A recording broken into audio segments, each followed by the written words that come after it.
A service of KIBMradio.com, the Internet's home for an all old-time radio.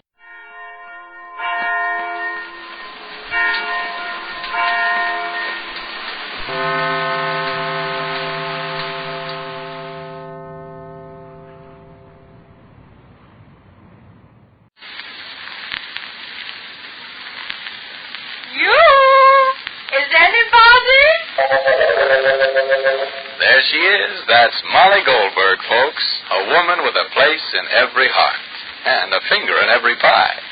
And now the makers of New Does, that new kind of soap for everything right down your wash line, bring you another visit with those good folks, the Goldbergs.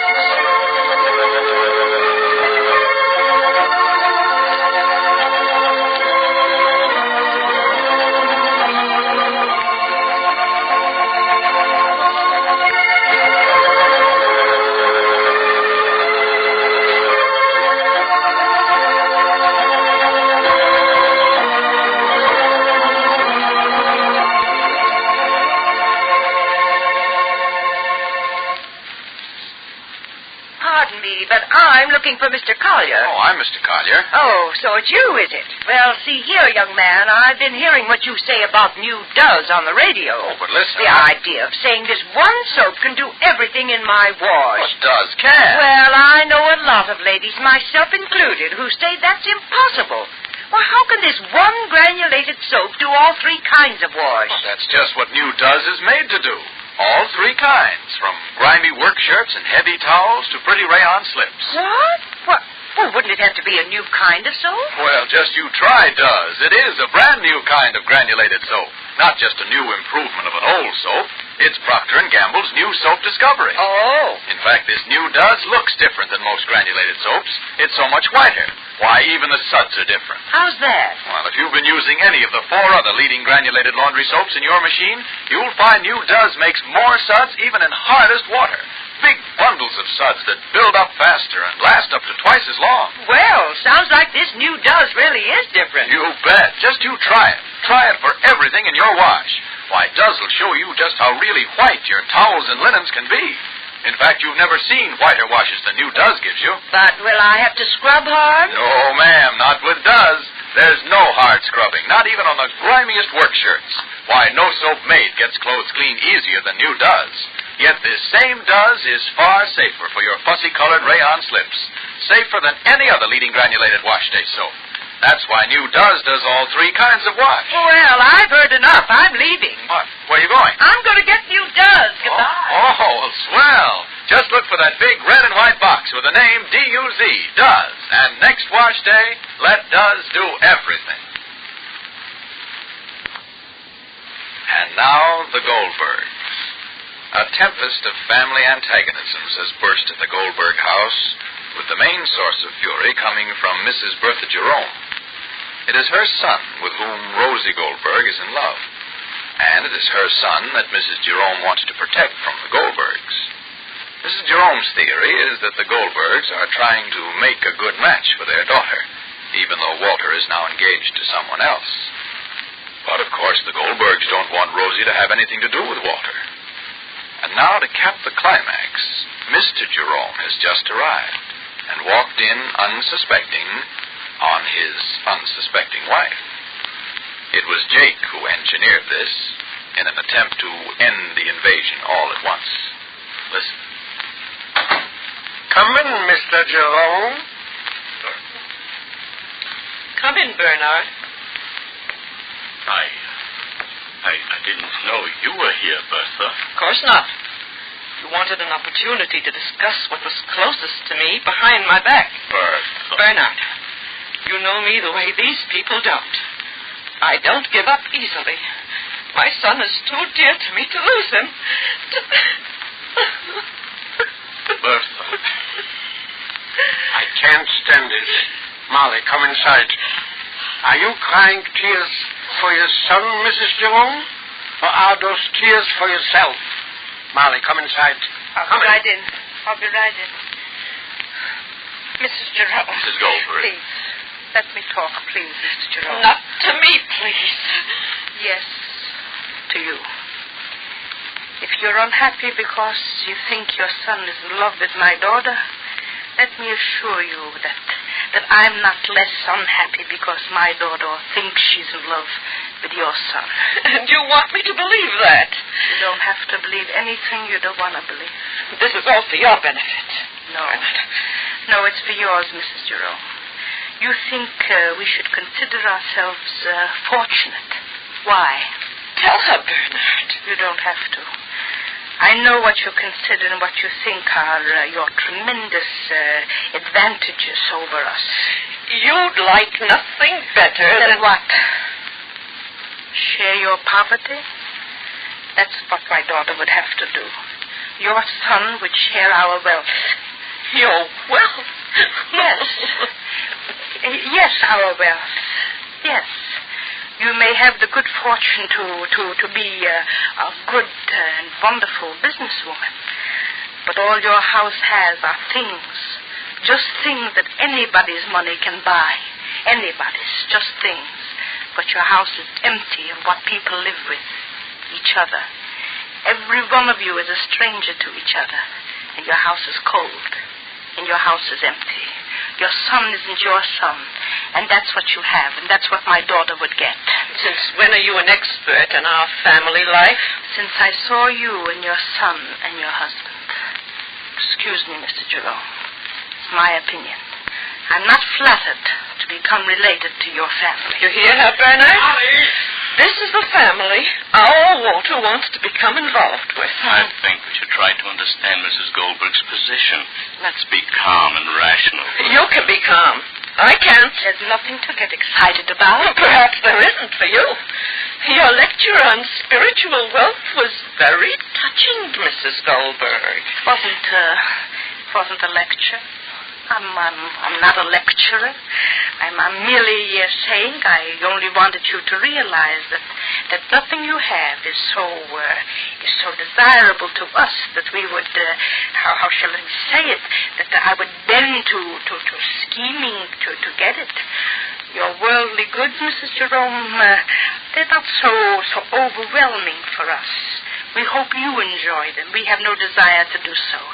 And once that's clear to you, that something else will be clear at the same moment, perhaps, if you have eyes to see the truth. My eyes see one truth very clearly, Mrs. Goldberg. You and your husband thought I would stand aside while you prepared your little plan to become related to my family. And now that you see, I know what you're up to.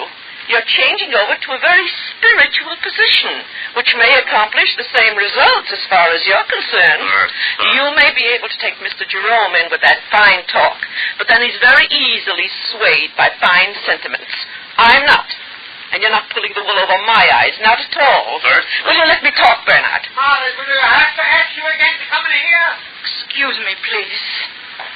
Bertha, will you be calm and let me say what I have to say? There's nothing for you to say except what I have to say, and that is, we will do everything in our power to keep Walter out of the hands of these people. I'm afraid. What are you afraid of? I'm interested in Walter's happiness. Precisely. It's his idea of happiness, not ours. What do you mean? The thing to do is view everything calmly, quietly, without anger. Calmly. Quietly. Who wants to be calm? I want to accomplish what I came here for. Bertha, if you'll only listen. What did you come here for? You asked me to come to Glastonbury. You know what I mean. Why did you come to the Goldbergs? I wanted to speak to them about Walter. I realize that, but what? What? Tell me what? I wanted to tell them that we didn't see eye to eye. Eye to eye. You ever see what I always had to see for you? I had to be your eyes, your ears, your brains. It's what I see, what I know. You're a sentimentalist. Yes, I'm afraid so. You think I'm going to let Walter become what you became? I became what you made me. I changed you from a failure into a rich man, a successful man. Thank you. And now that I know what success is, I don't want it for my son. I suppose you want him to marry into the Goldbergs. No, I didn't say that. I didn't want him to marry anyone. I want him to live his own life. What does he know about life? What do you? I protected both of you for 20 years. I guarded you, made money for you. I gave you everything money could get, and care could get. You don't know what worth is because you decided. And I regret it. Person has to live, Bertha. Person has to try. And fail or succeed, it doesn't matter. He has to live. Sounds very noble.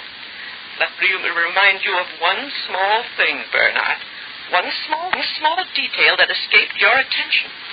Walter isn't falling in love just with a girl. The Goldbergs are smarter than you think. Mrs. Goldberg talks very fine. I can hear that as well as you. But there's a method. She always Listen and hear. I know. Their daughter is a mean, grasping little creature looking to make a good match. And her parents are helping her. You think Walter's going to be happy here with these parasites living off the money he gets from us? Is that the life you want for your son? I think you're... Did you see the girl? Did you hear her? She looks like a child. She has the mind of an old woman. I thought Mr. Goldberg was very nice. He seemed so to me. Did he? You didn't know I was here. You called, didn't you? Yes. Did they tell you I was here? No. They didn't. They asked you to come. They wanted to surprise us into admitting we were at odds with each other. Listen to me, Bernard. I know I've been harsh in many things. Maybe the armor I have, the protection I've had to build to meet life isn't the sweetest in the world. But believe me, I love my family. I would do anything for you and Walter. I don't want Walter falling into the clutches of these people and that monstrous girl. All right, Bertha. Only be rational. Be calm. Well? Mr. Jerome? Are you Rosie? Yes. I wanted to say that if there's any trouble, I'm sure it's my fault. I didn't want to start all this. I know it's making my family and both of you very unhappy. My liking someone shouldn't do that. If it does, I'd rather be alone. I'd rather not see Walter ever again.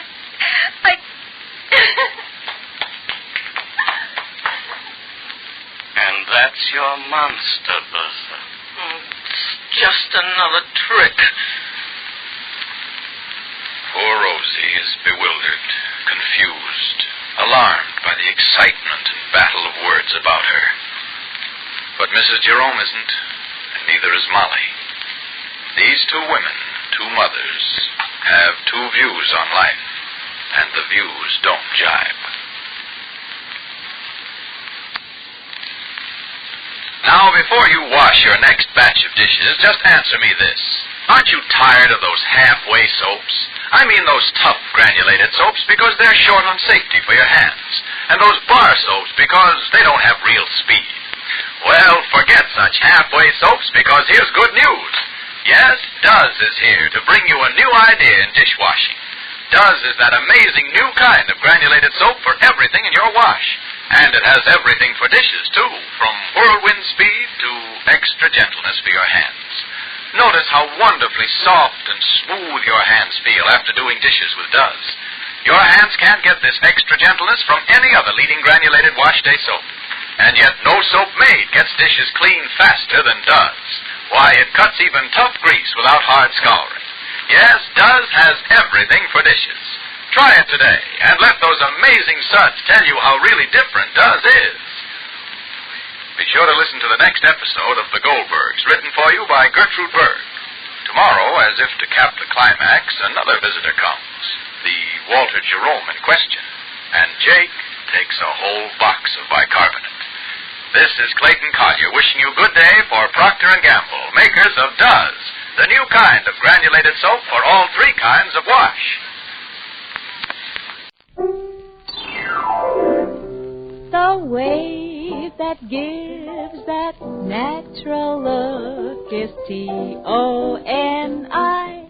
Tony. Tony Home Permanent, the wave that gives that natural look, brings you Crime Photographer.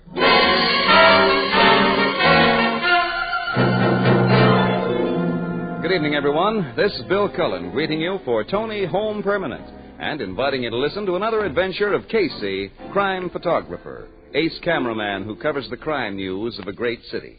Written by Alonzo Dean Cole, our adventure for tonight, The Wolverine.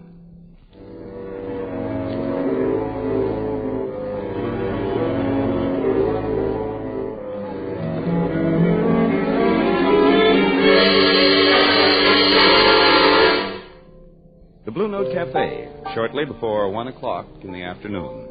Well, I was wondering when you two would show up. Hi, Ethelbert. Hi. Hello, Ethelbert. Just coming in from an assignment? Yeah, not a pretty one either. Say, what kind of assignment were you on? Read about it in the noon edition, pal. I was just looking over the noon edition. Casey, were you covering the murder of them 3 gangsters, Bobo Gussick and his 2 pals? That's been our job. The paper said the cops learned their bodies could be found in that beach house through an anonymous phone call. That's right. You read my story, all right. What wasn't in your story, Miss Williams? The real lowdown, huh? Strictly off the record, Ethelbert. Yeah? Joe Schuster's being very severely questioned about the triple murder. I've heard a rumor that Schuster was gunning for Bobo Gussick.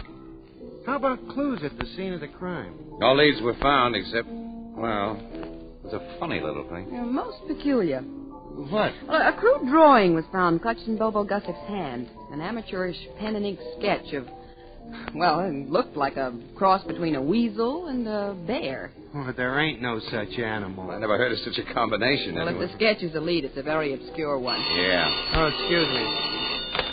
Blue Note Cafe, Ethelbert speaking. Well, let's go to a table and get some food under our belts, Annie, shall we? Come on. Just a minute. Don't go away, Casey. It's for you. Who is it? Your city desk, Mr. Burt. Oh, wouldn't you? Oh, nuts. Let's see what he wants. Hello, Bert. Well, listen, we were just going to have something to eat. Can't we even... Huh? Huh. Yeah. Well, okay, we'll be right over.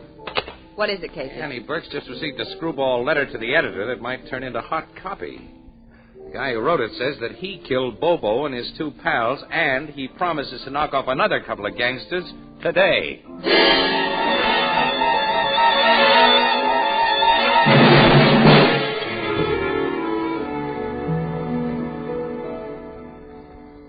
Have you looked into your mirror lately and wondered what to do about your hair? Well, let me suggest an answer. A lovely Tony Home Permanent. Your hair will be soft and natural looking from the very first day. You'll have just the right amount of curl, and your wave will last for months. You know, a Tony wave is guaranteed to last just as long as the most expensive beauty shop wave, and guaranteed to look more natural or your money back. No wonder each month another 2 million women have beautiful Tony waves. A Tony costs just $1, with plastic curlers $2. Get a Tony kit tomorrow and give yourself the loveliest, longest-lasting wave you've ever had. A Tony Home Permanent. The wave that gives that natural look. T-O-N-I, Tony.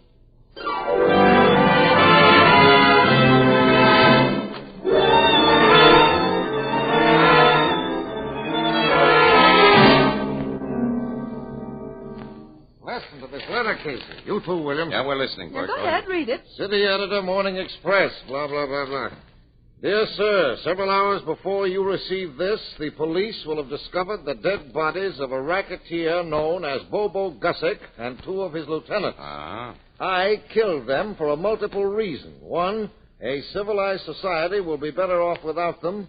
2, men of their type habitually carry large sums of money. And 3, I find it amusing to pit my wits against both the underworld and the police. In this last, I resemble the sagacious animal whom I have selected as my identifying trademark, the Wolverine. Another sketch of it will be found today. Well, that means that... Yeah, the guy promises it's another murder. Now, here's the finish. You gentlemen of the press are invited to join with the police and their criminal quarries in what will prove to be a hopeless battle with the Wolverine. The Wolverine? That's the signature. I think he's the killer, but he's a nut, too. The evidence of this letter, he's an educated Well, guy. what kind of an animal is a Wolverine? Well, I've read they're the toughest, meanest, most intelligent animals in existence. I'll have research dig up complete dope on them so we can give this letter a good dressing up when we run it on page 1. Going to show it to the cops before you run it? Why should I? The writer of this letter may be pulling a fast one just to gag. Wait a second. City desk, Burke speaking. Yes? Who is this speaking? Casey, the Wolverine. Where's that? Highland Road? Half a mile north of the old brick church and a clump of maple trees. What? Look, who is this? Who? Huh? He's hung up. You got that address, Casey? Yeah. This nut, the Wolverine, says he's kept his promise. This may still be a gag, Burke, but Ann and I are starting for Highland Road and that clump of maple trees right now.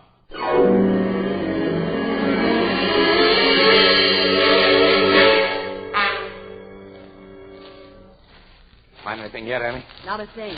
The shade of those big maples is so dense, Casey. It's almost like night in here. Holy... You found something? Plenty. Come here. Practically stumbled over this guy's body. Body? Look at the holes in his chest. Apparently the Wolverine isn't just a gag. Casey, look. What? Over there. That foot. I see it. It's another dead guy. Yeah. He was mostly hidden behind that tree trunk. Uh-huh.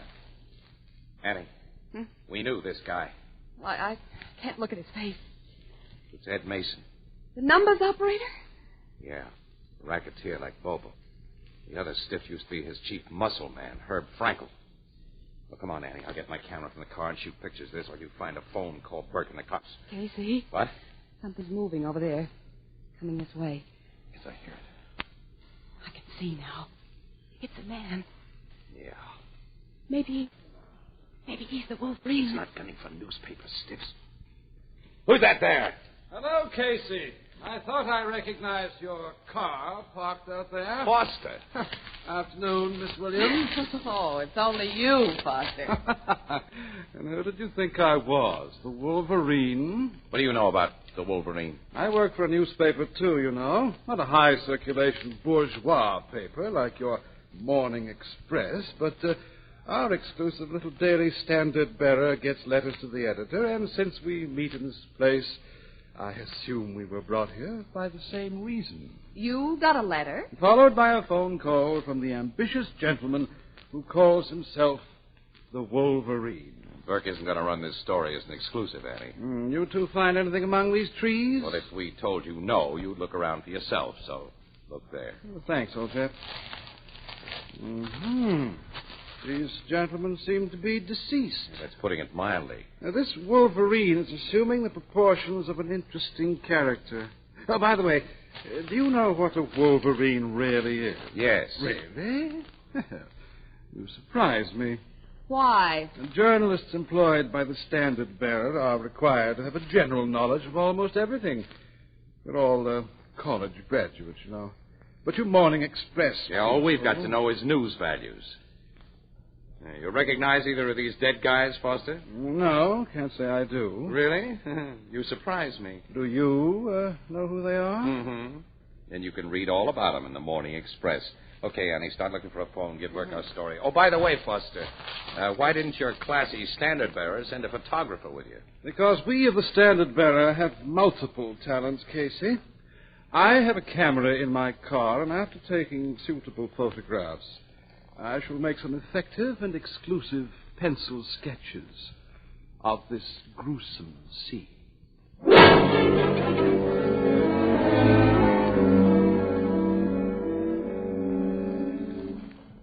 These bodies are exactly as Ann and I found them, Logan. I didn't let Foster disturb anything. I made no attempt to disturb evidence, Captain. I didn't say you made an attempt. Your implication was clear enough. David. There's a piece of paper clutched in the hand of this dead guy. Well, look, it's the same bum sketch of a cockeyed-looking animal we found on Bobo Gussack. I wouldn't say it's a bum sketch, Captain. It's the most effective, impressionistic drawing of a Wolverine. Impressionistic, eh? Why, as Foster knows, among his other talents, he can draw pictures. Do you recognize these dead men, Captain? Yeah, Logan, this one's Ed Mason. The stiff over there was his bodyguard, Herb Frankel. Oh, nuts. What's the matter, Casey? Nothing at all. Nothing at all. Now I shall return to my paper with a full story. Good day, Miss Williams and gentlemen. Good day. So long, Foster. Yeah, so long. Funny guy, that fellow. Pain in the neck, and so's his lousy paper. Hey, this Wolverine gave his sheet the same break yours got. Yes, it did. Well, anyway, the Wolverine makes good on his promises. Crooks like Bobo Gussack and Ed Mason and the Red Hots who've been killed with him are cagey guys, Logan. In order to get 2 of them in these woods and 3 in that beach house, this Wolverine must be somebody they knew and trusted. Yeah. Logan, have you turned Joe Schuster loose yet? No, but I'll have to now. Anyway, I was pretty well convinced he was clean on the Gussack killing before the Wolverine claimed the credit. Well, have him freed right away, will you? so I can pay him a friendly visit at his tavern hangout tonight. So you can... Yes, Joe Schuster was a pal of Ed Mason's. He should know about guys who could have trapped Mason. And Schuster may talk to me as he wouldn't talk to any cop.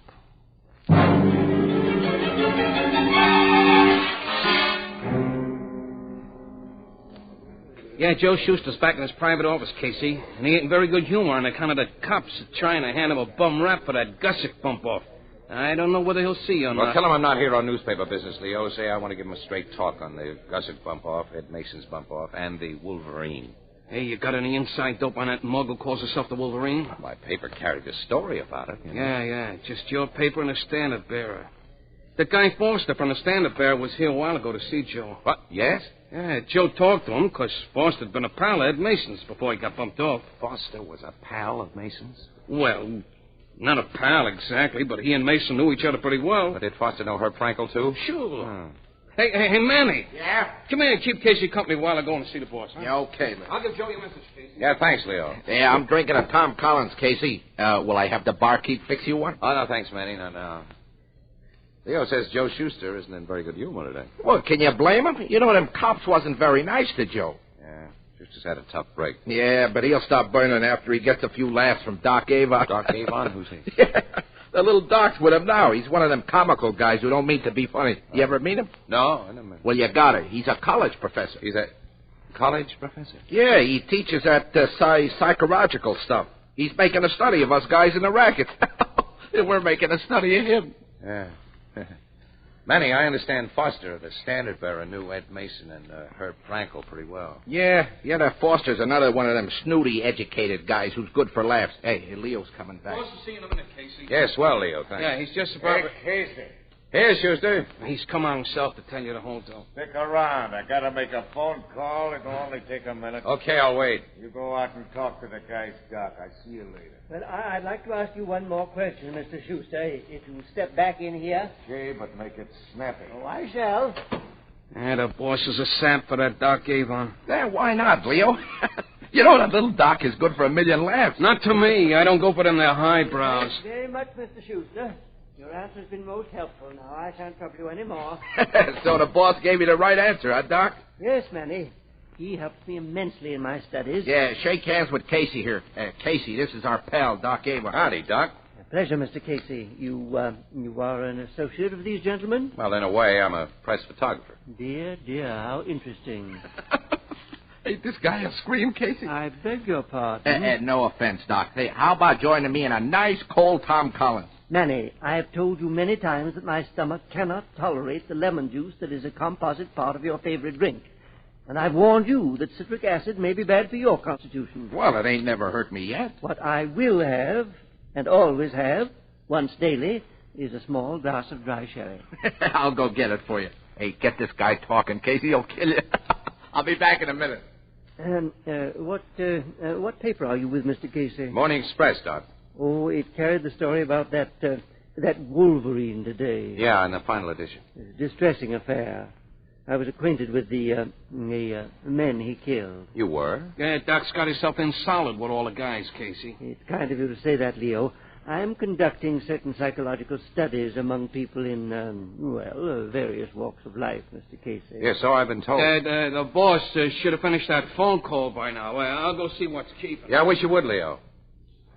Well, have you succeeded in finding out what makes these gang guys tick, Doc? Well, I've arrived at some interesting conclusions, Mr. Casey. What? Come quick! Leo, what is Look, in Joe's office. Hey, the boss! Got a knife in his throat. He was lying like that when I opened up this door. Mr. Casey, there's paper on the floor beside Mr. Schuster's body. Let me see that paper, Doc. Here, it's a pen and ink sketch of a Wolverine.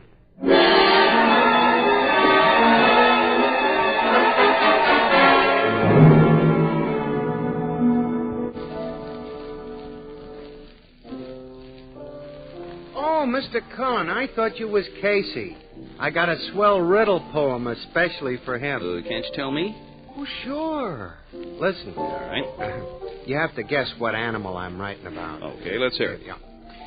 I ain't a weasel and I ain't a bear, but I mean murder, so beware. That's good. And if you read the Morning Express, what I am you should guess. Oh, that's a Wolverine. Picture one was found in a dead man's hand. I read all about it in the noon edition. Gee, you got it fast. Oh, you well. sure are smart, Mr. Oh, Cullen. you're the one who's smart, Ethelbert. How about doing a riddle poem especially for me, all right? Well, let me think. All right. I got it. Go ahead.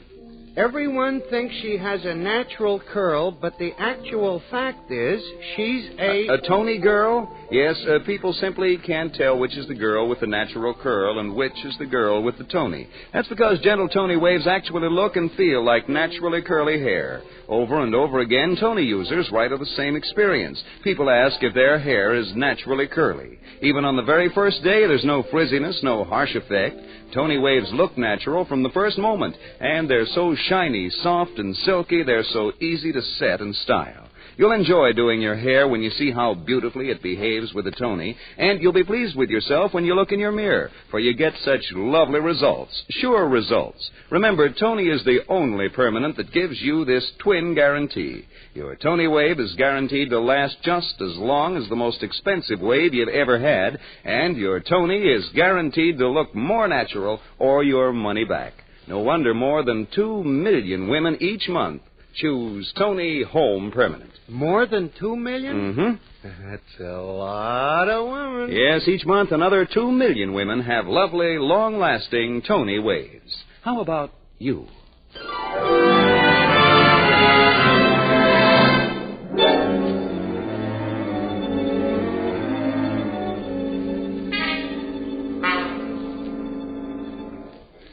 Now, Casey, you've heard Dr. Avon, Manny, Leo, the bartender, and all the customers that were in this joint here. Give me their versions of the discovery of the killing. How do their stories stack up with what you saw? 100%, pal. I know that Joe Schuster was alive only a few minutes before we found him dead because I saw him, and I talked to him. And not more than 30 or 40 seconds later, I heard Doc Avon talking to him as he left Schuster's office. When Leo went to the door to call Schuster, he was never out of my sight for a minute. You're sure of that? I'm positive. I saw Leo open the door. He didn't go inside. He just stood there and yelled at us to come and look, so the Wolverine had to come in the back door. So the Wolverine remains a big unknown. Yeah. What did the medical examiner have to say? Well, the knife went through Schuster's neck in such a way he couldn't make a sound. The Wolverine either made a lucky thrust or he knew anatomy. Logan, I watched Foster drawing pictures today. He's a pretty good artist. Artists know anatomy. Foster? Yeah, the standard bearer. Another thing. Tonight, I've learned that Foster was well acquainted with Ed Mason and Herb Frankel. And yet this afternoon, when he saw their dead bodies, he denied that he knew either one of them. You think Lastly, Foster was in this office with Joe Schuster just a little while before I got here. So he knew about the back door. I think you'd better talk to Mr. Foster.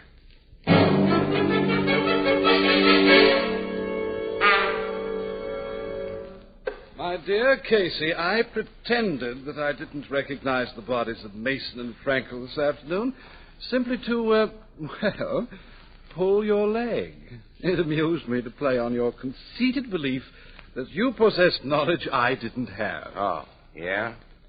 You know, Foster, the Wolverine's letter reads a great deal like you talk. Which only means that he, like myself, is a man of culture. You admit it. Are you so naive to believe I am the Wolverine, Captain Logan? I may answer that after you account for your movements after you left Schuster tonight. I'll not only do that, I'll prove an alibi for the time of the Bobo Gussick murders and of the Mason killings. My dear Captain.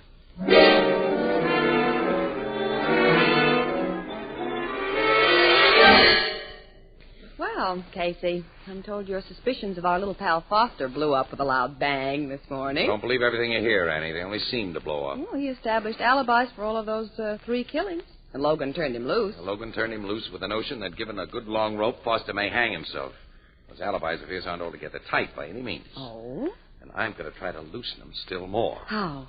Well, first, we're paying a visit to Doc Avon. Doc Avon? Yeah. Oh, because he was the last man to see Schuster alive? No, because he's a psychologist. I want to get his professional opinion of Foster and of the Wolverine.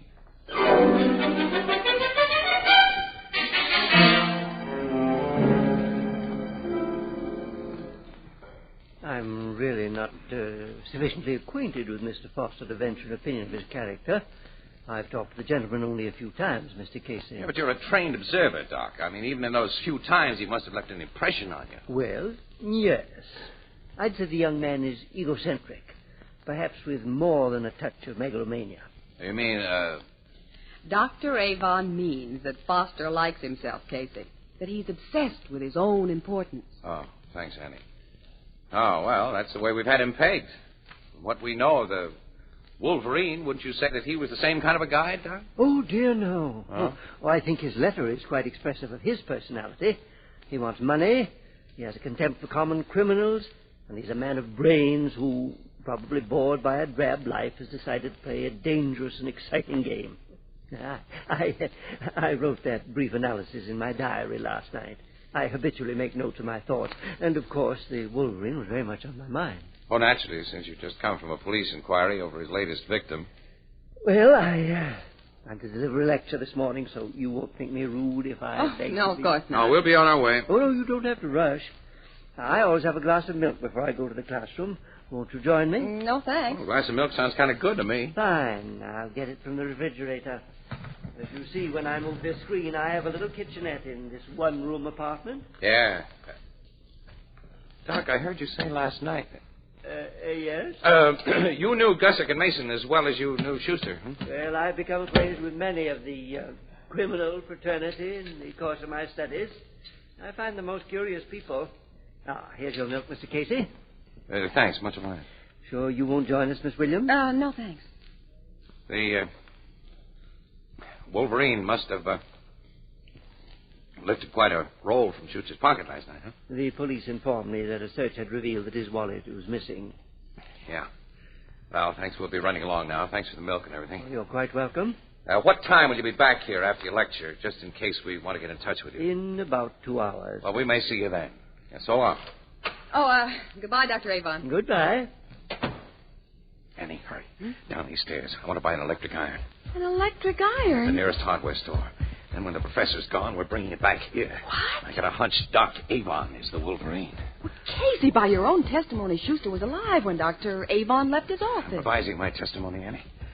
I merely heard Avon talking and concluded he was speaking to a live guy. It takes only a few seconds to drive a knife into a guy's throat and grab his wallet. But because it was done so quickly and so cleverly, even I was giving Avon an alibi until I saw those lemons in his kitchenette. Lemons? Yes, last night. He said he was allergic to lemons. Now, Casey, have you gone crazy? Lemons, electric iron. Avon habitually makes notes of all his thoughts, Annie. I think you'll see the connection when we get back to his room.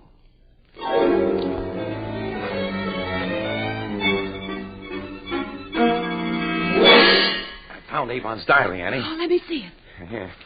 Here's the page he wrote last night after Schuster was killed. Well, it merely tells of the murder.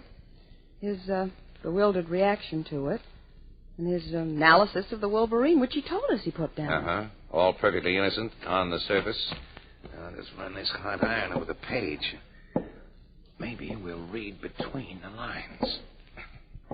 More writing appears. Casey, he used invisible ink. Use plain lemon juice, Anne, which is completely absorbed by paper until heat is applied.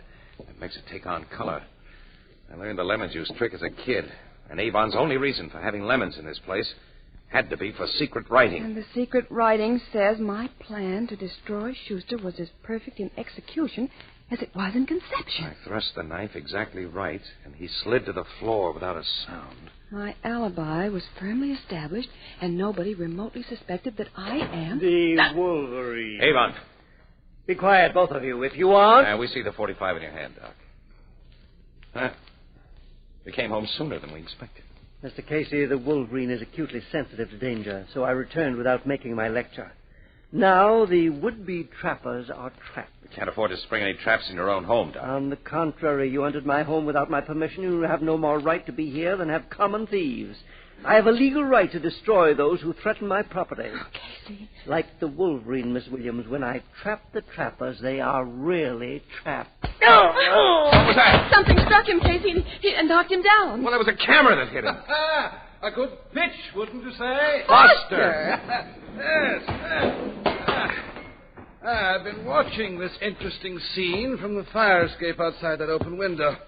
Oh, When things seemed to be getting hot, I thought I'd better do something, and my camera was all I had to do it with. Oh, boy, well, I'll get you a new camera. That's a grand job you did, and that camera knocked the doc cold. Well, how did you happen to be on the phone? I had my own little suspicions of Dr. Avon and decided to keep an eye on him. I was doing just that. Well, thank heaven. Yes, and thank you, Foster. Well, don't mention it, my dear Casey. I guess a guy can be wrong about a guy once in a while.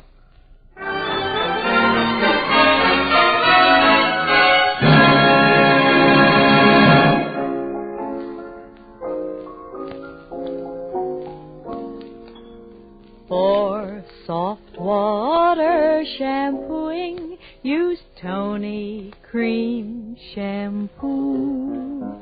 Even in the hardest water, Tony Cream Shampoo. Yes, even in the hardest water, Tony Cream Shampoo gives soft water shampooing that rinses away dandruff instantly, leaves hair so soft, so smooth, so shining clean. Today, bring out the sparkling beauty of your hair with Tony Cream Shampoo. Get the handy tube or jar. Tony Cream Shampoo. It's for you.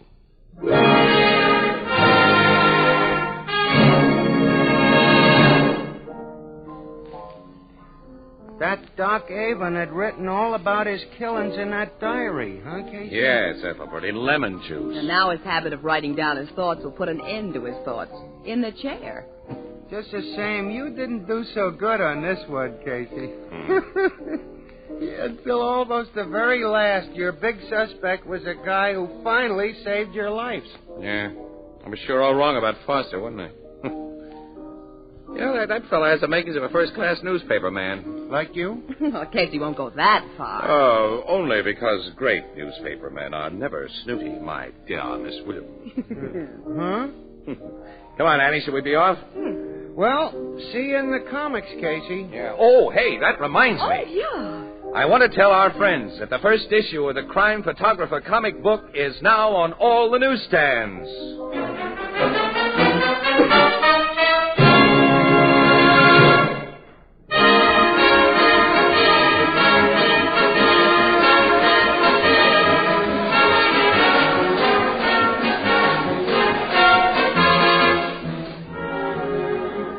Crime Photographer, starring Stotts Cotsworth as Casey, is produced and directed by John Dietz. Written by Alonzo Dean Cole and is based on the fictional character of Flash Gun Casey, created by George Harmon Cox.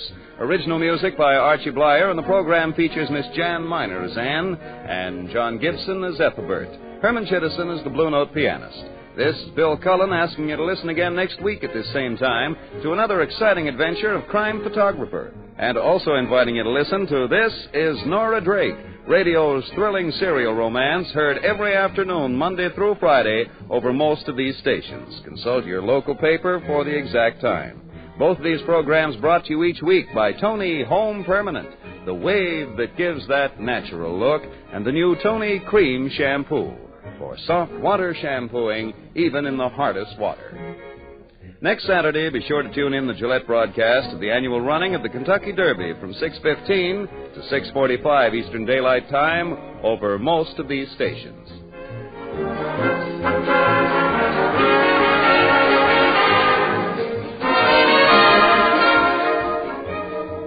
Hallmark Playhouse, starring Linda Darnell in Mother, follows immediately. This is CBS, the Columbia Broadcasting System.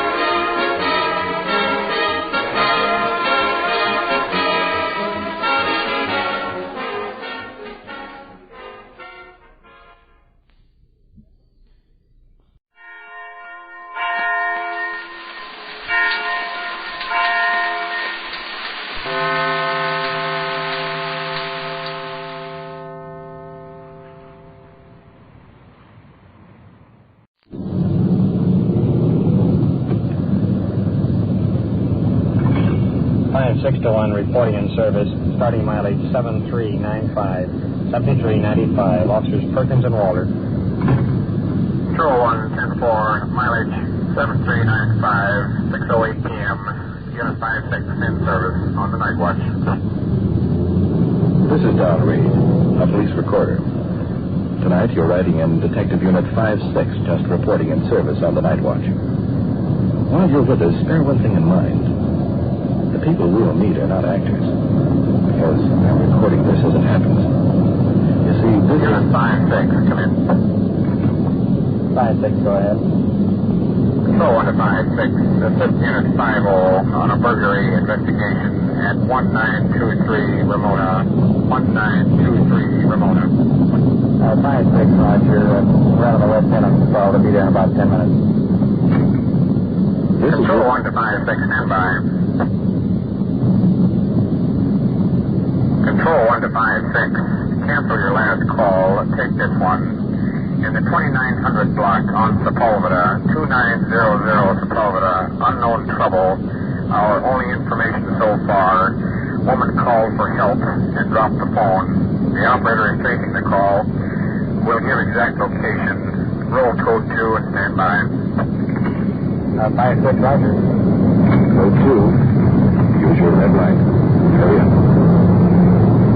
As I was saying, this is it. This is real. This is Night Watch.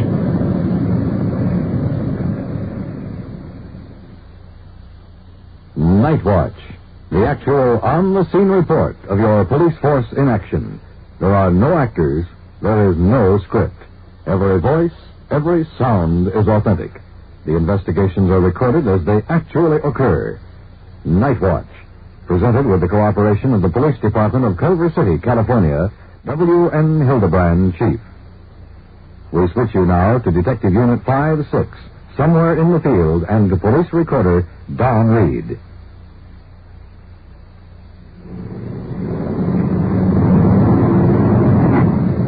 We're southbound on Sepulveda in about the 2000 block, so in a matter of seconds we'll cover that remaining distance.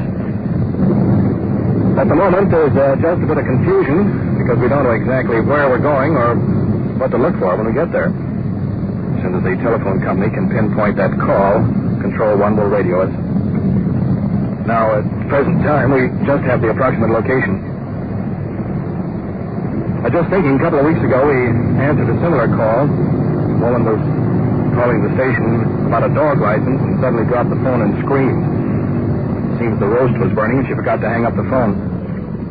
Hold on, we're going to flip a turn. Sometime before that, we had the same deal. This time a man shot himself. That's what they mean, unknown trouble. Can't be anything. We're in the immediate area now. Slowing down. Checking the houses as we go. So far, nothing unusual. Most of the houses are full of occupants. 5-6. On your unknown trouble call, the operator states that the call originated at 2913 North Sepulveda. At 2913 North Sepulveda. 5-6, Roger. We'll be code 6 of that location. Flip your light on that White House over there. No, I'd say this 13 must be in the rear. Huh? Yeah, that's it. Yeah. Watch it.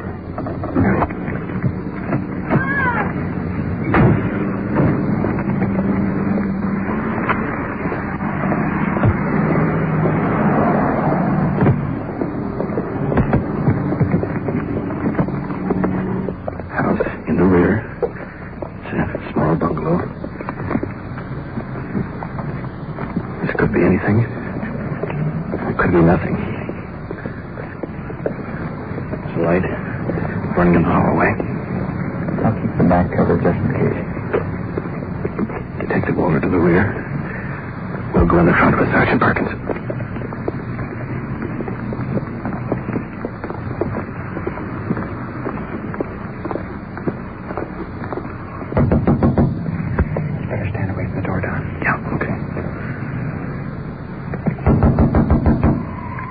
Officers, open up, will you, please?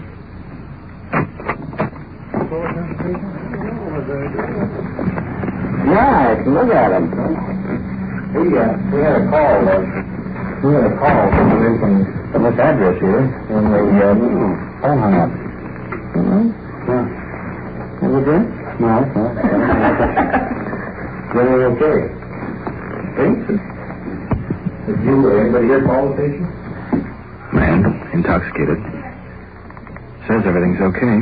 I'm the one called. Wife coming out of the bedroom, Oh, he was drinking. armed with a coffee pot. He's going to jump in the car and run off. Said he was drunk. Just because I was late getting home with the children, I took him to the fair. He knew I was taking him to the fair. And for the first time in his life, I took him to see the show. They had a circus. And I called him. He said, well, let's stay home with you, please. I'm plenty drunk anyhow. Well, he never drinks. And why he's doing it for some grudge against me or something. Anyhow, he started cutting up, and so when I hung up, I would have told him right away. He run out the back to get in the car, and when he did, I run behind him and took the keys away from him. When I come back, I left the receiver down, but by the time I got the key and got back in, well, he... Well, we had the operator first. Yeah, I knew you would. I knew you would be up. I thought you would. I waited. I didn't pull my clothes off until later. I thought you would, Trace. It didn't come on. Is everything okay? Yeah, it's okay now. He's quieted down. Everything under control? Well, he better be. I'm beaming. You didn't think I'd call you. First time he's married 15 years, the first time he ever pulled something like that. And I mean, it's nothing. He knew where we were, and when you go to that fair, you can't go down there and get back. We didn't get away from here at 11 o'clock, and then the show doesn't even start till 8 o'clock, and we didn't even stay for all of it. We left and looked at the fireworks on the way to the car. Everything's okay now? Yeah. Okay? Yeah. Well, we'll talk to him. He's just his stupidity, that's all. I can handle him. I'm a beanie, but he's a hemophiliac. He's a bleeder, and you don't dare hit him over the head with anything, you know. Now let's go in the front room. Husband slumped in chair.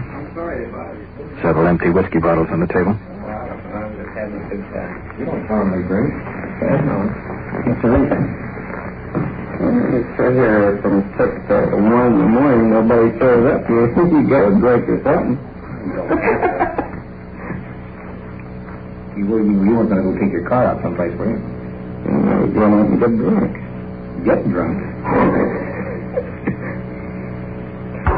I'd hate to see you in life. I'm not drunk. No, but you've been drinking heavily.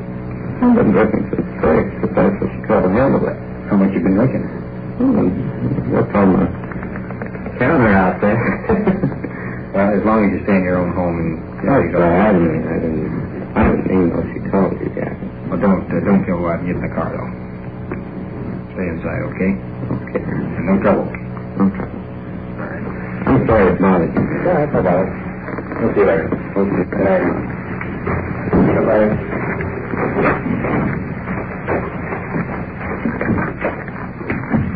It's a good thing he was a free bleeder. His wife would have really clobbered him over the head. When he sobers up in the morning, he's going to have a headache anyway.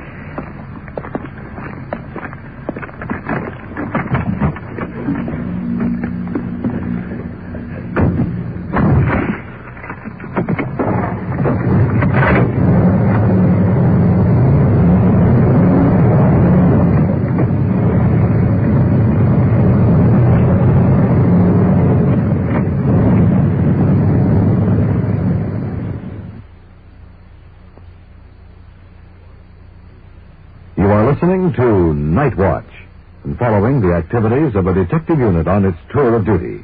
Remember, the people and sounds you are hearing are real, and the investigations are recorded in the field as they actually occur. We'll bring you the final results of tonight's action at the conclusion of Night Watch. Each year, more millions of children throng into schools already overcrowded. If your child is to have the education you want for him, it is up to you and the fellow parents in your community to make sure your school is equal to its job. Your efforts, and only yours, will guarantee an up-to-date school for your children. And now we switch you to Detective Unit 5-6, somewhere in the field, and your police recorder, Don Reed.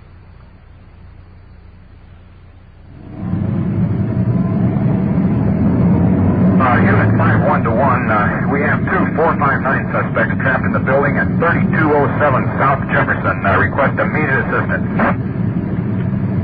Control 1-51, stand by. All units in the vicinity, officers need assistance at 3207 South Jefferson, 3207 South Jefferson. 2459 suspects in the building now.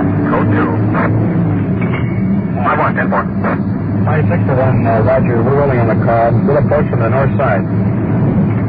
2459 suspects means 2 burglars in the building.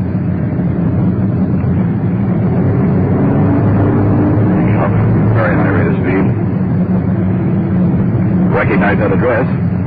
Had an attempt burglary there a few weeks ago. It's a large bottling plant scattered over several acres.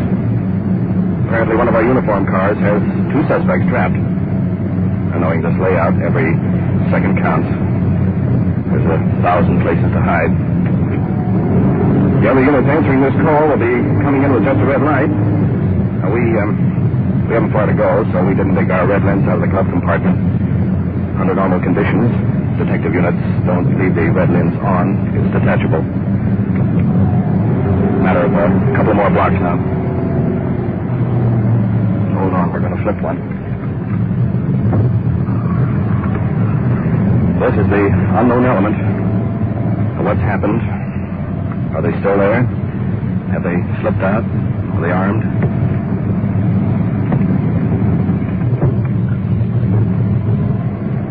And we're approaching the plant now. Cut our lights. Getting into a stop. Uniformed officer guarding the door. Guns are out of holster. Fingers on the safety catcher. Burglar. Trapped in the building. He just started hammering on the safe in there, and we heard him as he come up. He's in here somewhere. Yeah, he hasn't had a chance to get away. I don't think we can find a light switch. All right, here's your picture. Hammering on the safe. We're out in the dark yard now. Officers on both sides. Guns out. Can we have one up this way? Large bottling plant. Whole series of trucks lined up. We're all walking along in the dark. You can hear the officers shouting on both sides. We're watching the trucks on both sides. There's where the lights are now. They're switching the lights. This will help us determine if he's in here. We're all police officers out here. Anyone hiding in there, come out with your hands up. Everyone has to dig him out. Here comes another police unit rolling in over on the other side. Going in among the trucks. Large stacks of bottles. Must be 30 feet high. A couple of officers. Perkins is up on top here. Have we heard this? Well, he's still around here then. Only information. Suspects were attempting to break open the safe. Check all these trucks. Oh, yeah. What'd you do? Cut your hair? Yeah, I got a cutter on the barbed wire going over. Sure he didn't slip out, huh? I don't think so. He did. He was awful fast. Water's on the roof. Passing the word. I think the water's up on the roof. Just a matter of identification. Hey, Roger, look out down the alley here. Going west, right down here. Car just took off. Ronnie? Car just took off going down the alley. Where about? Right, going down this way. West spot. Let's get back to our car on the double. Water's piling off the roof. Let's get back to the car.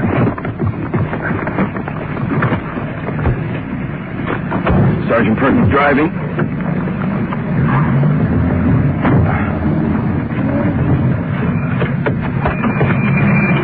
What kept you? Yeah, that post I used to jump in the roof? Yeah.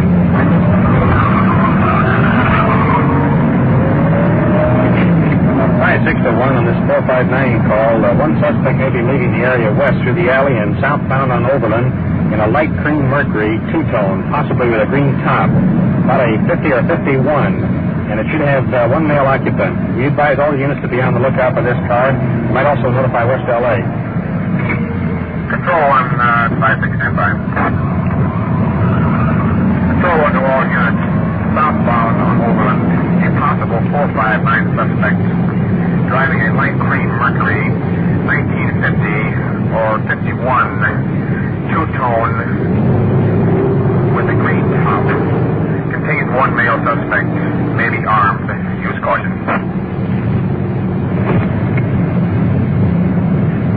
We're skirting the plant to get on the road taken by the suspects heading south. the geographical picture. On the left beyond the fence, open fields covered with grass, small shrubs. On the right, Bologna Creek, large cement viaduct, carries water down to the ocean. 5-4 to all units on this search. We've just contacted a citizen who saw a second male suspect leave the rear of the plant on foot. He's running toward the open field on Overland just a moment ago. Only description, dark suit and hat. Units 5-1 take the north side and 5-3 the south side. We'll cover that area. 5-6, can you read it? 5-6, go ahead. 5-6, Perkins, Lieutenant Kelly wants you to cover the Overland Bridge. Possible the suspect may head for cover under there. 5-6, Roger. We're right on top of it now. Control under all units in the search area. A detective unit will be code 6 in the Overland Bridge area. Heading down the dirt road toward the bridge. Control 1 just advised the other units that we're going to check out this bridge. Since we're in plain clothes, it's just a precaution against any mistaken identity. Especially since all of us, including the suspects, are wearing dark clothes. It's a little bumpy along here. Here we are.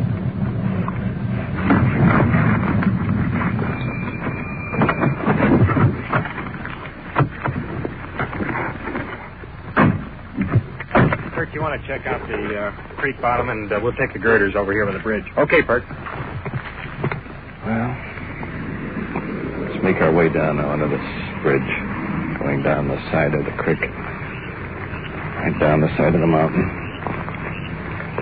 Way in the background, calls to come over our speaker. We're getting quite a ways from them now. Making our way down through the dark. Frogs off there along the creek bed. Boy, it's dark out here. I dare put a flashlight on. At the moment, get a chance to look under there. Should we flush him out? The eyes wouldn't be accustomed to the light. The second flash would be a good shot. And tomorrow's my day off. Now we're in a cemented area. Going down on the bridge. It's dark. Pitch dark under here. Hold on, here we go. Under the steel girders. Now we can use a flashlight. Sergeant Perkins off way up, climbing on the overhead beams. See if anyone could be up under there. Up about 50 feet above us. There's a car shoot over the top of our heads here with these overhead beams, making our way along. Now we're on the other side. And we're out in the open now. On the creek. Probably can hear the water moving on out toward the ocean. Perkins over on the left. He's got his light on, checking some small shacks, wood piles. Well, I guess this is what they call legwork in the business. Let's go back and make our way underneath here again. Down in the dark cavern underneath this bridge. We're going across. Very difficult to walk. It's about a 45-degree angle.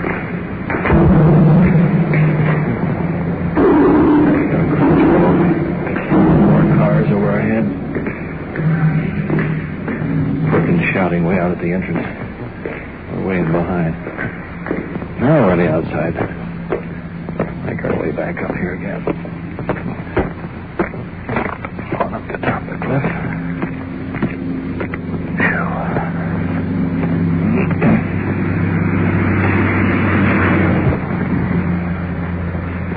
Well, I know why I joined the Air Force in the last war. Well, let's get back to our car again. We proved one thing. He isn't under the bridge anyway. What are you puffing for? I'm out of shape. My uniform cars have got the area surrounded. It's going to have to show sometime. Kurt, let's get back to the plant, check out that safe he was working on. Yeah.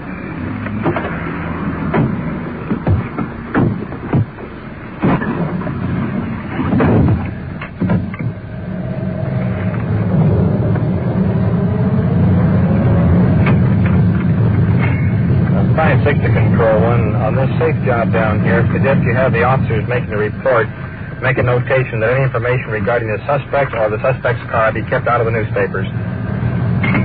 Control 1 to 5604. We'll make a notation to that effect. KMA 8394. Well, the object of that, of course, was to keep what information we do have out of the newspapers so that the suspects will not have any advantage. Now, let's get back to the plant and check out that safe.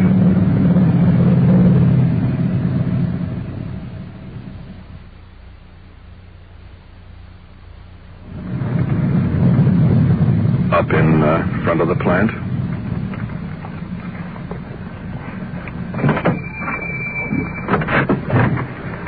Bring my flashlight, will you, Kurt? Okay.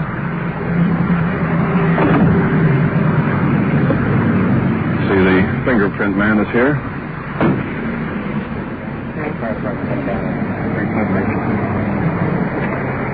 One in the building. Papers over the floor. Holy mackerel. Here's the picture. Safe about 6 feet tall. The safe is outside, completely out of the cement wall. And cemented all over the floor. Let's see what they've used the sledgehammer on it, apparently. What do you got there, Bill? There's a spring here in the floor. Gee, they broke the, see, that's part of the dial, isn't it? This is part of the dial. What's half of it? Looks like they broke it in half.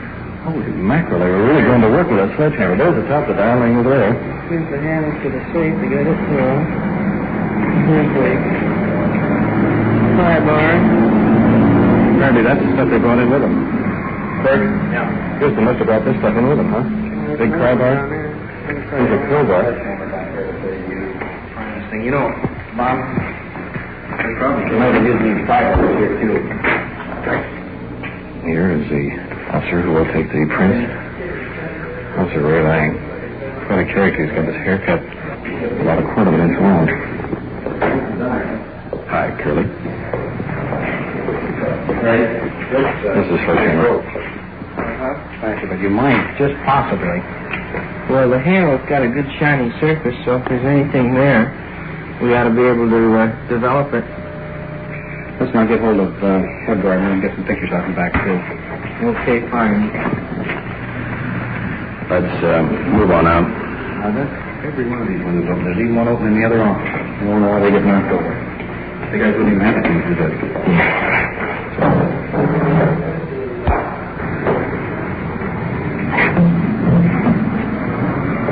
I guess that does it here.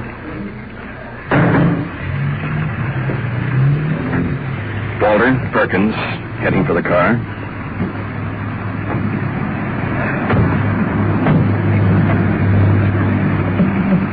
Well, those guys didn't get the safe open, but they sure got a lot of exercise. So we didn't get them tonight. They didn't get the money either. Gentlemen, I say we should orange a cup of coffee. Anybody with me? Buying? Yeah, I'm buying. I can use this stuff. I can too, huh? I believe I could even eat a sandwich. Wait a minute. Hold on. Let's don't go overboard on this thing. Well, what are you buying, Don? Coffee. Coffee? Yeah. Well, that's better than nothing. Go have coffee. Yeah, I'll have that. Good. Go to the place where we get it free, will you?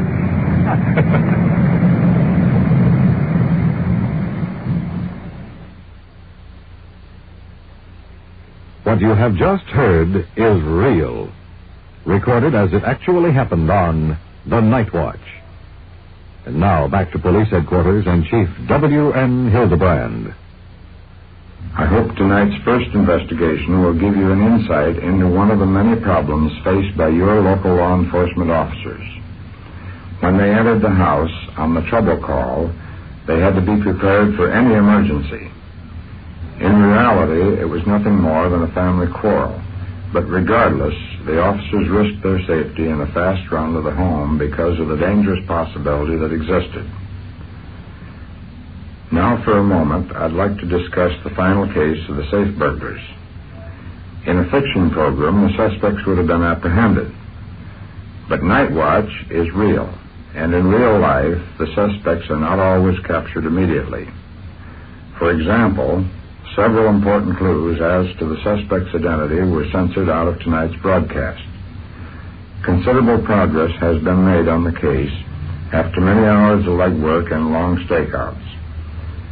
However, in the interest of security, up to this moment, no further facts can be revealed. In writing the Night Watch, remember you're listening while it happens. A police officer in the field must make a decision now. He has no way of determining the outcome in advance. His personal safety and your security is based on his training as a police officer. To help understand these problems is the reason for Night Watch. Thank you, Chief Hildebrand. You have been following the on-the-scene reports of your police force in action. Every voice, every sound has been real. Night Watch, brought to you through the cooperation of the Police Department of Culver City, California, is produced by Sterling Tracy and Jim Hadlock, with technical advice by Sergeant Ron Perkins, and is described in the field by police recorder Don Reed.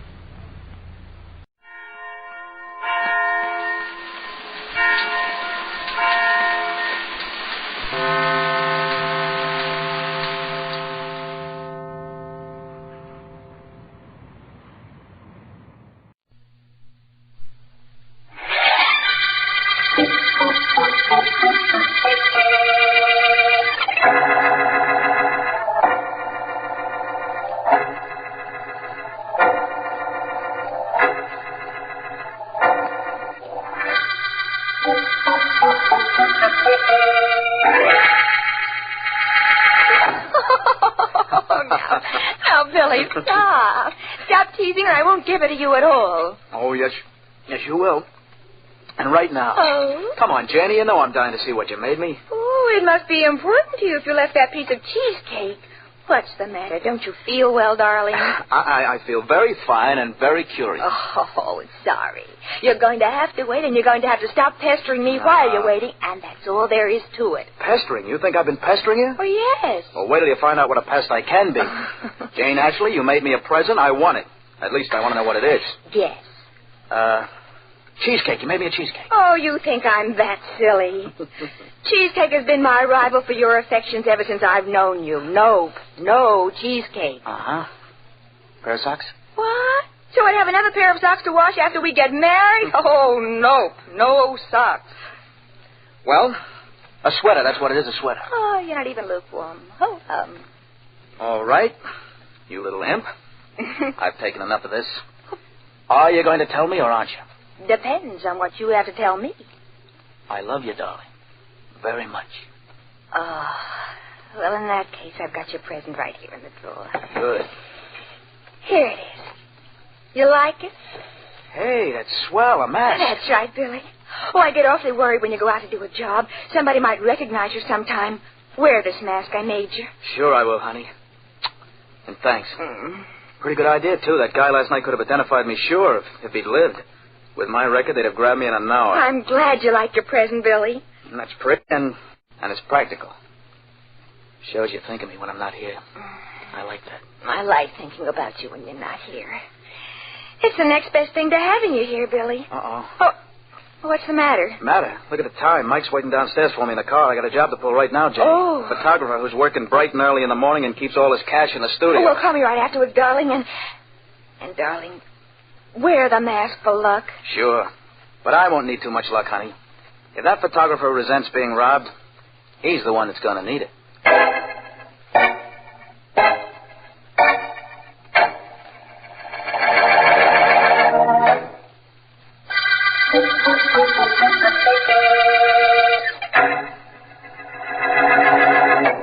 Tired, Sally? Bored. It's a little trying being Miss Outdoors at 7 in the morning. Just hold that tennis racket a little higher over your head, honey. Uh-huh. That's good. If I get this picture, it'll be the last one. Morning sun is just what I need. Beats artificial lighting a mile. Now, last one if it's good, kid. Oh, pleasant words, Mr. Merton. Very pleasant words. How's this? Fine, but just tilt your head up a little bit. Huh? Good. Keep your left hand away from your legs. Gotta have legs in the picture or the clients won't buy. Neither will the customers. What would I do without legs, I wonder? I spend hours every day making up my face, going to beauty parlors about my hair, and what's the most important part of the picture? My legs. Mr. Merton, you're a pretty wealthy man. Why do you work this hard and this early? Well, Sally, I'm like my clients and their customers. Huh? I like legs, too. Now hold it just that way while I take a look in the camera. All right. I've got a hunch that this is... Okay, Rembrandt. Hold it just where you are. Well, what have we got here? A guy, a gun, and a mask. Oh, Mr. Merton, You please. sure you're in the right place, buddy? Don't you wish I weren't? Oh, don't point. You over there in the stand. Stop the yapping. You won't get hurt. You won't either, Sonny, if you're a nice guy, and hand over the dough in that safe over there. Stick up, huh? Okay, come on over and get it. That was the general idea of my coming here. Now, don't try anything cute, pal. Just hand me the dough that's in there, and I'll get out of here. Well, what are you waiting for? Just till I get near enough to you to... Oh, sucker! Dirty! Shut up, sister! Shut up! Haven't I had trouble enough? Shut up, I said. All right, I'll shut you up. I gotta get out of here. Gotta get to that telephone.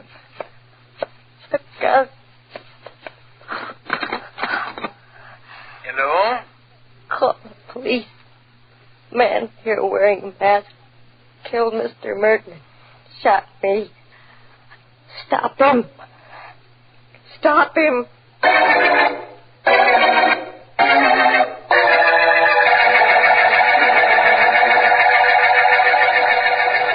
Hope you don't mind dropping into this hotel lobby, Vance. No, not at all. My secretary was to leave an envelope for me at the desk so I wouldn't have to go all the way downtown to my office this morning. I don't mind, Markham. We still have an hour before court opens.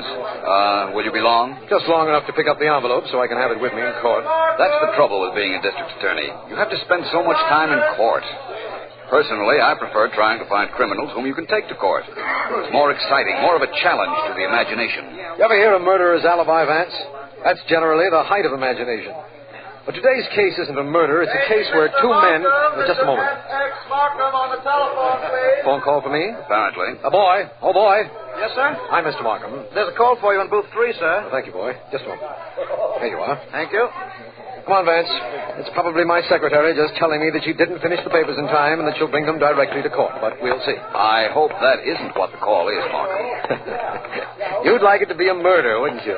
No, but if there were a murder, I'd like to be in on it at the beginning. Here we are, Markham. Booth 3. Here it is. Excuse me, Vance. Certainly. Hello, Markham speaking. DA, Sergeant Heath, homicide. Your secretary told me where I could reach you. What's up, Heath? Murder, DA. Stick up and murder. Guy broke into the studio of a rich photographer named Merton early this morning. Shot him when he tried to resist. Merton? Yeah, he's dead. Guy also shot Merton's model, but she was able to call downstairs to the switchboard. Go on, Heath. Well, the switchboard guy tried to stop the killer, but he took a smack on the head from the guy's gun instead. Staggered out front in time to see the guy race away in a sedan. Got the license number and called it in. Good. We get one break on the case anyway. We get more than one, DA. Just got a call at headquarters that a radio car spotted the sedan and is chasing it. Thought you'd like to know. I certainly would. I'll come down to headquarters with Philo Vance. He'd wait there for me, will you? Sure. Oh, look, do you have to bring Vance? This is no case for a mastermind, DA. If we get the car, we'll get the guy in it that shot Merton. Why bring Vance in on this? I'll tell you why, Heath. He and I were going to court. As long as we're together, and as long as there's been a murder, there's no way I know to keep Philo Vance away.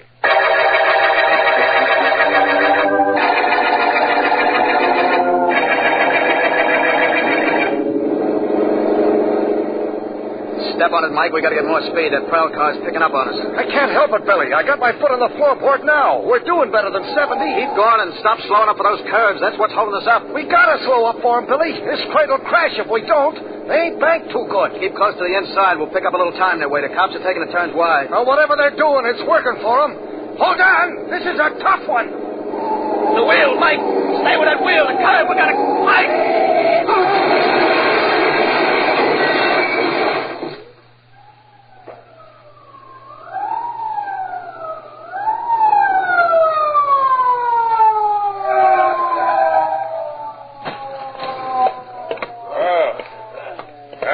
finally caught up to it, eh, Tommy? Take a look.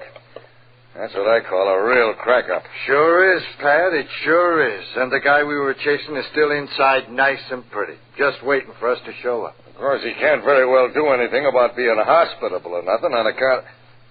Yeah, he's dead. That's a good morning's work for us. Sure.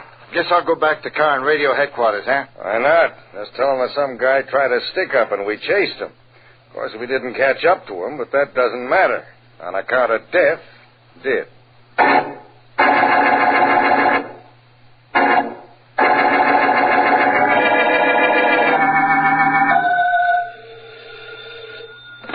Hello? Hello? Janie? Oh, Billy, I've been so worried. That radio said that a man... That was Mike, Janie. He drove me from the studio after I killed the photographer. Oh. And when our car crashed, I got out and planted the gun and mask on him and beat it just in time to duck the cops. Oh, Billy, I'm so glad you called. I've been absolutely frantic. No need to be, Janie girl. Oh. The only trouble with this morning was the fact that I didn't get what I wanted at the studio. Shucks. Be over at your place in a couple of hours. Wait for me. You know I will. Oh, that present you gave me, that mask? Yeah? Well, it's been picked up by the cops, naturally. Uh-huh. Only they think that Mike was alone in the car and that he killed the camera guy. Well, good. Very lucky present you gave me. Oh, I'm glad, Billy. And I'll make you something else. A surprise. Do that, baby. Make it a cheesecake surprise. I had to leave a nice, fresh cheesecake I bought in the car when Mike got killed. Isn't that a shame?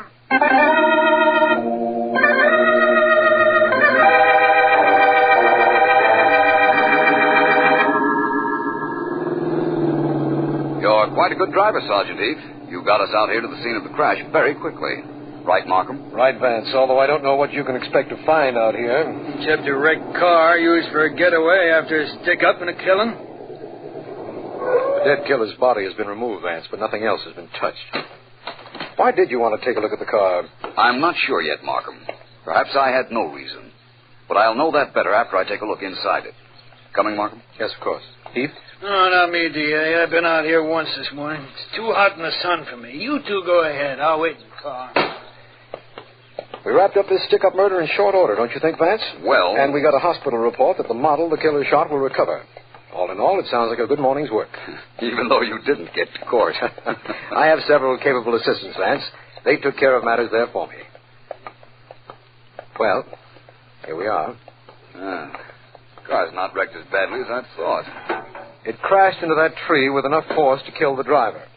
And the driver was the man who held up and killed Merton, the photographer, so I guess that's all that could be asked of it. I suppose that's right.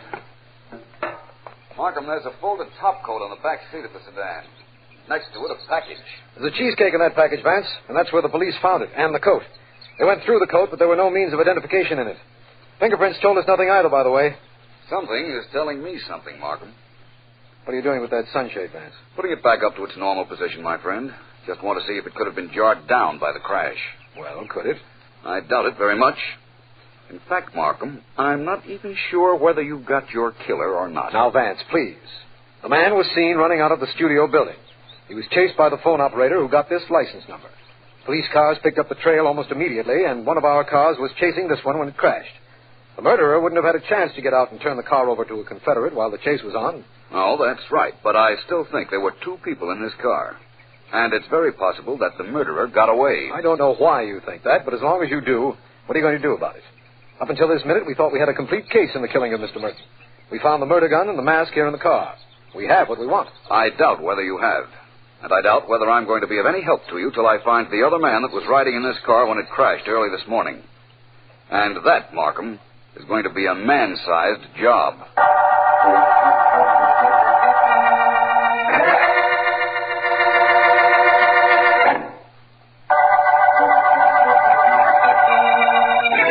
This is District Attorney Markham. The Cheesecake murder case opened with the murder of George Merton, photographer who specialized in leg art, known colloquially as Cheesecake. His model, Sally Burns, is in a hospital recovering from a bullet wound. And Philo Vance and I have inspected a car in which we believe the murderer fled the scene of the crime. The car, the driver dead at the wheel, seemed to have solved the case, but Vance is of the opinion that another man was in the car and escaped. His identity, if there was such a person, is unknown. Who he is or where he is... Read it to me again, Janie. I like to hear it. Uh-huh. Just the part where I fooled him. All right. Gee, this is good cheesecake. Where'd you get it? Huh? Oh, the usual place, Rowley's. Uh-huh. Okay, Billy, here we go. Sergeant Heath of the Homicide Department is confident that the murderer of George Merton was killed in the crash that followed a wild chase through the suburb of Arlingville. The car was identified as the one in which the killer fled, with the telephone operator in Merton's building supplying the identification. Great. Sally Burns, Merton's model, identified the mask found on the dead driver as that worn by the hold-up man, and the gun in the driver's pocket has been checked and proven to be the murder weapon. Well, that's it, Bill. I guess I'm pretty smart, huh? Oh, I never doubted that for a minute, honey. Well, hey, listen to this. Another story on the murder. What? It says, Philo Vance, noted private investigator, in an interview today said that he believed a second man was riding in the car, which the police believed to be the one used by the murderer of George Merton. Give me a paper. Vance refused to give any reasons for his belief, but it is understood that District Attorney Markham is placing great faith in Vance's theory and has referred it to Homicide Sergeant Heath. What do you know about that? I don't get it. Me neither. How could Vance think there was somebody else in that car? Gee. How could he know about me? The cops chasing us never got a look. They couldn't know there were two people in the car. Golly. I didn't leave anything there except the cheesecake. Hey, what could Vance mean? What could Vance mean, Billy? Well, Vance could mean that he's just as smart as you are. Don't bet. Sweetheart, this little clam bake this morning didn't work out according to plan. I got no dough from Merton, but I know where there's a load of it just waiting to be taken. Well, where, Billy? There's a factory payroll getting made up this afternoon. I got the place cased. It'll be a snap. After that, wedding bells. Okay with you, sweetheart? Oh, sure. Do a good job, honey. I will. A good job, and I buy a string of pearls for you. Oh. A bad job, and the state gives me a rope for free.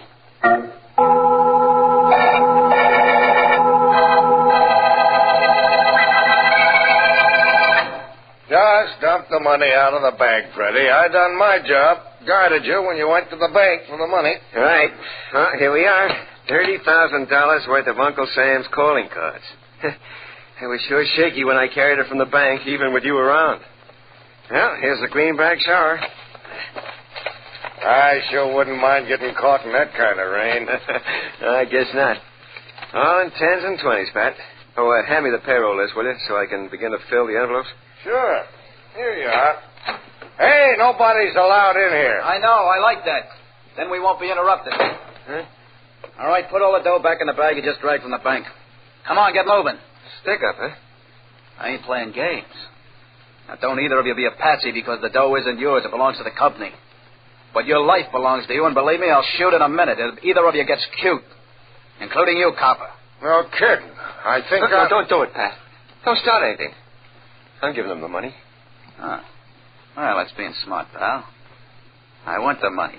I don't want either of you to turn around and get a look at me. And I want 5 minutes to get away before you start screaming. Well? Everything your own way, huh? Sure. I like me. I'm entitled to that. All right, get moving. Get the dough in the bag so I can get out of here.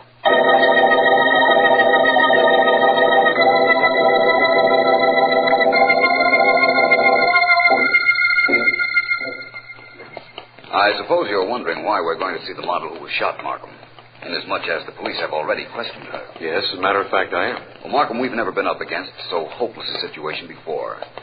I have absolutely no assurance that there were two men in the murder car. Just my theory.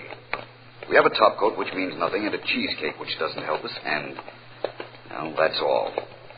Perhaps the model might supply us with a little information. All I can tell you is that she remembers nothing. Apparently, she was hypnotized by the gun in the murderer's hand. You'll find that out for yourself. Oh, nurse. Yes, Mr. Markham.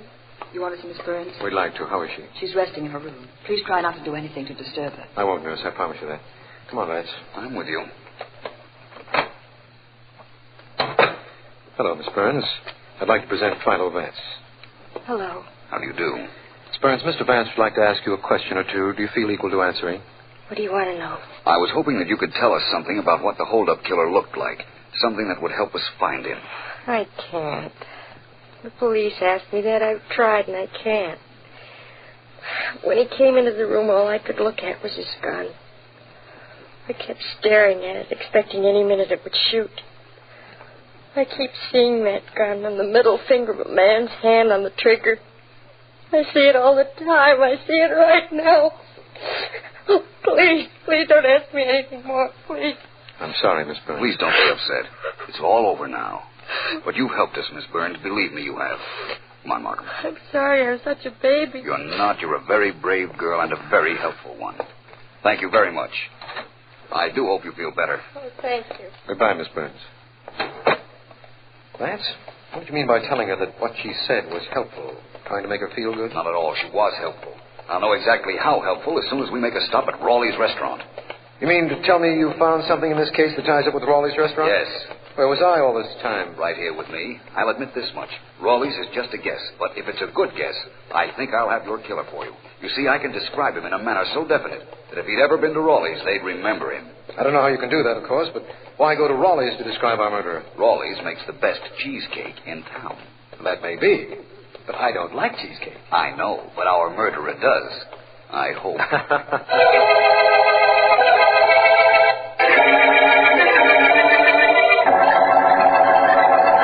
Of course, I'm proud of our cheesecake, Vance. It's famous all over the country, and this cheesecake you have is definitely ours. That's what I thought when I borrowed it from the police, Mr. Rawley.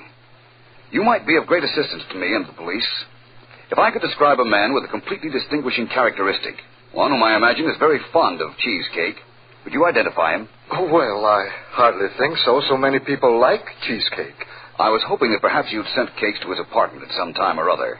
And if you had, that perhaps you could give us the address. We have a record of every customer's name and address, Vance, but you'd have to describe the man pretty well if I'm going to come even close to recognizing him. I'll describe him so well that there isn't a chance of your not knowing him if he happened to be one of your customers, Mr. Rawley. And if he did happen to be one of your customers, he's as good as caught right now.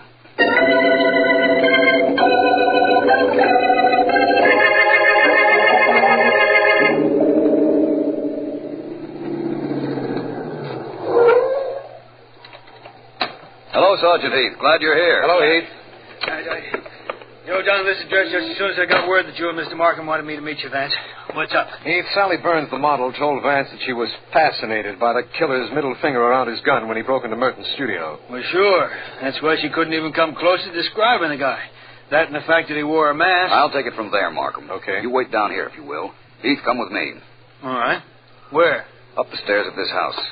Keep your eyes open, Markham. I will. Luck to you, Vance. Thanks. Now, Heath, when that model told me that the killer's middle finger was around the gun, that got me thinking. Nobody shoots a gun with his middle finger. It's always the index finger. Yeah, that's right. Lower your voice now, Sergeant, please. We have to walk up a flight of steps to grab our killer.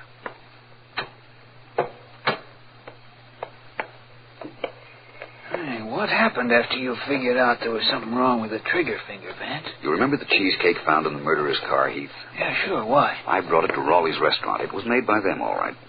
So? So I gave Mr. Rawley a description of the man I knew was the real killer, Heath.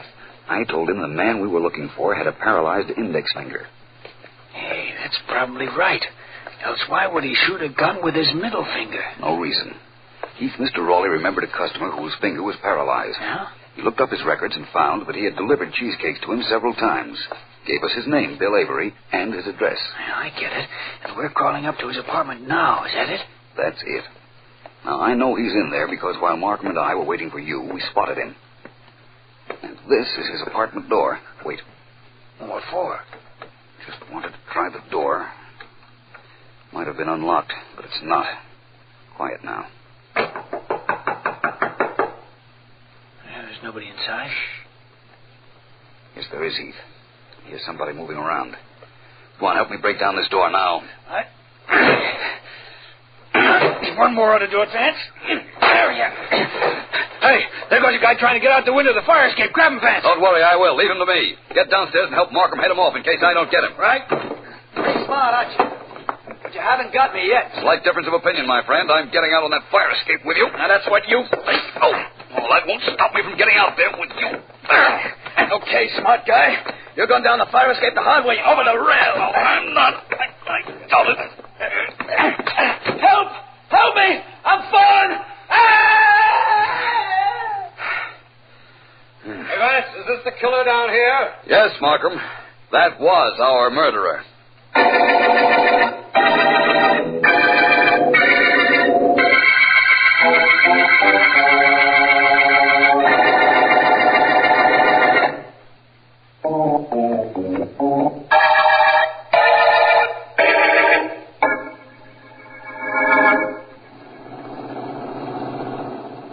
right, Markham, I know. You want me to tell you why I was so sure there were two men in the murder car. On a sunny morning like this, Vance, I'm entitled to be enlightened, don't you think? I think. Well, Markham, the first reason was this. You and I are driving in your car. The sun is out, and you have the sun shield pulled down. Of course. It keeps the sun out of my eyes when I'm driving. Right. Well, the sun shield on my side is pulled down, too. That's because I don't want the sun in my eyes. There were two sun shields on the murder car, both pulled down. Yeah, that would indicate there was a passenger in the murder car, come to think of it. Not conclusively, of course. But then there was that cheesecake and a topcoat belonging to the dead driver across the back seat. Why the back seat, Markham? I don't know. The natural thing to do with a topcoat if you're alone in a car is to throw it over the seat next to you. Except if there's somebody sitting in that seat. Right. I see now why you knew there were two men in the car, Vance. Wonderful observation. Thank you. Merely a combination of circumstances that couldn't be explained any other way to my satisfaction. Now, Markham, you know why, in the beginning, I insisted that the dead driver was not necessarily our murderer. Yes, I do. I know why you insisted in the beginning, and also how you found him at the end of the Cheesecake murder case.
Calling all detectives.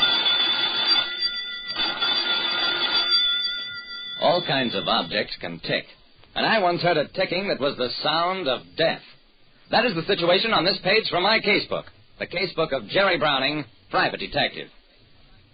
Every private detective knows what I, Jerry Browning, tell you, that there's a time for everything, even murder. It was about 1 in the morning. I'd had a hard day, gone home early, and was sound asleep when the persistent ringing of my phone yanked me awake. Mr. Browning, you don't know me, but you've got to help me. My life is in danger.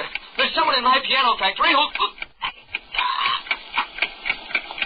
Hello? Who is this? What's that ticking? I got no answer to my questions, but that strangling noise through the telephone earpiece spoke for itself. It sounded like only one thing: murder. I didn't waste time trying to trace the call. Instead, I dressed and headed for police headquarters.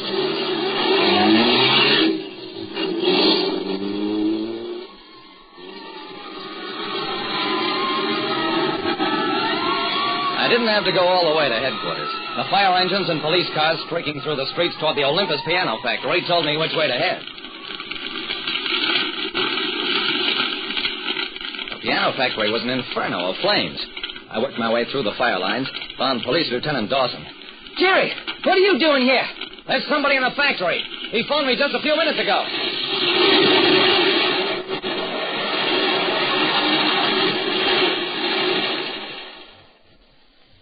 It was almost an hour before the flames were brought under control. And by then, the piano factory was a mass of debris. Lieutenant, there's a body over here. Dawson and I picked our way over the still smoldering timbers. It's the watchman, Jerry. The poor guy must have suspected something. Dawson, I can't prove it yet, but I'd stake my life he was dead before the fire started. Mr. Browning, your suspicions were right. This man had no smoke in his lungs. He was dead before the fire at the piano factory started. I nodded, turned to Dawson. Have you any dope on how the fire started? Not too much, Jerry. Place had vats of resin for waxing the piano strings and lacquers for wood finishing. Both are highly inflammable. Who's in charge of the place, Dawson? Dawson frowned. Well, it's kind of complicated. Come on into my office, Jerry.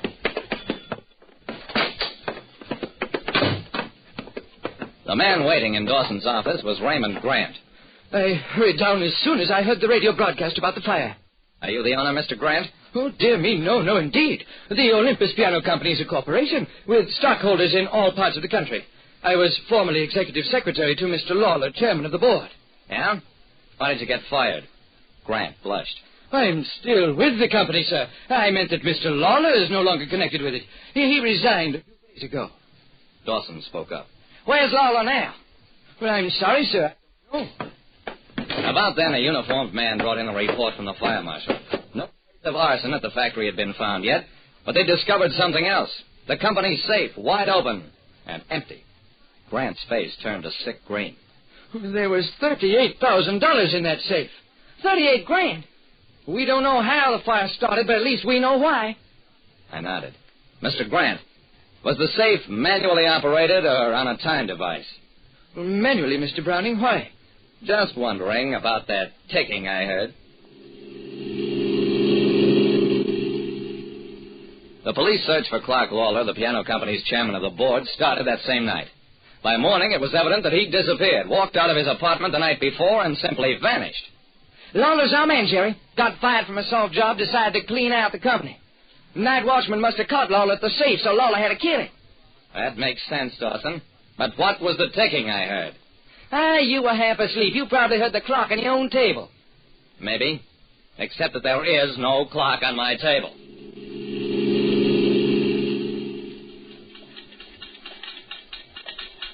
Mr. Browning, the Acme Night Patrol Service manufactures most of the clocks night watchmen use on their rounds. Our clocks record as well as tell time. No watchman worth his job would be found dead without an Acme recording clock. You don't say.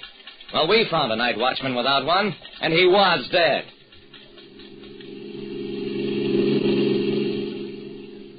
Yes, Mr. Browning, the Western Employment Agency provided the night watchman for the Olympus Piano Factory. He was Angus McDowell, 62, bachelor. I understand he lived at the factory during the day. You haven't told me anything I don't already know.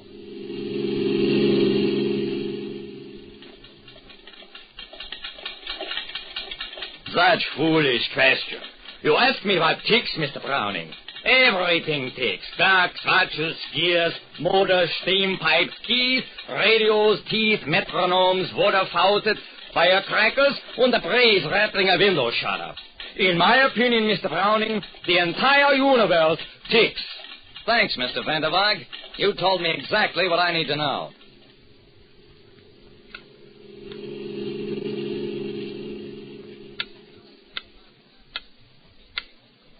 I listened to the sound in a music shop, and that was it. A metronome, a small, precise time interval measuring instrument that most pianists use. That afternoon, I poked around in the ruins of Lawler's office at the burned factory, found bits of just such an instrument. Okay, so now I knew what had caused the ticking, and it wasn't the spinning of the universe.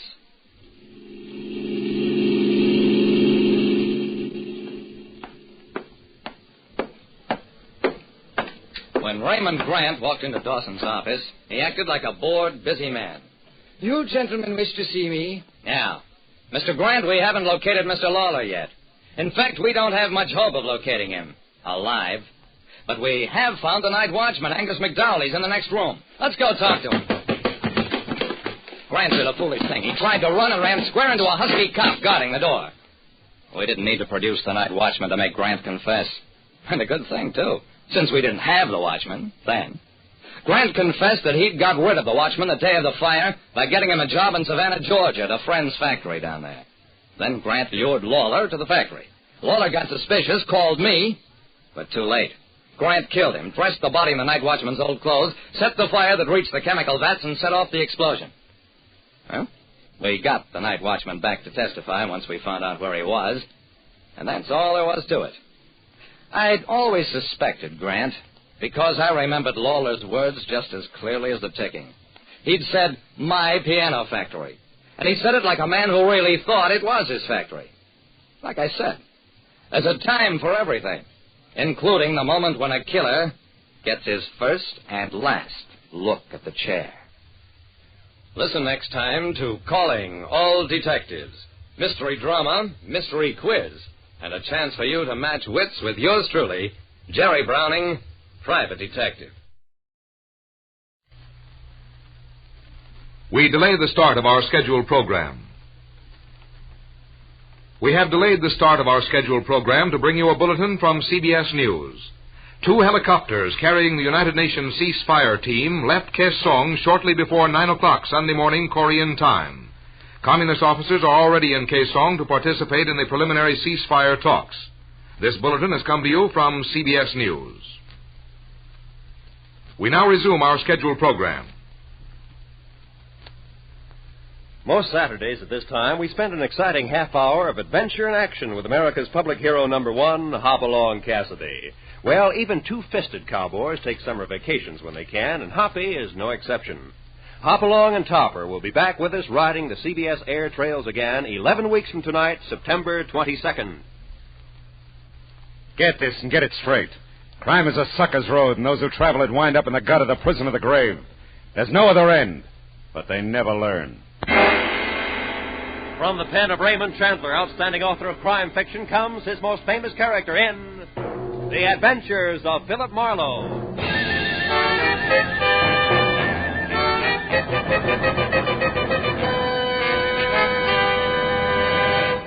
Now, with Gerald Moore starred as Philip Marlowe, we bring you tonight's exciting story, A Seaside Sabbatical.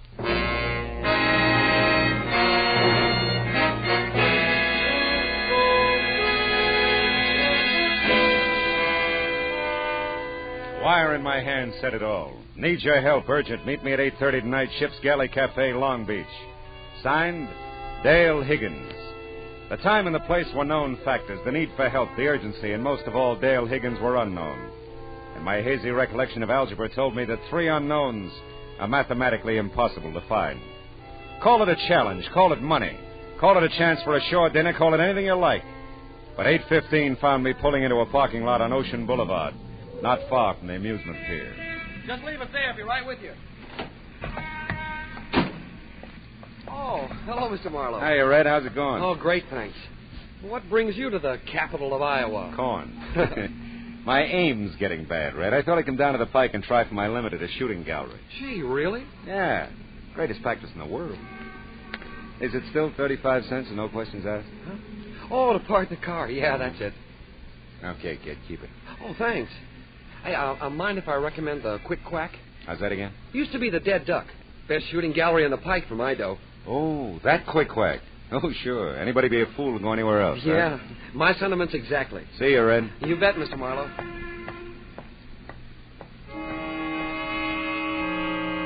Red's a nice kid. His name was a natural. He was blonde. I bobbed along Ocean Boulevard in a direction that instinct and a blaring blue neon sign indicated would lead me on course to the ship's galley. The night was muggy and close. You wore it like an extra coat. And the ocean breeze I'd anticipated had retired in favor of alternate waves of fog that rolled in, engulfed you for a moment, and as suddenly rolled out again. I was very nearly on time for my 8:30 appointment with Dale Higgins as I turned blue beneath the ship's galley neon and stepped inside to be greeted by tight little groups of faces that opened and closed to admit food, drink, and talk, all indigo. The door behind me closed on 2 thoughts. My dreams of a shore dinner were blasted, and the ship's galley emerged as the last place in the world for anyone in need of urgent help to discuss his problems. But then, I didn't know Dale Higgins. Are you Philip Marlowe by any chance? That's right. Yes, it looked like you were looking for someone. I'm Higgins. Oh, how are you, Higgins? Do we talk here? Probably not very well. Oh. Walk along the beach? Oh, fine.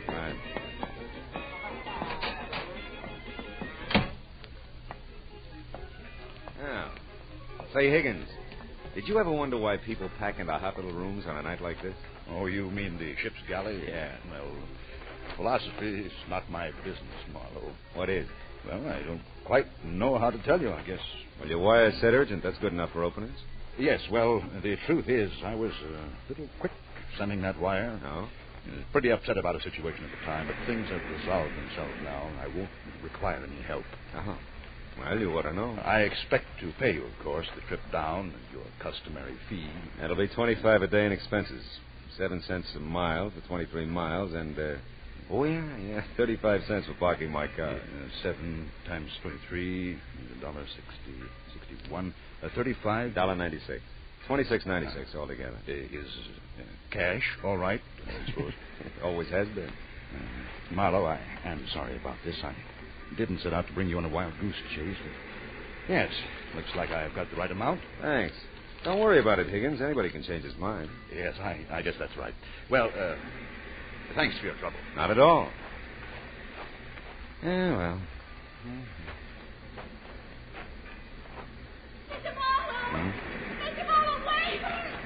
I turned in the direction of her voice, but the fog has a cute way of diffusing sound as well as sight. And I realized I wasn't closing in on anything, that the fog was circling me and I was circling it. So I stopped and waited.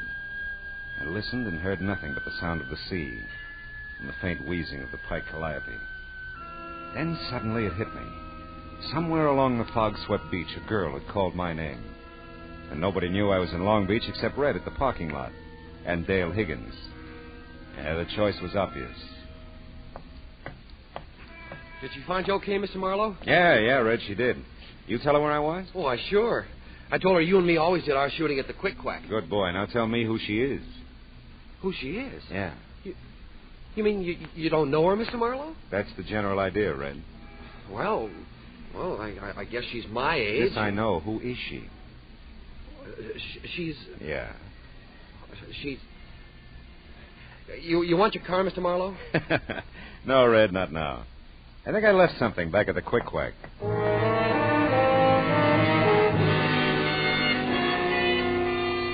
Everything that was young and pretty along the pike was hanging onto a sailor's arm.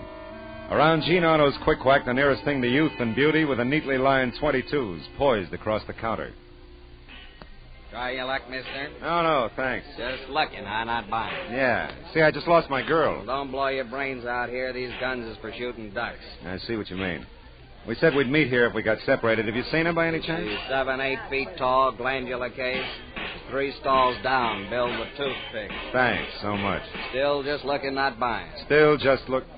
Try it from a distance. It looks even better. Go on, bud. Beat it. I spotted her. At least I'd spotted a frightened fawn of a thing who caught my eye as if we were the only two on the pike. And there was something about her that made me wish we were. I followed her away from the crowded amusement section up the ramp toward Ocean Boulevard. Suddenly, she broke into a run, darted into an alleyway. I wasn't far behind her. No one saw you, did they? Follow me? Like who? He might have. And there may be others. I don't know. That makes 2 of us. Now, wait a minute. Let's talk, huh? I saw you meet him. I thought it was you at the parking lot. I saw you meet him, the ship's galley. Something like you lost in a mob. I'll kill you, you know. If you're with them, I'll kill you. I've got to before someone kills me. I don't know about Now, listen, you. baby, I'm with you. Don't come in here. All right. I can't be seen with you. I can't walk out of here with you. He's around somewhere. I know he is. Oh, Mr. Marlowe, you'll help me. You'll have to. There isn't anyone else. Of course I will. Well, then look. As soon as you can, get your car. Don't let Val see you now. Val? You know Val. Listen, in your car. Meet me at 7th and Anaheim. I'll get there. I'll have to. And then we can talk. Yeah, but wait a minute. 7th Hold it. and Anaheim, Mr. Marlowe. Oh, I'm Dale Higgins.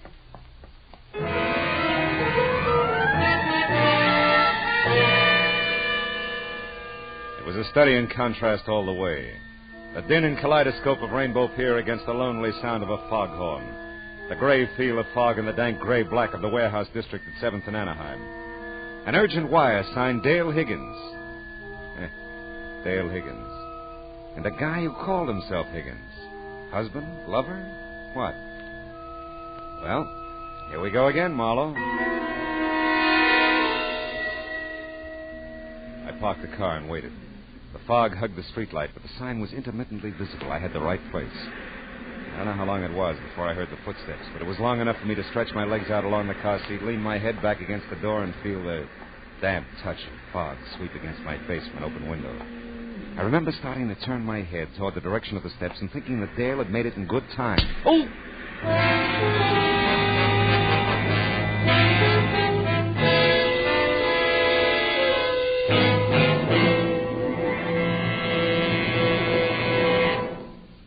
In just a moment, we will return to the second act of Philip Marlowe. But first, just as systematic exercise builds a strong body, so does systematic saving build a strong future. Save systematically for your future and for your country's future with United States Defense Bonds. And now with our star, Gerald Moore, the second act of Philip Marlowe, and tonight's story, A Seaside Sabbatical.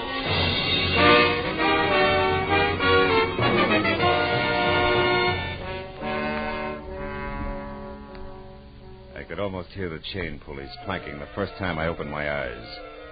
And it took another game try before the fuzz faded away and the room slowed down to a Lambeth walk. Off somewhere, the faint sound of breakers. And I did the ceiling, the walls, and one corner of an expensively furnished room before I centered on the fuzzy, indeterminate face at my bedside. A kind face, motherly and pleasant. It talked. I'm Mrs. Higgins. Oh no. Yes, I am.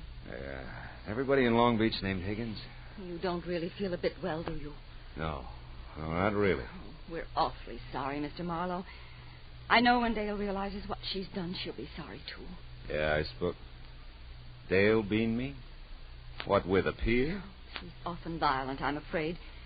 Such a high-strung girl. Gives way so easily, you know. Yeah. Imagines all sorts of things and then, well, just gives way. Yeah. But I won't worry you with that. Dale's my problem. I won't worry you with anything, Mr. Marlowe. Just you get a night's rest. I'm a cinch. We'll pay whatever damages there are, of course. But I won't hear of you leaving now until you're much better. Oh. Hey.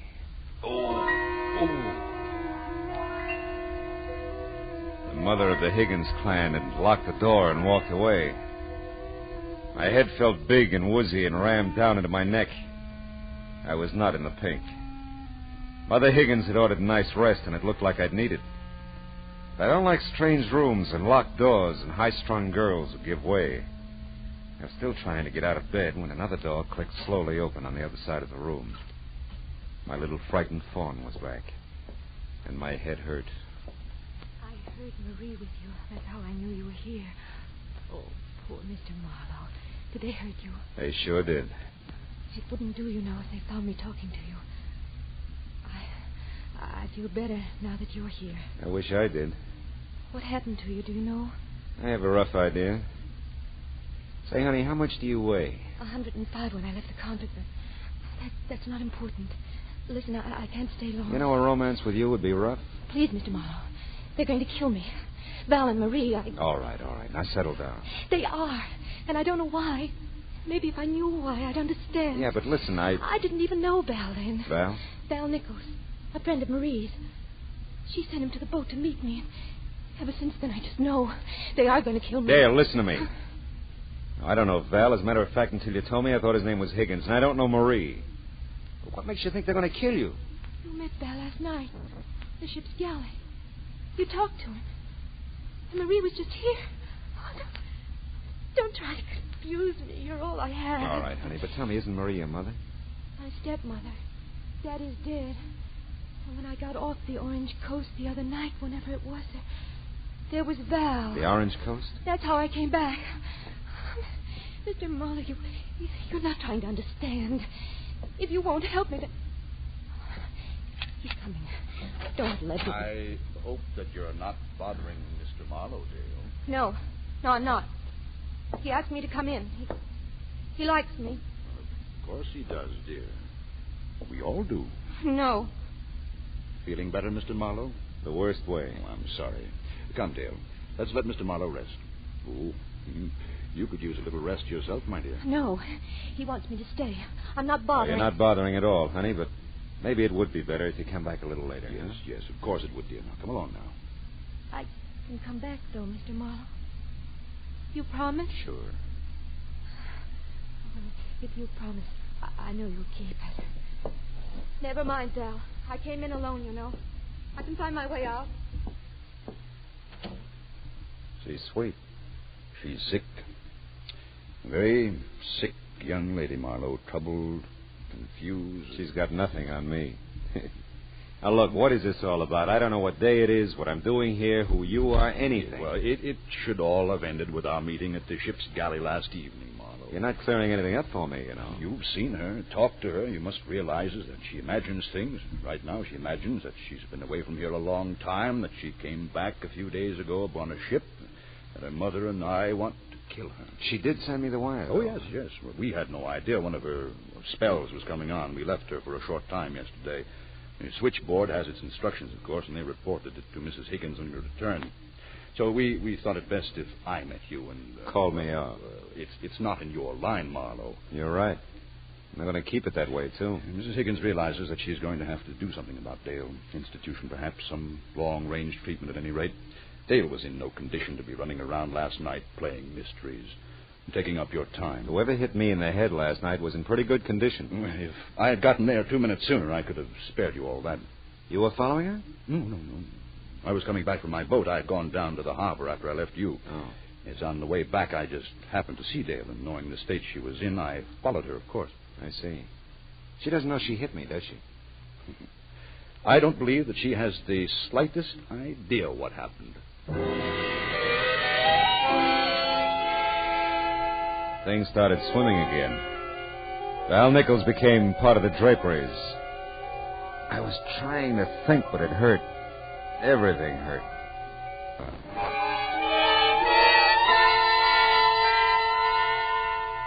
The next time I tried, I was more successful. The sunlight was streaming in the room. The clock on the night table, visible for the first time, said it was almost noon. So I got up. It was still pretty fuzzy on the edges, but I found my clothes hung neatly in the closet. Managed to get them on in the right order and made it to the door that had been locked before, but it wasn't this time. Mr. Marlowe, you shouldn't be up. Well, I'm always flying in the face of great odds, Mrs. Higgins. Bill's character. Even so, you should stay in bed a while. Oh, really, I'm fine, thanks. But you're not leaving. I won't think of it. You'll lunch with us at least. No, really. I've got to go, but I'd like to see Dale first. I sort of promised her I would. Oh, my. She's sleeping, Mr. Marlowe. Oh? We gave her sedative. Doctor's orders, of course. She's had such a trying time, you know. I wouldn't want to disturb her, no. But maybe I can call later. Oh, that would be so thoughtful of you. I know she'll be disappointed at not seeing you, but Oh, Val, Up and about so soon, Marlowe?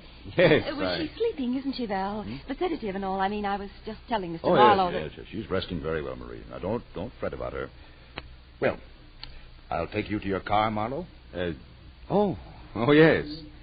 Well, Mrs. Higgins, it's been... It's been downright dreadful, and I know it, Mr. Marlowe. If I can do anything to right this terrible wrong, please let me know. Well, if I can think of anything, I'll let you know. Goodbye, Mrs. Higgins. Tell Dale goodbye for me, will you? Oh, yes. Yes, of course I will. Well, it looks like another lovely day, doesn't it?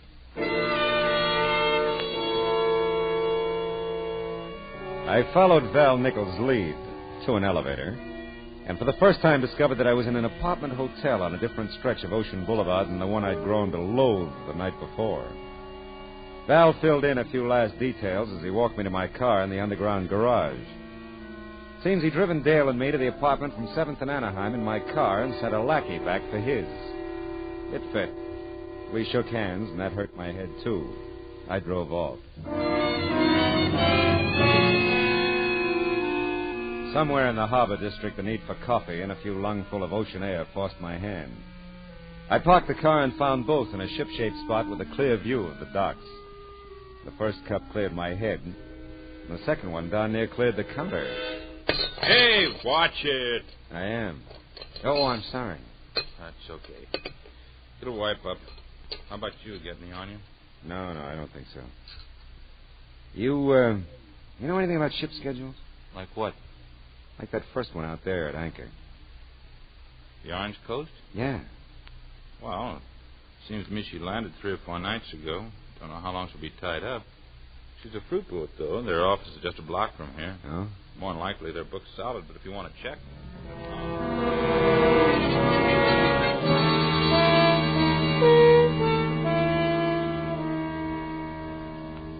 Yes, Yes, Mr. Marlowe. There was a passenger Higgins on the Orange Coast when it docked Tuesday. Miss Higgins it was. Miss Dale Higgins, according to our records. Any record of where she boarded the boat? Let's see now. Oh, yes, at Macapa. Macapa? Brazil. Macapa, Brazil. Was she traveling alone by any chance? I really don't know. There's nothing here to... Any other Higginses aboard? No. How about a passenger named Nichols? Any chance of that? No Nichols either. Okay. Thanks. Thanks very much. It was my turn to send a wire, only it was a cable this time. And it was going to be a while between answers, so I checked into a nice, clean, inconspicuous hotel. Had some food and a half bottle of aspirin and placed 2 phone calls. Dale Higgins was still resting comfortably, according to her stepmother. But Muff Benjamin was still willing to do anything for $1. He was there in no time. I heard you were here, Ma. Something big. Could be. You tell me you're the guy who hears things. About you being here? Mm-hmm. No, you know how it goes. People see people tell people. That's nothing. Yeah, I know. It happens all the time. Now, look, Muff, I got to know things quick. Well, For money. Who and what? All right. I get this. The name is Higgins. A man old enough to have an 18-year-old daughter. I don't know his first name. He's dead, I think. But the daughter's name is Dale. You got that? And the wife that's surviving is called Marie. They have an apartment on Ocean Boulevard, the Shore, I think it is. I got it. Okay. Now, a guy named Val Nichols, check on him, too. And if Higgins is dead, find out about a will. I'm ahead of you. Good. Get back as soon as you can, huh? You double the dough, I'll double the street. You're double.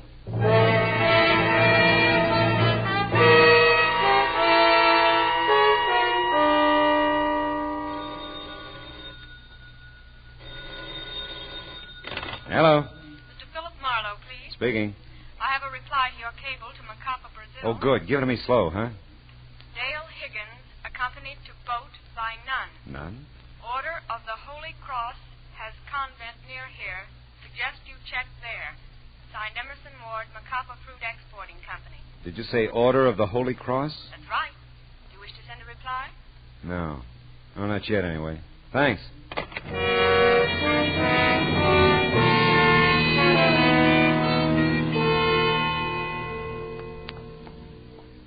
So you see, Father, if you could help me contact the convent in Brazil, I could find out how long Dale was a student there.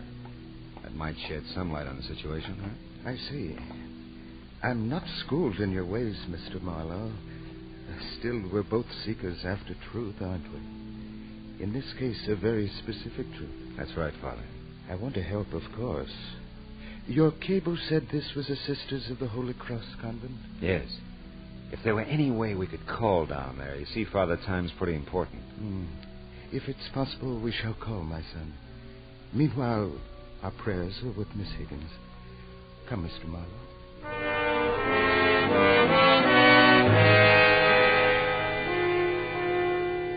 My prayers were with the phone company, too. And with Muff. And, of course, Dale. Because if her version of things were true, she was in real trouble. Until I knew what it was for, there was very little I could do for her.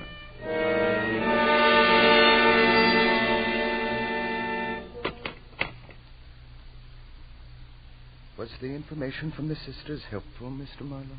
Well, they were very cooperative, Father. Dale's been a student there for almost 7 years, winter and summer. Her stepmother visited her every day, but Dale never left the convent until 2 weeks ago. Maybe it all fits, huh?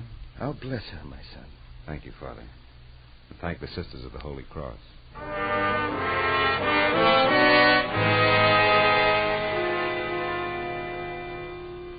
Muff Benjamin was waiting at my hotel when I got back. It was another study in contrasts.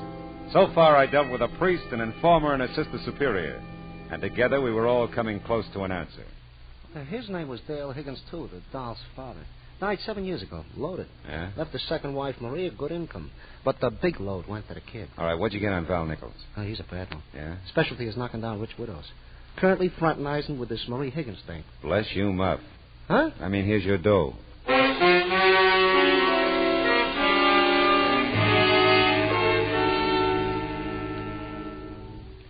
You do look so much better than when you left, Mr. Marlowe. Really? Is Dale still sleeping? Why, yes. I think I'll look in on her, huh? No, I mean, I'd rather you didn't. Where is she, Mrs. Higgins? Mr. Marlowe, you have no... I wonder if she liked it at the convent. What? 7 years is a long time to be away from home. A lot of things can happen in 7 years, you know, Mrs. Higgins. You can even end up legally dead. Why, I'm sure I don't have any idea. Dale's dad must have thought a lot of her. I'll bet she was pretty close to him, too. She was. Mr. Marlowe, what are you... You tell me, Mrs. Higgins. There's nothing to tell. Dale seems to think there is. Which room is hers? She isn't here. Oh, Mr. Marlowe, don't ask any more. Oh, she's with Val, huh? On his boat. Oh, how did this ever happen? I didn't want it this way. I thought if she could have been declared legally dead, I'd have taken care of her. I mean, kept her there in the convent. No one knew she was there but Val. Val had to have her really dead. Is that expensive, Mrs. Higgins? Oh, help her, Mr. Marlowe. He'll do it this time. He'll kill her, I know. Believe me, I don't want that. How long have they been gone? Not long. Half an hour, maybe, but no longer. I'll go with you.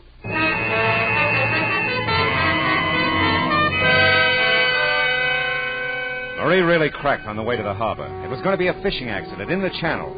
And Val would get away with it, too, unless we found something that could outpower his 30-footer.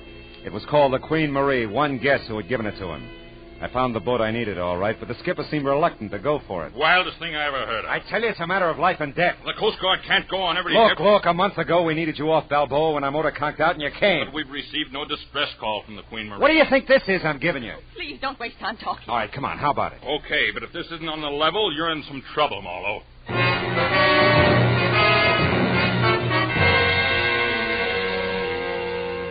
By the time we'd cleared the harbor, I knew Val didn't have a chance. Every boat in the area had been alerted. I didn't know about Dale, though.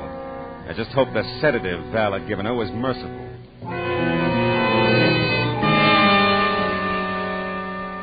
The Coast Guard took care of Val once we came alongside the Queen Marie. And I took care of Dale. She was in the galley, tied securely. Still dopey, but she came around after a while. Oh, Mr. Marlowe, you... Take it easy, baby. You're okay. I was afraid you'd forgotten your promise. No. But you didn't, did you?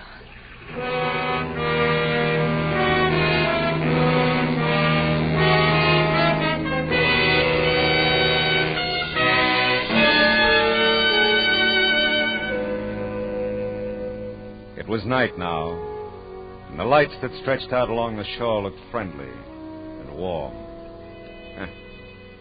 Friendly and warm. I wonder when people are going to realize that the only happiness there is in the world is what they can give each other. Happiness, that is. Not a stab in the back. But you know, there's one thing about me. Yeah, I have to admit it. I'm an optimistic fella.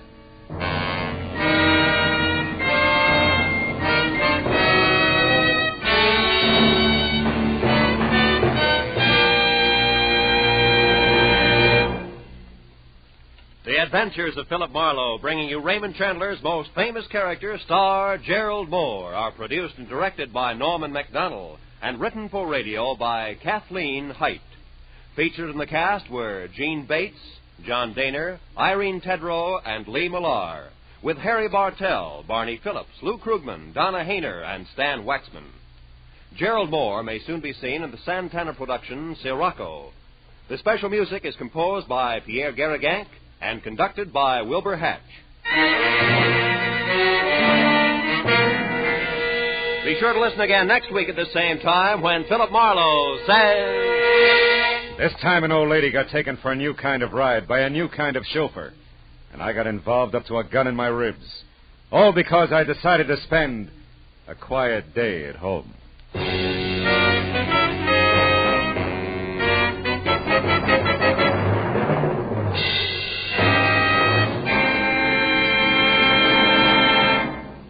Don't miss Broadway's My Beat, featuring Detective Danny Clovers, the cop who knows every character, every star, every crook frequenting the Great White Way.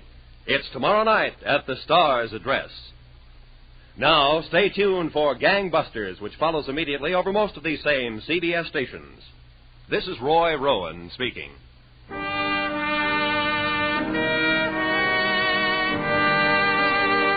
This is CBS, here Horace Hyde every Sunday night, the Columbia Broadcasting System.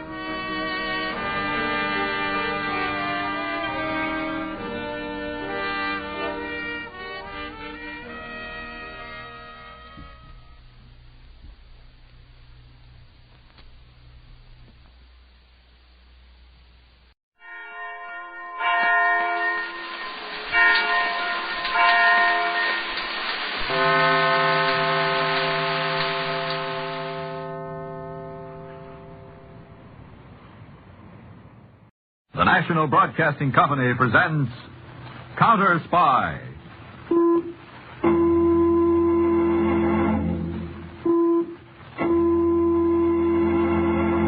Washington calling David Harding, Counterspy. Washington calling David Harding, Counterspy. Harding, Counterspy. Calling Washington.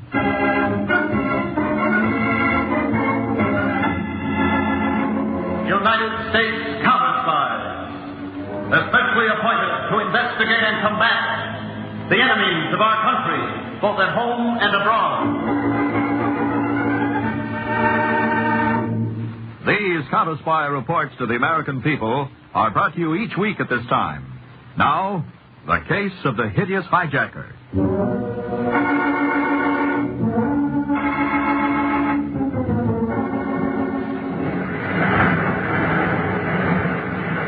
Would you care for a drink, Dillon? Don't mind if I do, Mr. Shelby. Myra, would you? Scotch, isn't it, Dillon? Yes. Anything for you, Carl? No, thank you, my dear. That's a nice view of the ocean you have, Mr. Shelby.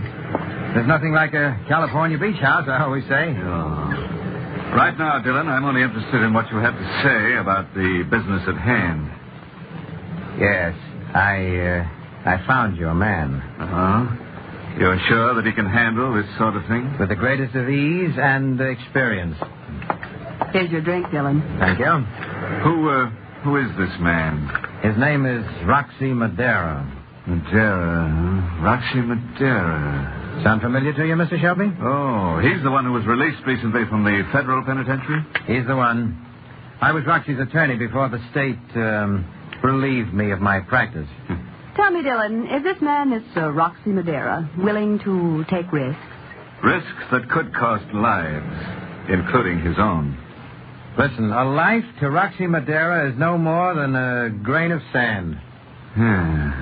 Well, Mr. Shelby, what do you say? I say Roxy Madera is our man. Get him.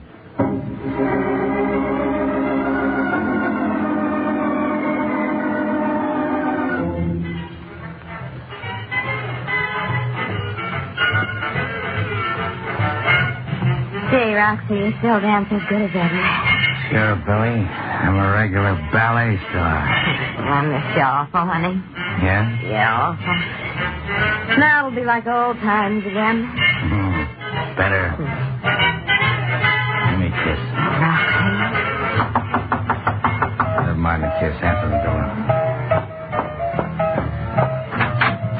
Oh, Dillon. Hi. You took your time getting here, Dillon. Sorry, Roxy. Held up in traffic. Okay, let's not waste time. Sit down. Billy, shut that phone off, huh? Yeah, all right. And go in the other room and powder your nose or something. All right. Okay, Dillon, what have you got?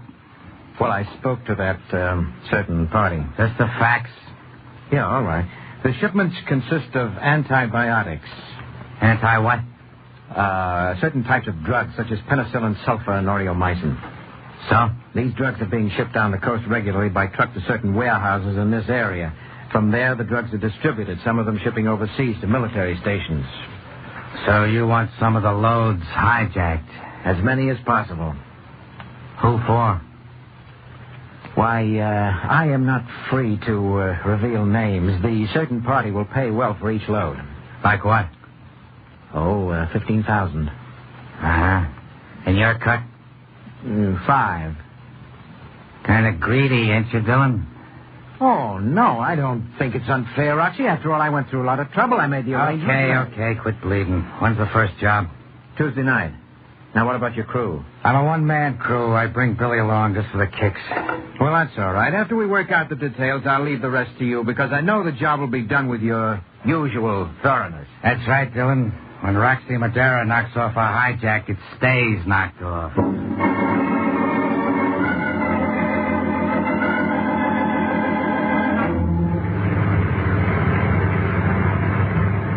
I'll be glad when this haul is over, Vic. I'm pooped. Me too, Joe. What a way to make the living, huh? There could be worse ways. Give me a for instance. I'm sorry you asked the question. Hey, Vic, up ahead.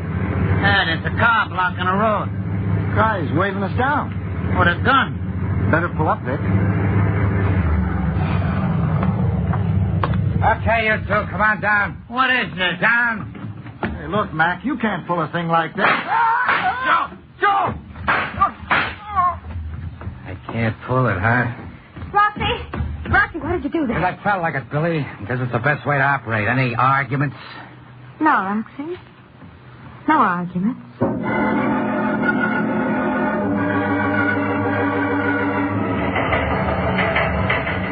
Agent Braden, Los Angeles Counterspy Field Office, to David Harding, Headquarters, Washington. A truckload of antibiotics was hijacked last night in this area. Both drivers murdered and bodies left on roadside. Truck missing. No further details. We'll keep you posted.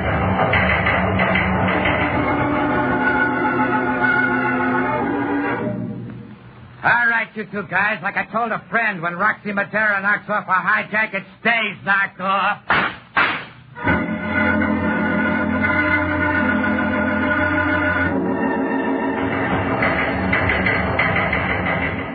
Agent Braden, Los Angeles, to Harding Headquarters.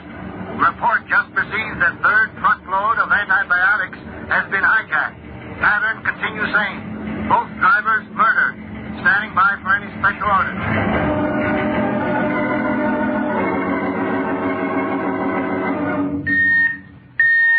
Harding, Headquarters, Washington. To Agent Harry Peters, Philadelphia Field Office.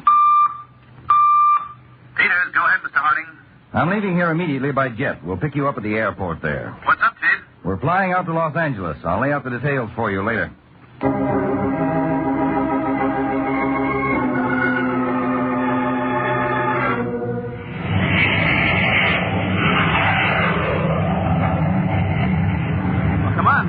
Give out with the details, would you? You've had me second-guessing my head off.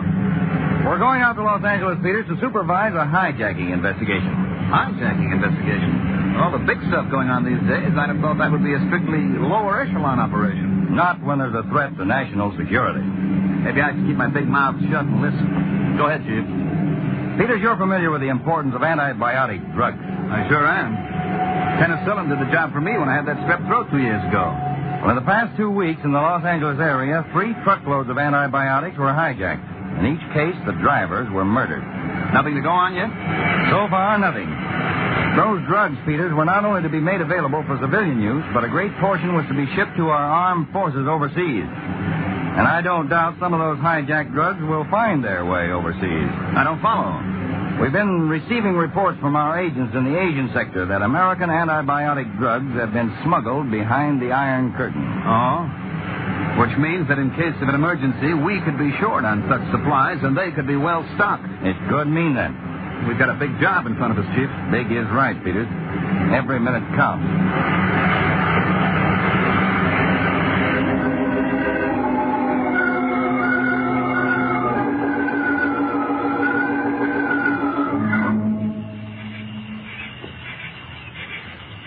For every minute he keeps me waiting, Billy, so help me, Dylan is going to pay. He'll be here, Roxy. Give me a cigarette. Sure. Here. So light it. Here. Awful dark here, Roxy. It's so dark I can't count. Car's coming up the road. I hope it's Dylan. It better be.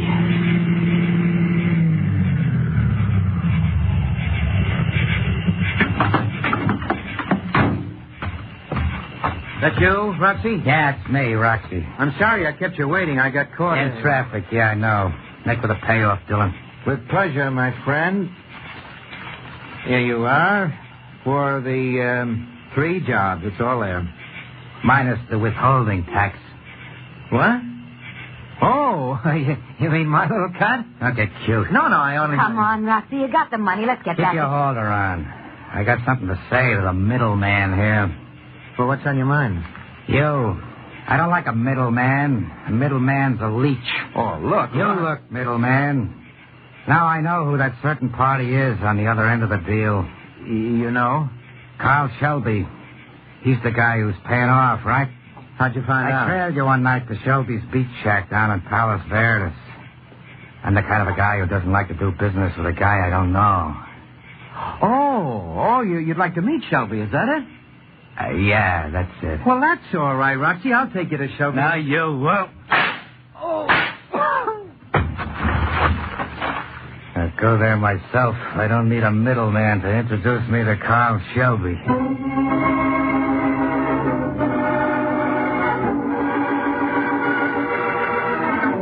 All right, Braden. Thanks. Peters. Yes, Mr. Harding. Come in here, will you? What is it, Chief? Agent Braden just called in. Peters, looks as if we've got our first real break in the case. They located the trucks? No. The body of a man named George Dillon was found by the state police a few hours ago in the outskirts of town. George Dillon. What's his background? A disbarred lawyer. Now, here's the tie-in Braden came up with. Dillon once represented Roxy Madeira, and according to our records, Madeira was released from prison 6 months ago after serving a term for interstate hijacking. So you figure that Madeira's in on this case, hmm? Yes. Braden also found out that Dillon and Madeira were seen together recently. And Madeira should have some interesting answers to our questions. Yes, he should. But Braden reports no trace of Madeira. Oh? So, Peter, yes, sir? I want a pickup bulletin for Madeira sent to all our field officers. Get right up. Wait a minute, Peter. Yeah. One more thing. Until further notice, I want an armed guard placed on every truck in the Pacific Coast area carrying antibiotics. Maybe playing both ends against the middle will work out for us.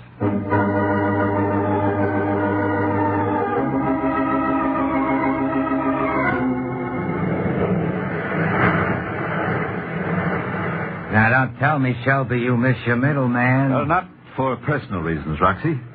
But you've endangered my entire operation by murdering Dillon. Like those waves out there, it'll blow over. Maybe you didn't hear me before. The counterspies are looking for you. Well, let them look. They won't find me here. I don't get in your way, do I, Myra? Of course not.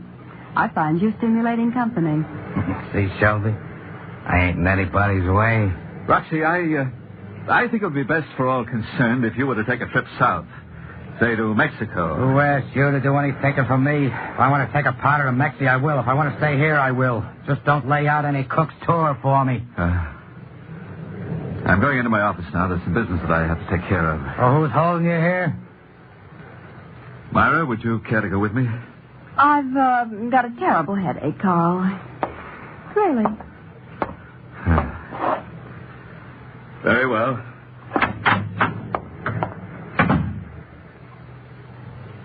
Aspirin's good for a headache, Myra. Really? Yeah. But I got something even better. Come here. See what I mean? You don't waste time, do you? Do you? What do you think? I'd like a drink. Some? No ice in the bucket. You'll find some in the kitchen. I'm used to Billy getting the ice. Well, now you'll have to get used to my ways. Okay.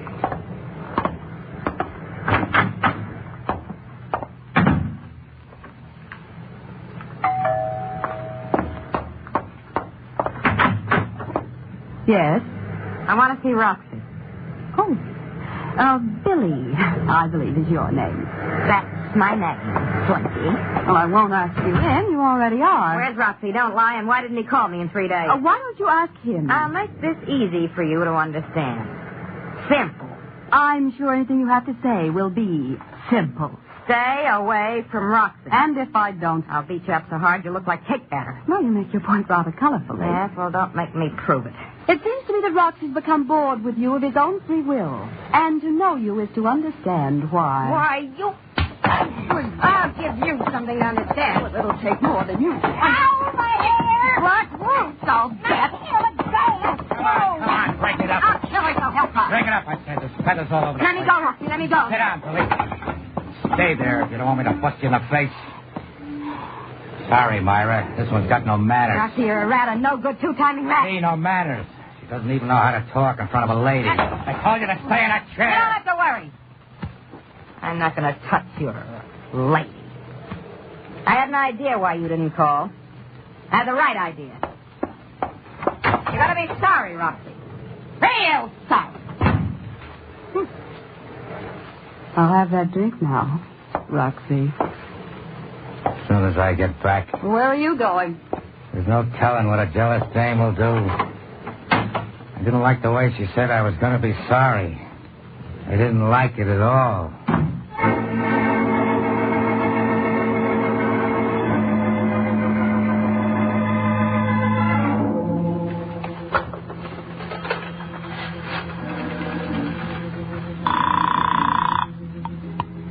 May I help you? Operator, get me the Counterspy field office in Los Angeles. Counterspy field office in Los Angeles. One moment, please. Roxy!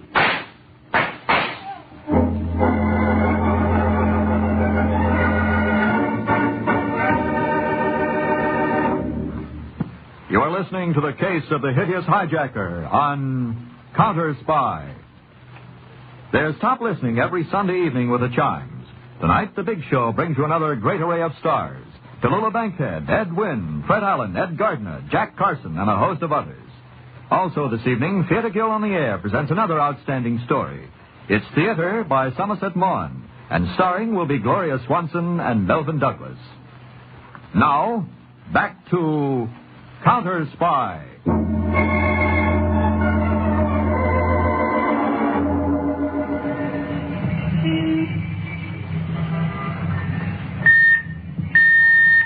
Harding, Control Car S1 to Field Office, Los Angeles.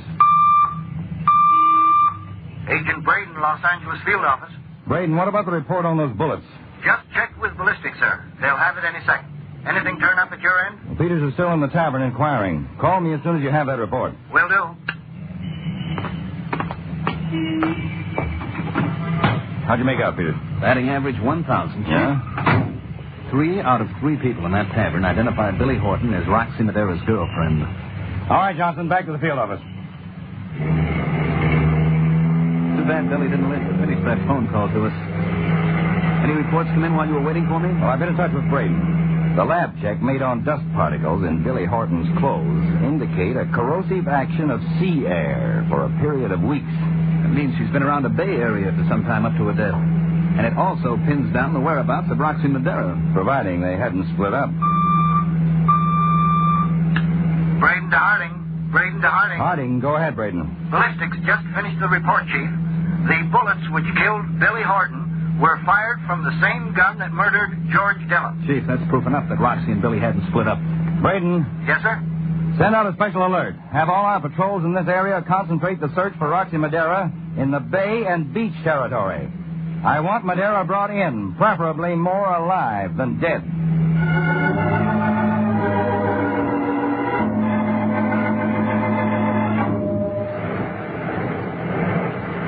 And now, Roxy, we've reached the point where you're no longer visiting. You've simply moved in. You wouldn't want me picked up, would you, Shelby? Well, you'd be much safer in Mexico. I've offered to finance the trip. But, Carl, it's not like you to be this inhospitable. Inhospitable. Myra, do you realize that he intends to remain with us from now on? And now you're losing your poise. In a minute, he's going to lose some of his teeth. Shelby, I'm staying here just as long as I want to stay, so get used to it. Do you, Myra, am I to understand this arrangement suits you? Well, I can't really say it doesn't suit me. Sorry. You ungrateful little... You animal. Get up, Shelby. The conversation's over. Get out and take a walk for yourself. The sea air will do you good.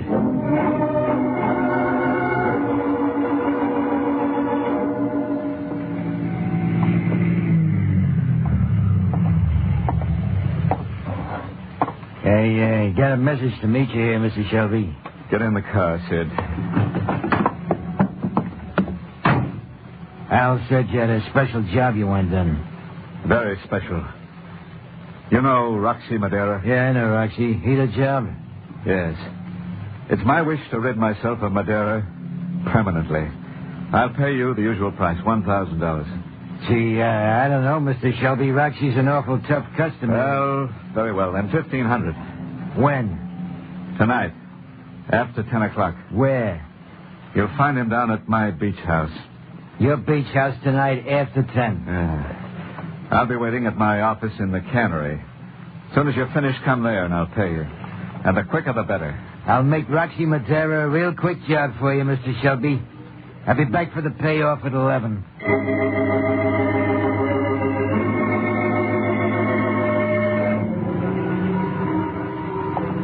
What time is it, Myra? 2 minutes to 11, Carl. Now, why do you keep asking the time? You'll find that out in a moment. Now, why'd you call me and come here to your office at this time of the night? You'll find that out in a moment, too. You're acting very peculiar. Am I? As you know, since Roxy Madeira intruded upon my hospitality, I haven't been myself. And neither have you. Are we going into that again? Oh, you needn't be so annoyed, my dear. I shan't bother to talk to you about Roxy again. The problem has already been solved. What do you mean? The answer to that question is at the door. Hmm? Come in, Sid. Sid couldn't make it, Shelby. Roxy. Roxy, what are you doing here? Tell her, Shelby. Shelby's got his tongue tied on account of he thinks he's seeing a ghost. He had me fingered for a knockoff. What? Your boy Sid is in the cellar of your house, Shelby, with a head full of holes. Roxy, Shut up.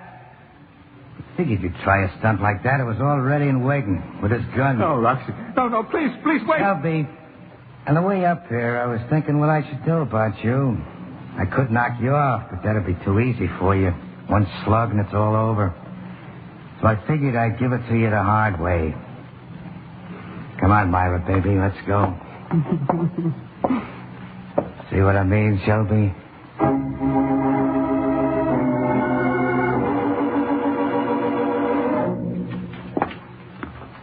I got the message you wanted to see me here in the lab, Mr. Harding. Something special up? Yes, very. One of our agents in Hong Kong came into possession of a parcel of American-made Oreomycin. It was scheduled for transshipment to Manchuria. Oh? There's the package on the lab table. It was flown back to us by special plane. And a lab test proves what? Well, see for yourself, Peter. First, look into this spectroscope here. Metallic presence. Specifically, zinc. That zinc was clinging almost imperceptibly to the cardboard container. And the drug container was smuggled out in the tin, or rather a zinc receptacle. Yes. Now take a look at this other spectrograph. I can't make it out. What is it, Chief? The lab technician tells me it's fish. Fish? Yes. And I think it's going to be the means for us to catch our own fish. Put an end to this case.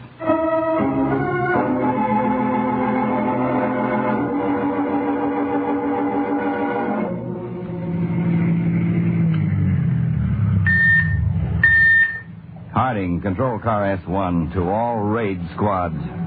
Take your designated positions. We're going in now. Come on, Peter. Right.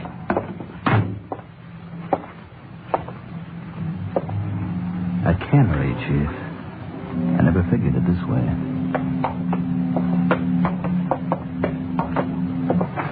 We'll go in through this door. Keep me covered. Right. There's a light in the office down there. Come on, let's go. Mm-hmm.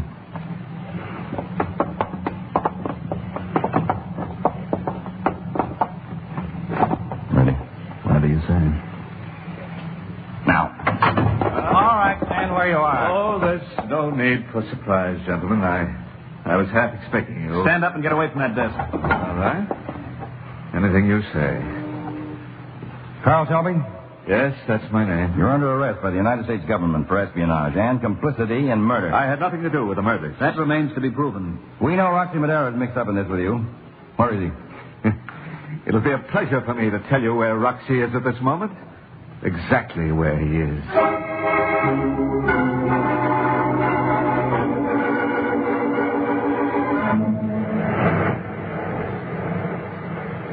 I'm afraid, Roxy, you've permanently destroyed Carl Shelby's equilibrium. I told you to forget about Shelby, didn't I, Myra? Concentrate on me. It's difficult not to. You know that. Sure. But I can't help wondering about Carl. He won't take kindly to orders. You take orders from me, or he'll take what Dylan and Billy got. Anyway, who needs Shelby now? You got the names of his contacts overseas. I'll deal with them direct. Roxy. Roxy Madeira, who takes what he wants when he wants it. What about you? We're alike, Roxy. We're the people who take. There's another way? None. We'll go a long ways together, Roxy, you and I. That's right, Myra. No stop us. What could that be? Carl has a key. He never rings. Answer it, but don't open the door.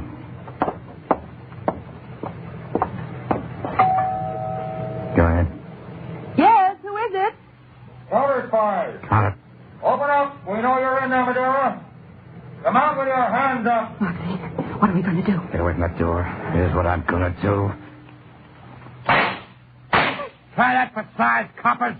The house is surrounded, Roxy. You haven't got a chance. No chance, huh? Come on, Myra. Where? We'll make it out the side door and up the stairs, Laura. Oh, no, Roxy, we'll be killed. Come on, I said. Roxy, please don't let me go with you. Like I said, you are my I kind. don't want to die, please, Roxy. Shut up, shut up. No.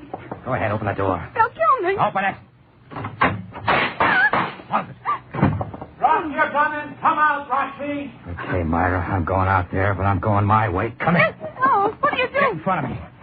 That's the way I'm going out. Shoot me first. Cops are too polite to shoot a lady. Open that door. Please, Roxy. Open it.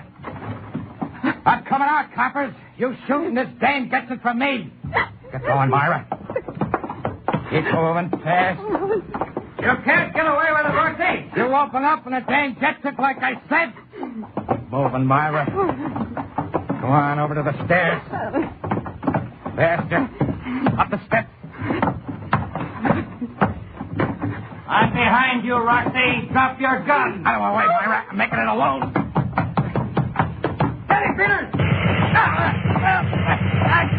I'll get you, coppers. I'll get you all.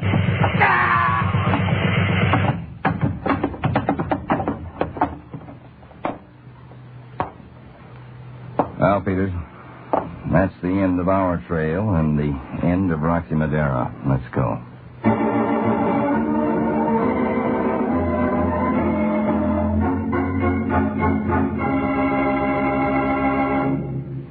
Tune in every week, same time, same station, to Counterspy. Listen next week for the exciting Case of the Prattling Paper. When enemy agents thought they had silenced one of America's top research men by murder, they didn't know that his research had made paper talk like a black streak. How your counterspies gave this black streak a voice will be revealed for the first time next week in The Case of the Prattling Paper on Counterspy.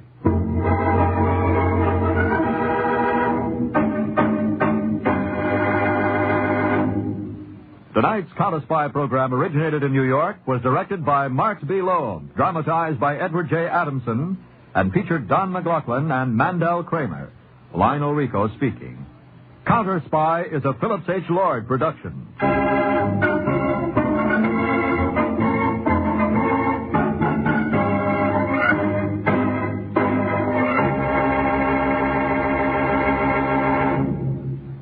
Three chimes mean good times on NBC. Later today, the Phil Harris-Alice Faye Show brings you another 30 minutes of laughs with Phil and Alice, Frankie, Julius, and the whole cast. Listen later for the Phil Harris-Alice Faye Show. And for radio's greatest spectacle, NBC brings you The Big Show with Tallulah, Fred Allen, Ed Wynn, and many, many more. Stay tuned for Tallulah Bankhead and the fabulous Big Show on NBC.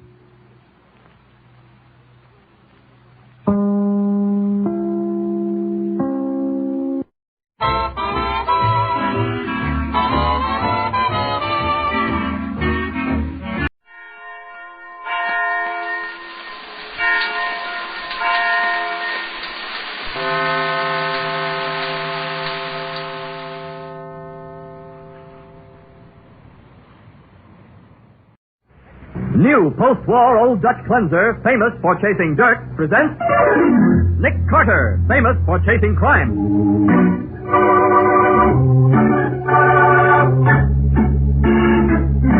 Every week at this time, two great names are joined, as new post-war Old Dutch cleanser brings you one of the most resourceful and daring characters in all detective fiction, Nick Carter, Master Detective.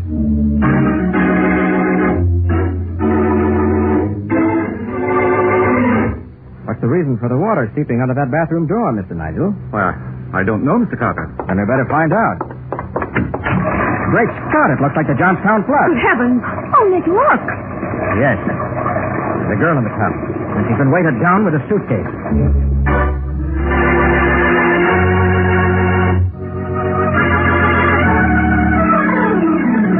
And now, the case of the candidate's corpse. Today's adventure starring Lon Clark as Nick Carter. Brought to you by new post-war Old Dutch cleanser. Although it is only 10 o'clock in the morning, Nick Carter has a prospective client in his office. A client whose pompous dignity is a bit startling.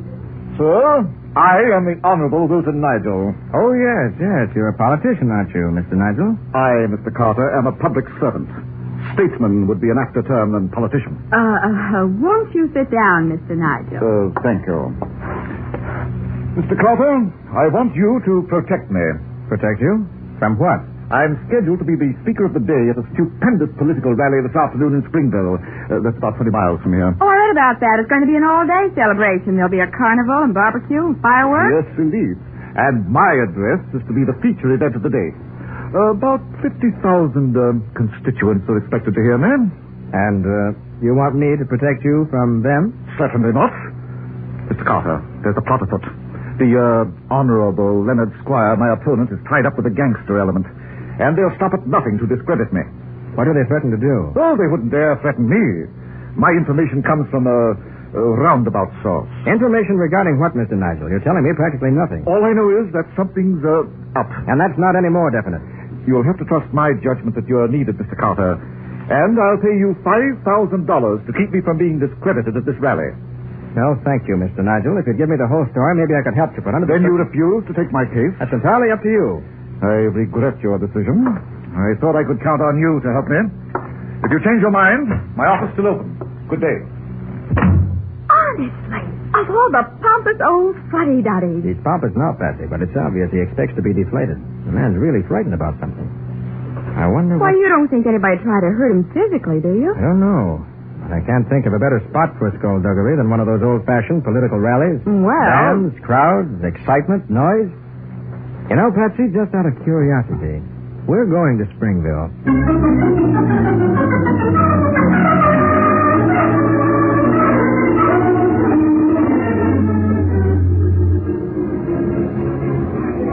Nick, is this a political rally or a country fair? Well, it's supposed to be a political rally. Oh, look. They even have a sideshow. Yes, with an Oriental dancer who certainly should draw the crowd, even if the Honorable Mr. Nigel doesn't. Oh, gee. He must be some politician if he has to resort to shows like this to get folks to listen to him. Yeah. Hey, come on. All right, let's listen to this barker. He's just starting his spiel. Gather up closer, gentlemen. On the inside of this tent, you will see Rosita, that dainty little Oriental dancer doing a famous landslide dance. It's a sensation, gentlemen. It's daring. It's delightful. Okay, Rosita, go on inside. All right, gentlemen, step right up to the ticket booth. Have your money ready. All right, I'll take two, please. How much? I'll take one, miss.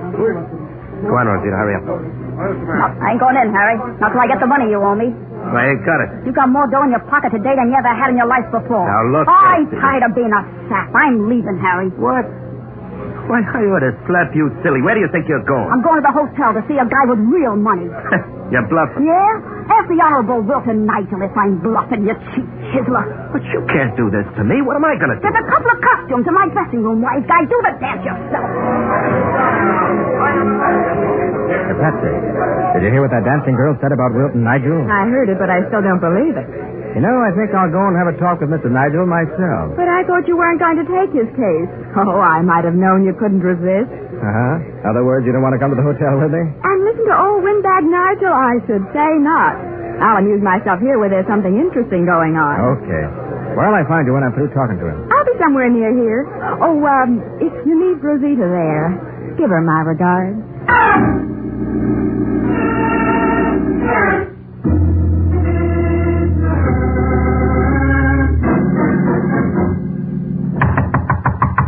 Come on, open up. Yes? Is this Mr. Wilton Nigel's suite? It is, and who may I ask are you? I'm Nick Carter. I'd like to talk to Mr. Nigel. So do I, but he isn't here. You know where he is? If I knew, I'd be there, too.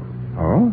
And who, if I may ask, are you? I'm Mrs. Wilton Nigel. Oh, you just wait till I get my hands on that man. Is something wrong, Mrs. Nigel? Wrong? There certainly is. You see, he and I went to a political breakfast and... Yes, I know. When I was here earlier, the desk clerk told me he was at that breakfast. So I went there to see him, but was told that he'd already left. He certainly did.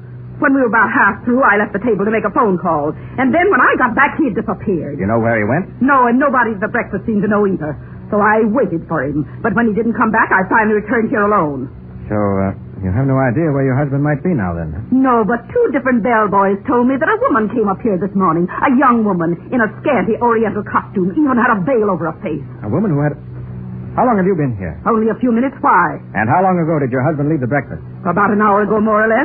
Oh, there he is now. Oh, hello, Stella, dear. Sergeant Matheson, this is... Hey, Nick Carter. Matty. Hey, what are you doing here? Mr. Nigel told the chief you turned him down. I did, but... Say, aren't you outside your bailiwick, Matty? Well, it's my day off, and Mr. Nigel's a personal friend of the chief, and Sergeant Matheson volunteered to be my guest at this great political rally, Mr. Carter. Wait a minute, Mr. Nigel. What's that water coming from under your bathroom door? Water from Hey, under looks like you need a plumber, Mr. Nigel. Better see what's the matter. Great Scott, it looks like the Johnstown flood. Oh, good heavens, you forgot to turn off the water after you shaved this morning, Wilson. I'll turn it off right now. Stella, that water's coming from the tub, but I didn't take a bath this morning. Are you sure neither of you saw a girl in this hotel suite this morning? I'm sure I didn't, but I'm not at all sure what Wilson saw. Oh, now, Stella. Hey, what's all this about a girl? There's one here, all right. In the bottom of the tub. Weighted down with a suitcase. A girl in my bathtub? Matty. Yeah. You know anybody in the local police force? Sure I do. Why? You better give them a ring. Tell them what's happened. Okay, I will. Look, Nick, what do you figure killed her? That'll be up to the coroner, but whatever it was, it's obviously murder. Murder? Mr. Nigel, will you come here, please? Well, all right. Ever see this girl before? Well, never. Most decidedly not. Mrs. Nigel. Oh, dear. I can't. Oh, what a disgraceful costume. Looks like she was a dancer from that outfit she's got on. Yeah. Yeah. Well, I'll go see the local police chief, Nick. Oh, but if there's any publicity about this, it can ruin my whole campaign. Oh, yeah? Well, you got more in the campaign to worry about now. This is murder. Dear. Oh, Mr. Carter, who on earth could have done a thing like this? I don't know, Mr. Nigel. Both you and your wife had the opportunity to kill this woman. That's preposterous. You think I'd have anything to do with a woman like that? Why, she's from the carnival, isn't she, Mr. Carter? She is. And I happen to know she left the carnival grounds close to 2 hours ago. Where were you then? Why, at the political breakfast, and I haven't been back here since. And you, Mrs. Nigel, where were you? I was, Carter, catch her. She fainted. I've got her. Oh, good. Here, put her on the Davenport. I'll give you a hand. Oh, easy now. Now, there. She'll be all right in a minute. You better get her some water. Oh, well, of course, Mr. Carter. Mr. Nigel, would you have any idea why your wife fainted? Why, no, unless it's the shock of finding a dead body in our bathtub. It wouldn't have been because she didn't want to tell me where she was, would it? Oh, ridiculous. She was at the breakfast with me. She there all the time? Why, You may as well tell me, Nigel. I can easily find out from those who were there. Yes. Well, no, Mr. Carter. Partway through the meal, she excused herself to make a phone call. How long was she gone? Well, as a matter of fact, when I left to meet Sergeant Matheson, she still hadn't come back. I see. Well, Mr. Nigel, as soon as we're sure your wife's all right, you and I are going to see whether we can find out why that girl's body is in your bathtub.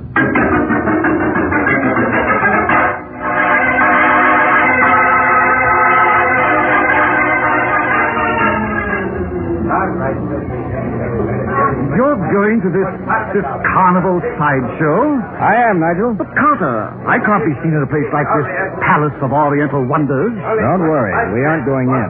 Thank heaven. The man who runs the show can give us the information I want. Oh, pardon me, mister.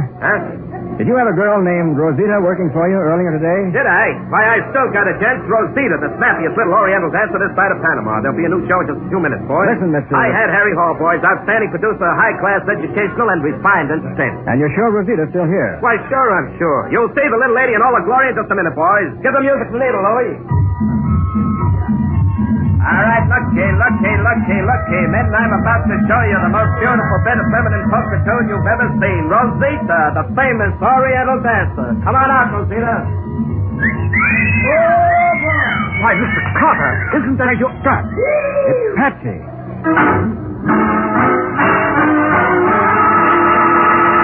Patsy Bowen may be able to pass as Rosita, the Oriental dancer, to the satisfaction of the public, but not to the satisfaction of Nick Carter.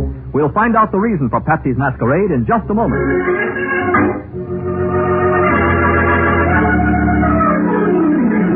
Now back to The Case of the Candidate's Corpse. Today's adventure with Nick Carter, brought to you by new post-war Old Dutch Cleanser. In the dancer's dressing room, Matty, who has rejoined Nick, is eyeing High Hat Harry Hall, owner of the Palace of Oriental Wonders, with plenty of suspicion. Nick is still indignant at having found Patsy in a carnival dance act. Don't be stuffy, Nick. I was trying to help you. But, Patsy, I don't see how... Look, after his dancer left, Mr. Hall was going to close up his show and leave town. And I thought you wouldn't want to let him get away, that's all. And you did right, Patsy. Thanks. Now, Hall, suppose you start talking. Why did Rosita leave your show? She was just a dame with ideas, I guess. Yeah, you didn't owe her any money. Who, me? Owe the help money? She said you did. And she also said you had more money today for the first time since she'd known you. Where'd you get it? Oh, listen, smart guy. No, you listen. The local police have asked me to work with them. You mean that dame stick the cops on me? Why, I'll slug that... Oh, no, you won't. Harry, she's dead. Come again? I said she's dead. Her body's in the morgue right now. I don't believe it. You will. You'll even get a chance to look at it. Meanwhile, I'm going to take a look through Rosita's stuff. You won't find anything, Sergeant. No, why not, Patsy? Well, that's another reason I took Rosita's place. I wanted to see whether there were any letters or anything that involved her with Mr. Nigel. Well, good for you, Patsy. What did you find? Nothing. Just extra costumes, makeup, the things you expect to find. Oh, speaking of costumes, Patsy, you better get into your street clothes. That Oriental costume. Oh, what's the matter? Don't you think I look cute in this outfit? I sure do, baby. As a matter of fact, Patsy, it doesn't look well on you at all. Well, I like that. Why not? Because the suntan pattern on your back doesn't match the lines of the costume. Oh. The Oriental costume is cut very differently from your bathing suit, around the shoulders. Say, I guess you're right. I noticed the same thing on another girl just a short time ago.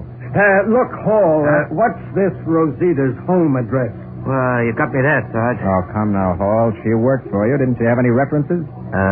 On a show like this, you don't ask for references. You take whoever you can get. Matty? Yeah, Nick.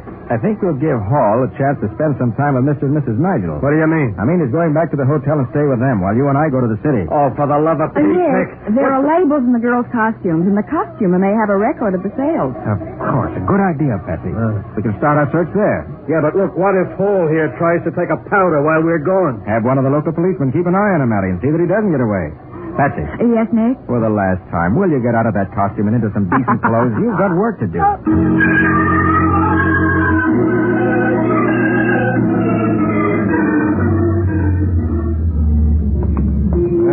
lot of good it'll do us to make this trip, Nick. Well, we already got Rosita's address from the costumer, didn't we?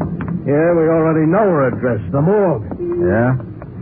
The costumes were sold to a dance team called the Casal Sisters. Yeah. We'll find the address, and it'll be a theatrical boarding house where they won't even remember Rosita. Oh, yeah?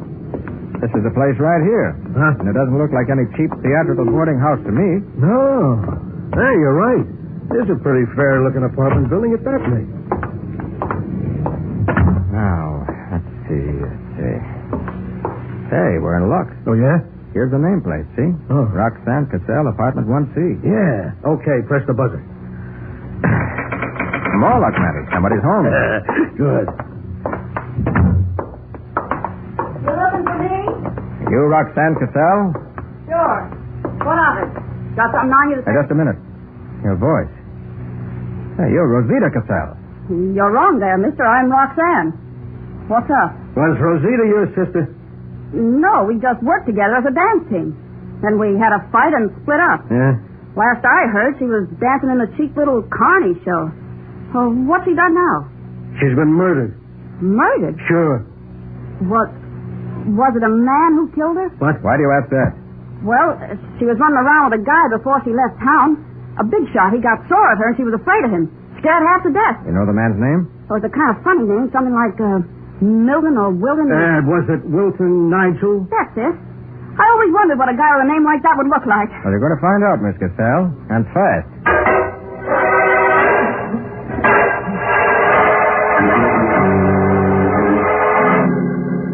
Patsy, I thought I told you nobody was to leave this hotel room. Where are Mrs. Nigel and Mr. Hall? They're with the local police, Nick. How come? Well, they wanted Hall to identify the body, and they wanted to question Mrs. Nigel about leaving that political breakfast before it was over. Sergeant Matheson, are the police questioning Stella because they think that she... Look, Mr. Nigel, this is a murder case. They'll be questioning you, too, when they hear what this young lady here has to say. What? I don't know her. Do I, miss? No, but you knew Rosita all right. And knowing you didn't do her no good either. I think that's preposterous. They brought you all the way out from the city just to accuse me of murder? Nobody's accused you of murder, Nigel. All I know is what Rosita said about a guy named Nigel. Oh, please, if Stella should come back and hear... Oh, Stella, dear, you... Why, what's happened to your hat? What's happened to my hat, indeed? What's happened to me? Mrs. Nigel, where's Hall? Oh, where is he? When we got out of the car and from the police station, that man literally threw me against the police and got away. Got away? The crazy fool. I only hope the police don't find him. What? Oh, now see here, Matty, if they catch up with him, they may shoot to kill. You couldn't blame him either, except that he isn't guilty. He isn't? No. And Miss Roxanne Casal is going to help me prove it. Me? I don't get it. You will. We're going to open his Palace of Oriental Wonders show with you taking the part of Rosita. Well, no, I'd be afraid. You needn't be. Matty and I'll be there. And I have a hunch Hall will show up, too. His curiosity won't let him stay away. But is he the murderer and thinks I'm trying to trap him when he... You'll be protected. Patsy, is the costume you wore still in the tent dressing room? It should be. Let's go then. Mr. Carter, you want Stella and me to come, too? No, it's not necessary. Now, look, Nick, a guy like Hall won't fall for that stunt. He's been around too much. Maybe not, Matty, but it's worth a trial. Now, look, he ain't going to be thinking about the carnival. He'll be trying to get out of town fast. In his car? No, the police will be watching that. My hunch is he'll head for the freight yards. And that's where I'm going right now.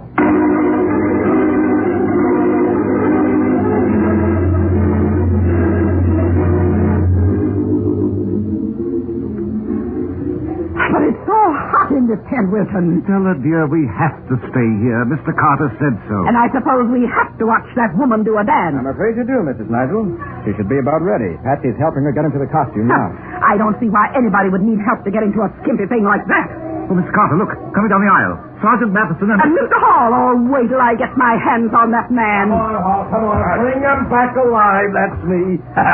Okay, Nick. Now, who was right? Look, what's the idea? I ain't done nothing. No? Hall, who paid you to bring your show to Nigel's political rally?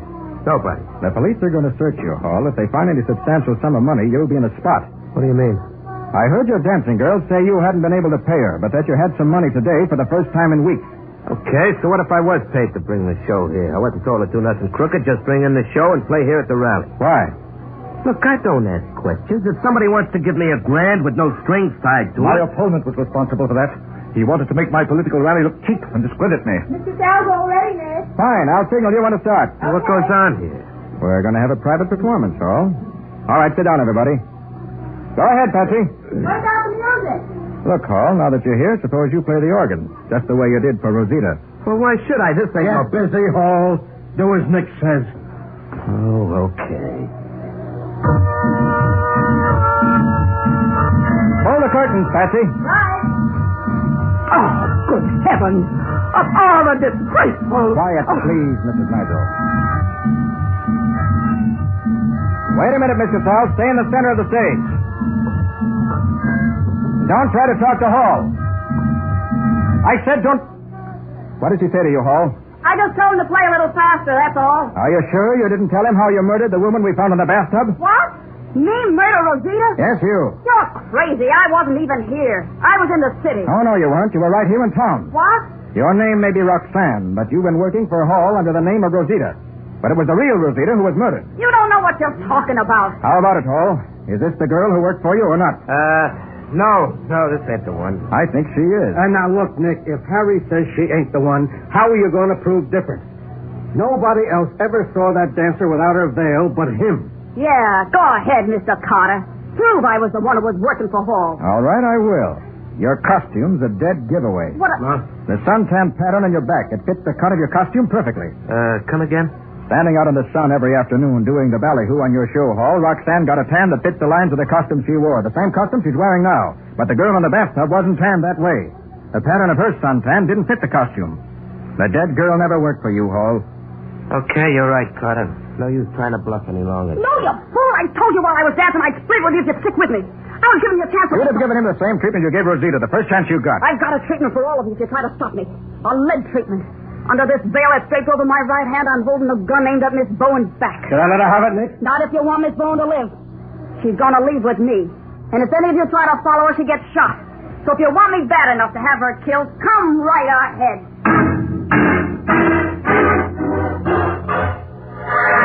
Patsy slowly puts her hands up as the dancing girl reveals a new use for a veil. Nick hesitates as the two climb down off the platform. We'll see what happens in just a moment.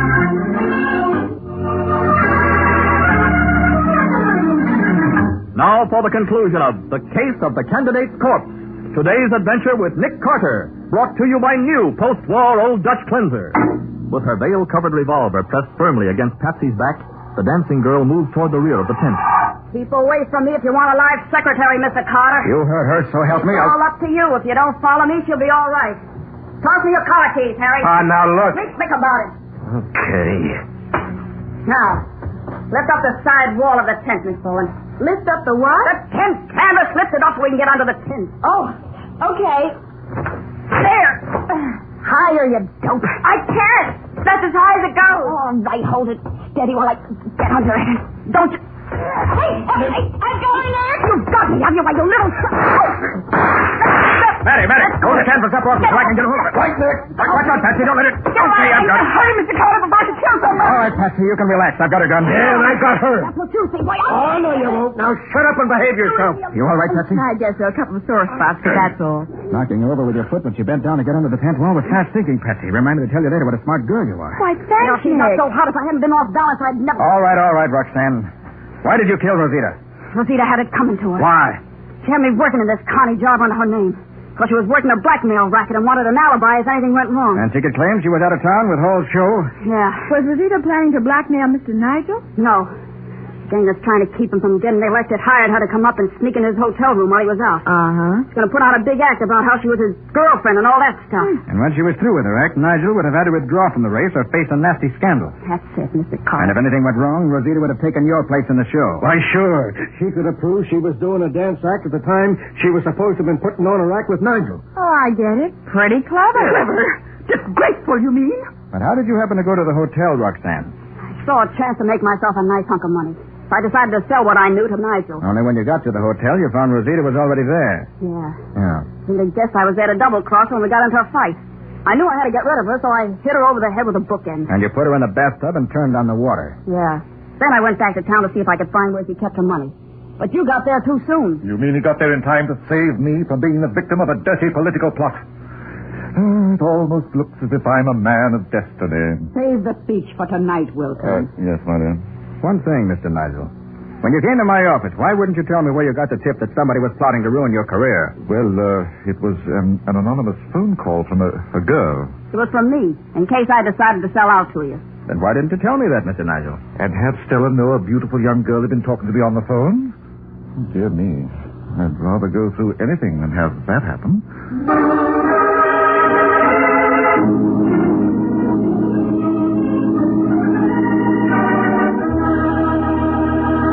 Well, Nick, what about the adventure that new post-war Old Dutch Cleanser will bring us next week?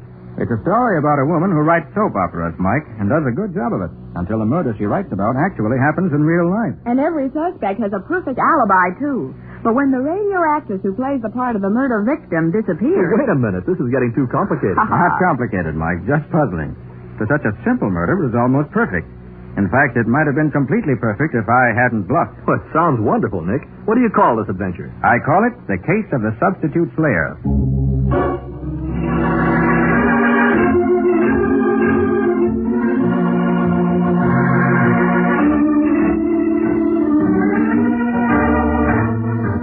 Nick Carter, Master Detective, is presented each week at this time by the Cudahy Packing Company. It is produced and directed by Jock McGregor and is copyrighted by Street and Smith Publications, Incorporated. Charlotte Manson is featured as Patsy. Matty is played by Ed Latimer. Today's script was written by George B. Anderson. Original music is played by Henry Silverne. This program is fictional, and any resemblance to actual persons, living or dead, is purely coincidental. This is Youth Month, and we are happy to join the salute to young America, upon whom our country's future depends. But a salute is not enough. We must see that every American child has the opportunity to become a happy, useful citizen. To do this, we must make our homes our children's homes. We must know their schools, teachers, and playmates. We must provide the kind of recreation that results in physical and mental health. So let's make this month significant by observing its principles the year round, thus assuring our children of an even better America. This is Michael Fitzmaurice saying, when minutes count, use new post-war Old Dutch Cleanser.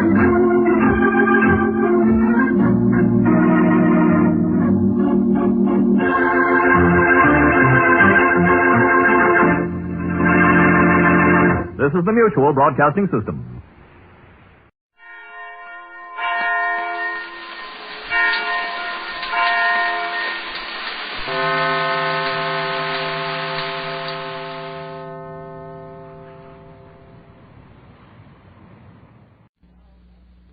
And now, Pabst Blue Ribbon presents transcribed Frank Lovejoy in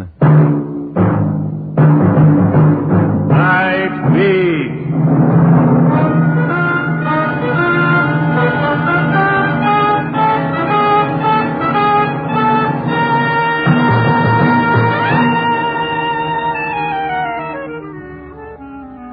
Hi, this is Randy Stone. I cover the night beat for the Chicago Star. Chicago's that big town in Illinois, you know, the one with the king-sized hangover. We're doing a pretty good job of putting the hotels back together and airing out the amphitheater and sweeping up the rubble of the disputed delegations. But don't get any ideas about starting a demonstration. We're still a little edgy. Yes, our town is exhausted, maybe even a little disillusioned. The big story's over, and we're long on heat and humidity and short on tempers.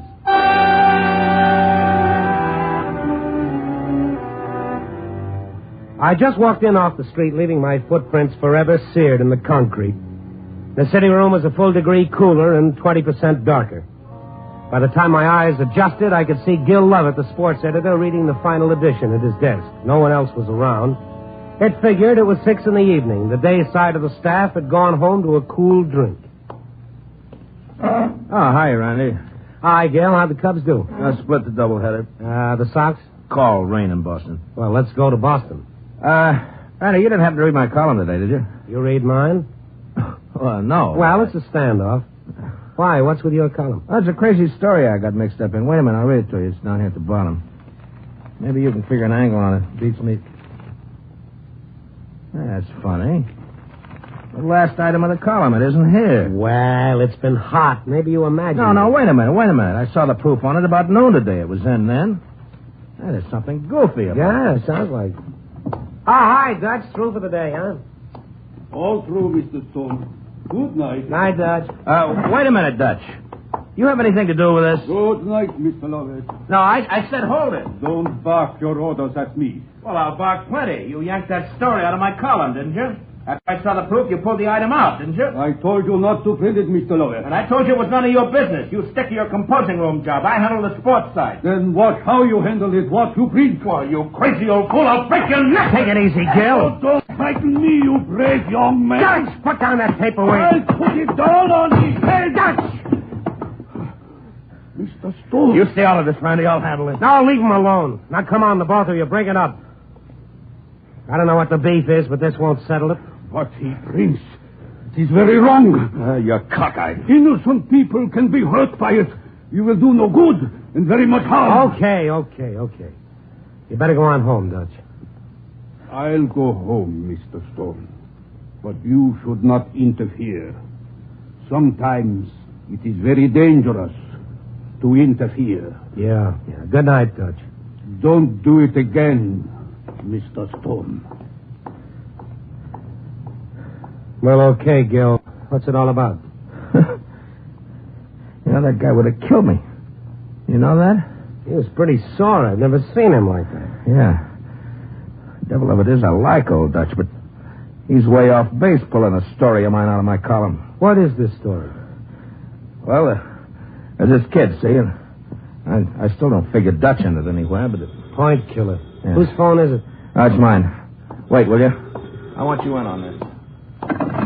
Sports desk, Levin. Oh, yeah, Denny. He's there now? Hello? Yeah, you bet I will. Yeah, thanks. I'll be right over.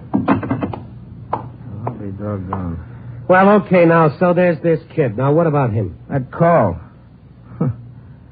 I'll do better than tell you about it. I'll show you about it. Come on.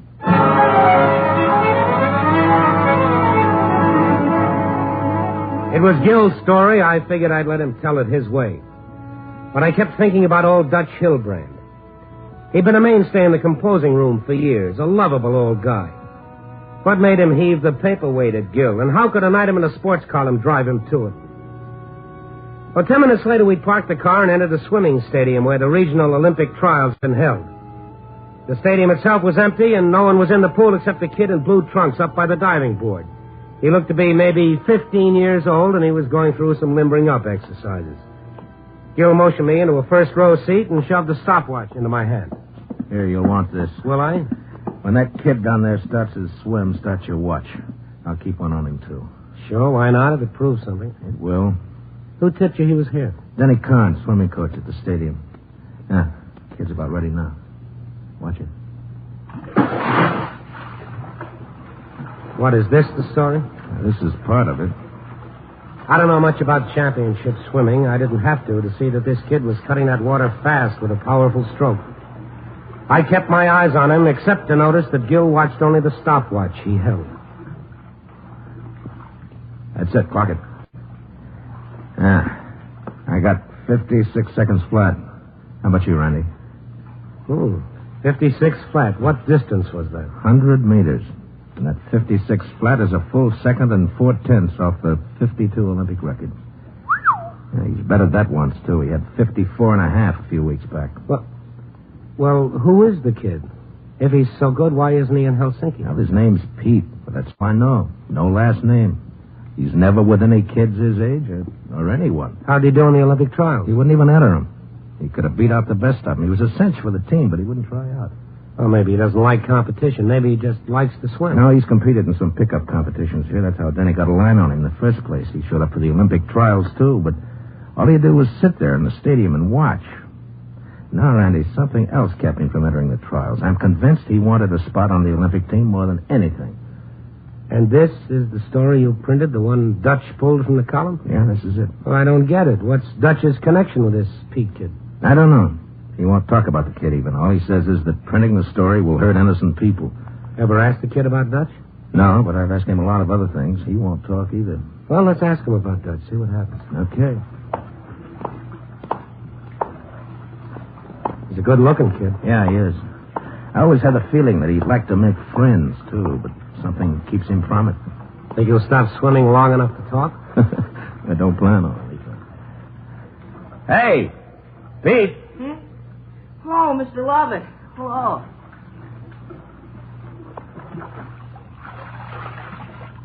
Hi. I'd like to have you meet a friend of mine, Pete. This is Randy Stone. Oh, hi, Pete. I just watched you swim. You look great. Oh, thanks.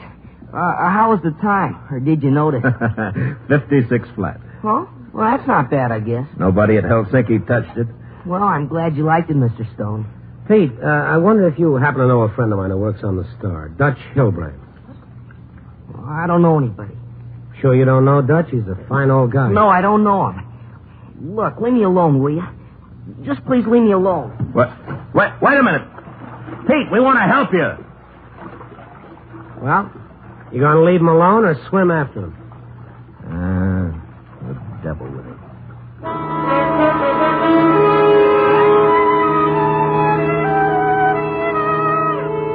Gil and I headed back to the Star. He was doing a real slow burn act. We were both doing a lot of thinking. I never heard of an American kid, or any other kind of kid for that matter, who'd pass up a chance to go to the Olympics. There has to be a good reason. Whatever the reason was, it had something to do with old Dutch Hilbrand. Why would the old man care? What was it to him? Randy, I think I'll go up to the office with you and call Farley. What can Farley do about it? Well, they can fire him. Oh, come on, hold on a minute. You don't want to get old Dutch fired. He's a sweet guy. He's an old... Yeah, sure, he's great, but he can't go pulling stuff out of my column and get by with it, that's all. You let a thing like this get out of hand... Yeah, I know. Look, Gil, you're right. Old Dutch hasn't any business doing what he did, and it also isn't like him to do it. Dutch is too good a newspaper man to pull a stunt like that unless he was desperate. Well, what do you want me to do, forget it? No, of course not, but why don't I go to Dutch? Maybe he'll talk to me. He told you to stay out of it. Yeah, I know, but I don't believe him. Well, suppose he won't talk to you. Well, you can go to Farley and do whatever you want to do about it. I'll call you at home as soon as I know anything.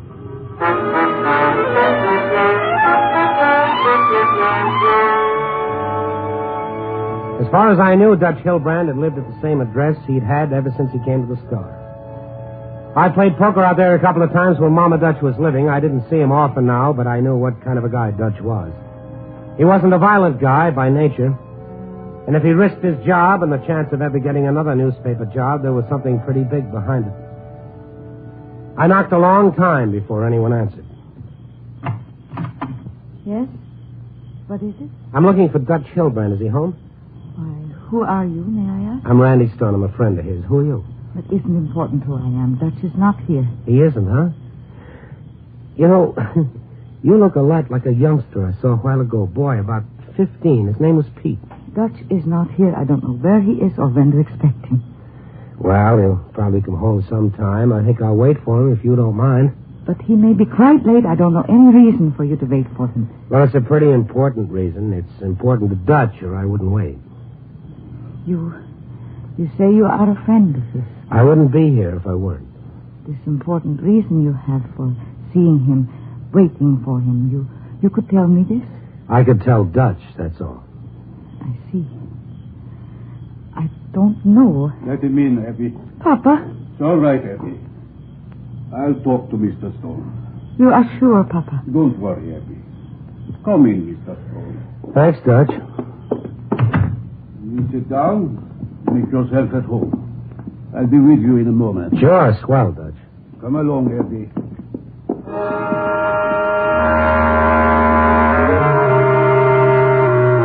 Dutch and Abby disappeared through the far door. I looked around Dutch's living room. It was ordinary, neat in the Grand Rapids tradition. The only key to Dutch's character were the books on the shelves, row after row of the great books of the world, and Dutch had read them. I knew that. There were other books there, too, just a few of them that didn't seem to belong. Books on swimming, championship swimming. I reached for the nearest one on training and techniques. As I opened it, something metallic fell to the floor. I reached down and picked it up. It was a gold medal. The inscription on it read, 11th Olympiad, 1936, Berlin, Germany. First place, special sprint swim, women's division. You have found something interesting, have you, Mr. Stone? Well, yes, Dutch, I guess I have. I had to turn around to see Dutch. His face was quite intense. He himself was trembling, but the gun he held on me was steady. I would not like to, Mr. Stone. But if I have to, I will kill you.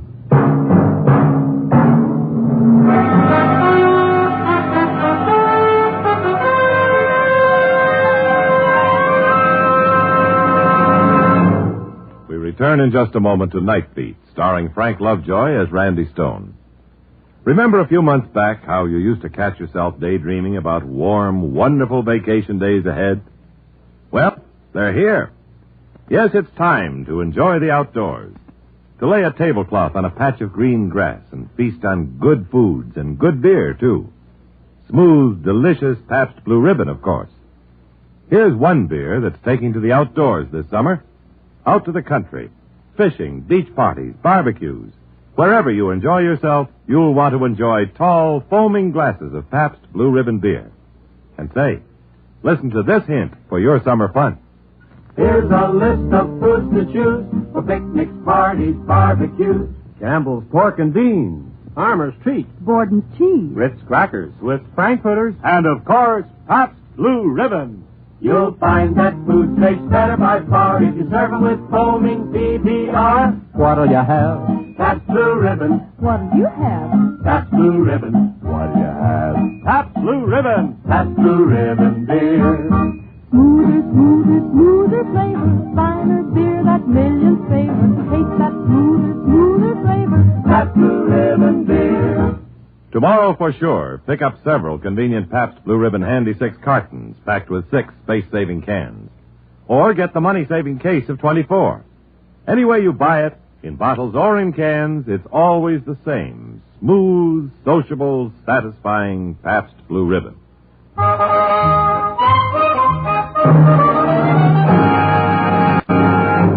Act 2 of Night Beat will continue after a brief pause for station identification.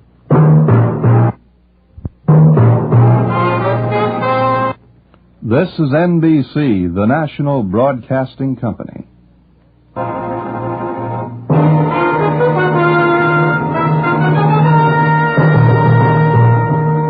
And now back to Night Beat and Randy Stone. I've looked down the wrong end of an automatic a few times in my life, but I've never made a complete adjustment to it. Dutch's voice was quiet, but everything choked up behind it in a kind of controlled desperation. At that moment, if I made any kind of a move, I was a cinch for a chest full of lead. You should not have found the medal, Mr. Stone. You should not have come here in the first place. I warned you not to interfere. Well, everybody makes mistakes. Yours is a very serious one. You must see that. I don't see anything except that automatic in my face. I came here for one reason. To tell you better make your peace with Gil about pulling that story from his column. If he goes to Farley about it, it'll probably cost you your job. And coming here, Mr. Stone, stumbling into the middle of this, will probably cost you your life. But why, Dutch? Why do you have to kill me? Why do you want to kill Gil? It's gone too far.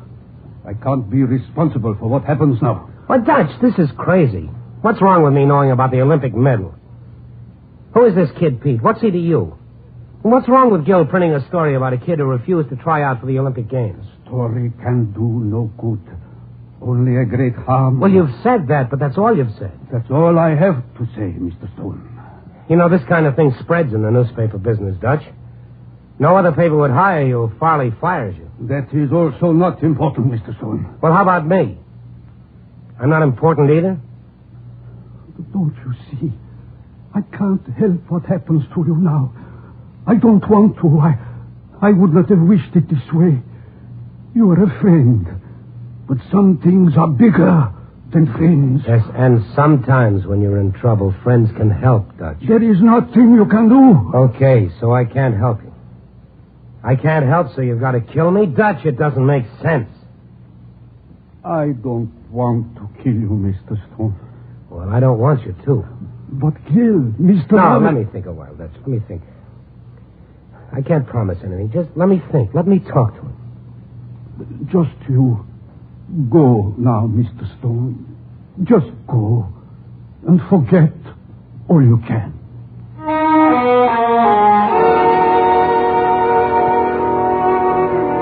I called Gil and told him to meet me at the store. I couldn't forget much about old Dutch Hilbrand. I didn't know much, but I couldn't forget that something desperate drove him to threaten to kill me. The woman, Abby, and Pete, and the kid who looked like her were still unknown quantities. I told Gil about the Olympic gold medal. You sure it was the 36 Olympics? Yeah, it was in Berlin. The medal was for first place in the special sprint swim, women's division. Well, we can check all that right now. Olympic section. Swimming. Men's division. Women's division. Here it is. Special sprint swim, first place, Abby Hilbrand, Holland. That's it. Dutch called her Abby. She must be his daughter. He never mentioned having a daughter. Could be his wife, I guess. No, I knew her. She's dead. Okay, so's his daughter. How about Pete, then? Well, Abby's son, maybe. They look a lot alike. Come on, let's check the morgue. There ought to be something on her if she won an Olympic title. Well, it's worth a try.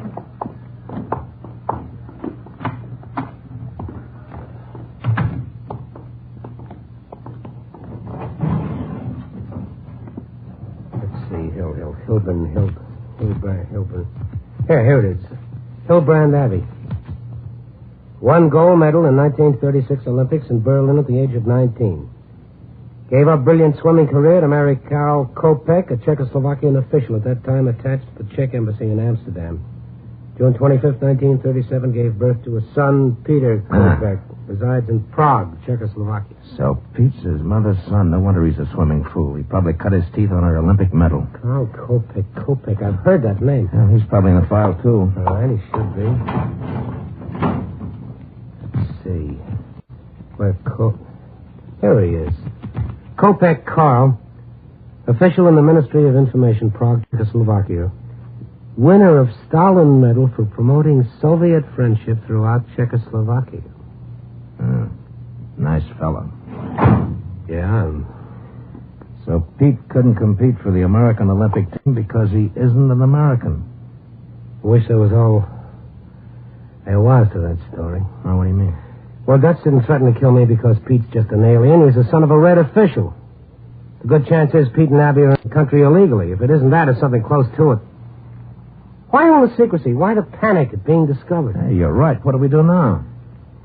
Well, let me see. We got a great choice. We can sit on the information if our insides will stand it. So we can call Reynolds at the FBI and let him take it from there. What about Dutch?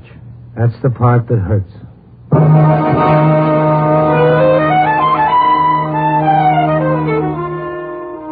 We kicked it around, Gil and I, the pros and the cons, and such facts as we knew against our friendship for Dutch. I guess there aren't any easy decisions in a deal like that. But there is something called duty that's got to go ahead of personal sympathy. Reynolds was a good guy and a smart one. I had to know more than I did. I had to be sure. I called Reynolds. Sure, we know about her. Abby Hilbrand Kopek. She and her son Peter made an illegal entry into the country several years ago, probably through Mexico. We're not certain on that. She works in bakeries in various places under various names. When we move in, she moves out. Well, how does she travel? Last time, she rented a car and abandoned it. If you caught up with her, have you any beef with her except the illegal entry? We don't need a lot more than that.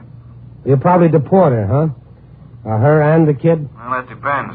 The immigration authorities would have to hear a case. She'd be given a chance to talk. We don't railroad them. Depends on the merit of each individual case. Yeah. Look, Reynolds, I can give you a line on her, but first I want to fill you in on some things.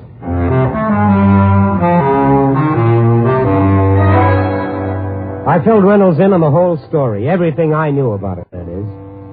Gil checked out of it and went home. Not long after that, I met Reynolds in front of Dutch's house. I didn't want to be a part of it, and I didn't want not to be. I've been here a while. There's not a light in the place. You been up there? I was waiting for you. All right, let's try it.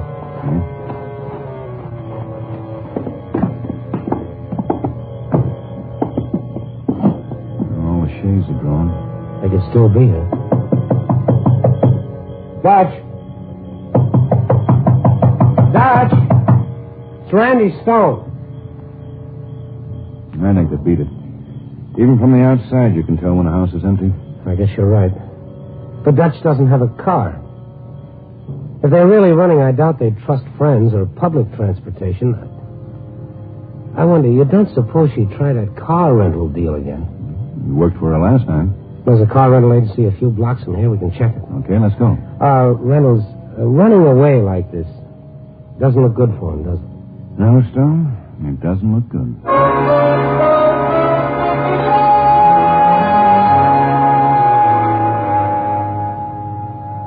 Three of them. An old guy, a younger dame, and a kid. The name they gave me wasn't Hilbrand, though. Yeah, it wouldn't be. Oh, here it is. Harris. That's what the old man signed. Talk different, though, you know. Little accent or something. That's Dutch. Said his name was Harris. Yeah. Well, look, paid the money, though, cash. That's what counts, you know. Yeah, sure. How long have they been gone? Well, they left the office maybe 5, maybe 10 minutes ago. The garage is in the back. I can check them. Hasn't been long, though. That's long enough to get lost, right? They didn't say where they were going by any chance. No, just wanted to rent a car for the weekend, they said. We don't give them no third degree like that, you know. They pay money, sign the liability papers, they get the car. That's our business. Yeah, well, when the car doesn't show up on Monday, that'll be your business, too. Hey, what's that about? Oh, it's just a feeling I got. Skip it. Oh, I was skipping nothing. Let me check back in the garage. Hey, they're still there in the car. Lynn's changing a tire for him. Let's go, Reynolds. Okay, Dutch. This is it. Mr. Stone. This is Mr. Reynolds, Dutch. He's with the FBI. No. Not now.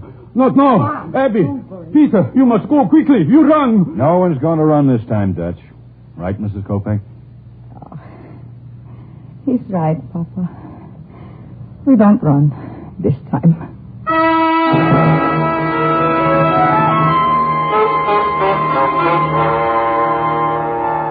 It was a beaten little crew that trooped into Reynolds' office 10 minutes later.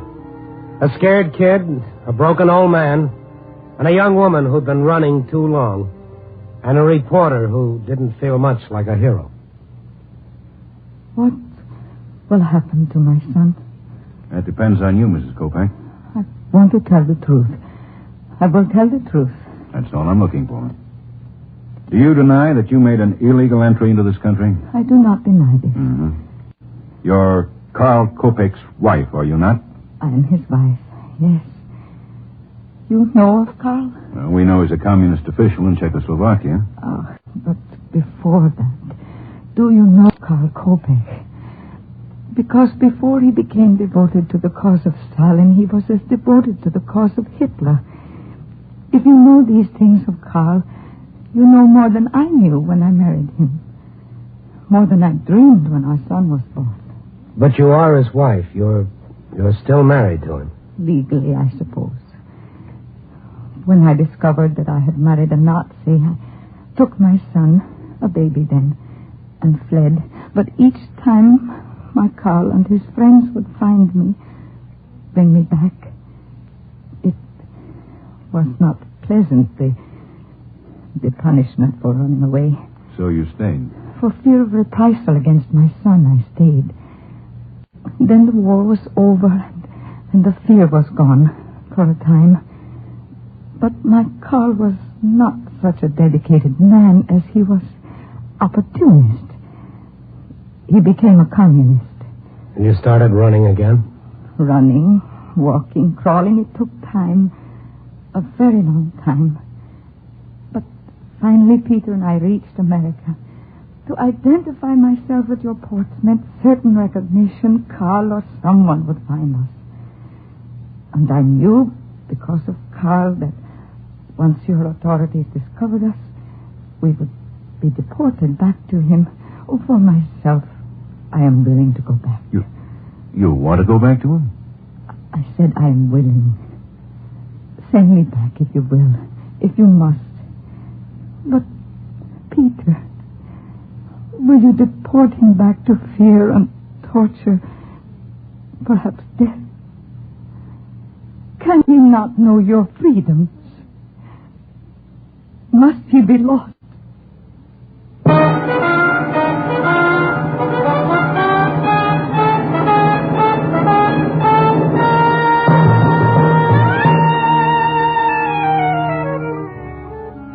The American approach is different, thank God.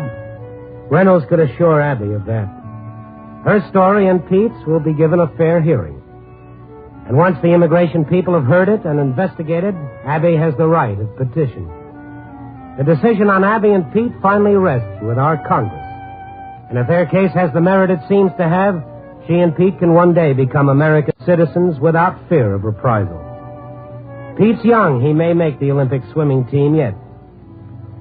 You know, now that I look back on it, maybe those political conventions of ours weren't so bad after all. At least 150 million Americans get the chance to watch the proceedings and judge for themselves. Copy, boy.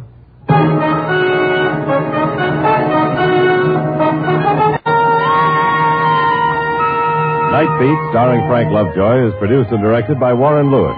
Tonight's transcribed story was written by Kathleen Height with music by Frank Worth. Featured in tonight's cast were Bill Conrad, Herb Butterfield, Jeff Silver, Vivi Janis, and Bill Johnstone. Listen next week at this time and every week as Randy Stone searches through the city for the strange stories waiting for him in the darkness. This Friday, enjoy music by Mantovani on NBC.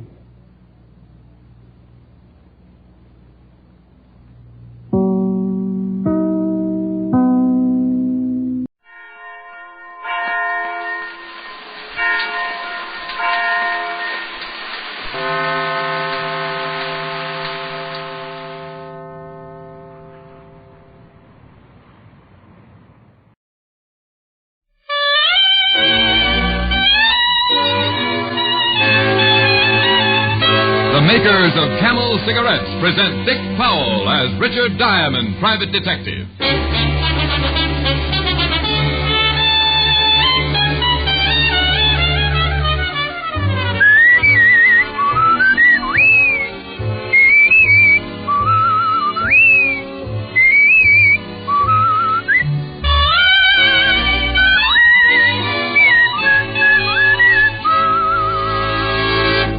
The proof of cigarette mildness is in the smoking.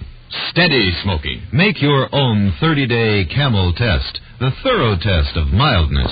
Smoke only Camels for 30 days. Enjoy Camel's rich, full flavor.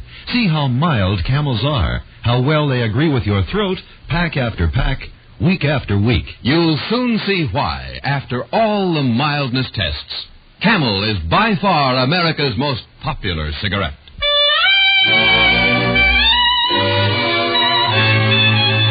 Here transcribed is Richard Diamond, Private Detective, starring Dick Powell.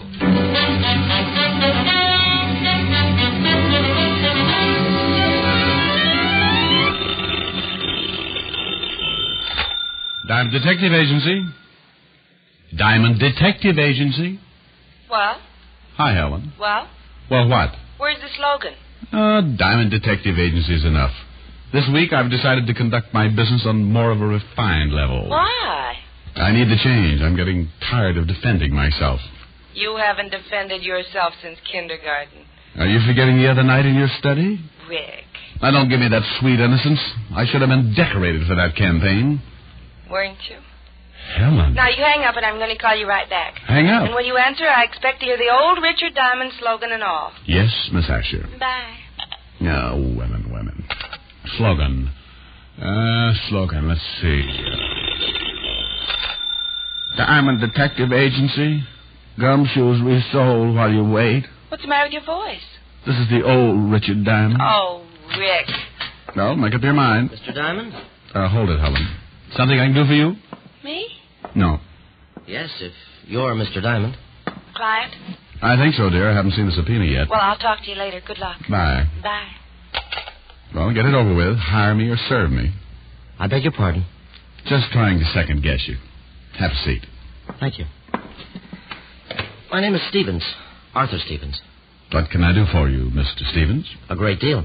I charge a great deal for a great deal. I'm prepared to pay you handsomely. How handsomely and for what?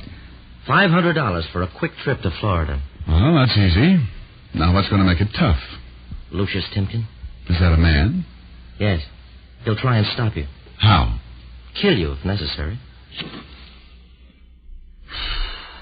Well, that statement just cost you another $250. I anticipated that. $750 then? What do I have to do? Pick up something for me. How old is she? No, this is an object, a very rare object. Blonde or brunette? This is an antique. You're turning into a good straight man. It's a rare European art object worth a considerable fortune. Anything else you'd like to know? The $750 should compensate for your inquisitiveness. Why can't you just go get it?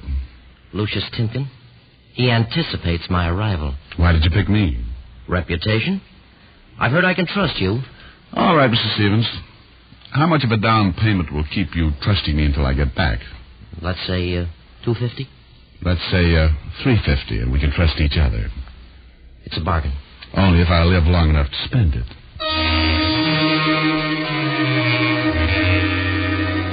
Stevens gave me some instructions, handed me the cash, and I agreed to meet him at my office early in the morning after I had returned with the item. He gave me a round-trip ticket to Miami, Florida, a wet handshake, and a smile that reminded me of a man who'd swallowed a mouthful of sour milk. Now, in my business, I expect trouble. I can usually spot it quicker than a lonesome blonde. And as I watched the door close behind Stevens, I spotted it. Trouble all over the place, and Richard Diamond up to his shoulder holster in it. I called Helen, told her I'd ship her back some oranges, went home and packed, and by 2 p.m. was on the plane heading for Miami. Stevens had instructed me to register at the plaza and wait for a man named Shelton, who was supposed to be my contact and deliver the item. I arrived in Miami, took a cab to the hotel, registered, and went up to my room to take a shower and lose some of the stiffness. A half hour later, I went down to the bar to see if I could get some of the stiffness back.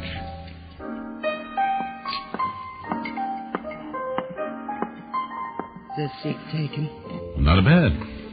Climb up. Thank you. Nice and cool in here. Yeah? Can I buy you something to go with it? Thank you. A martini. A bartender. A martini for the lady. Do you live here at the hotel? Yes. Do you? Just moved in. My name's Albright. Mary Albright. Richard Diamond. Hello. Hello. Staying in Miami long? Depends on the weather. Your martini. Oh, yes. Cheers. To the weather. Oh, what kind of weather are we drinking to anyway? Sun, rain, any kind of weather as long as there's something to do. Then let's drink to something to do. What do you do, Mr. Diamond? Oh, start by asking attractive blondes to call me Rick. All right, Rick. What do you do? Oh, make a few bucks. Work when I have to. Enjoy a cool drink in a bar with a girl named Mary.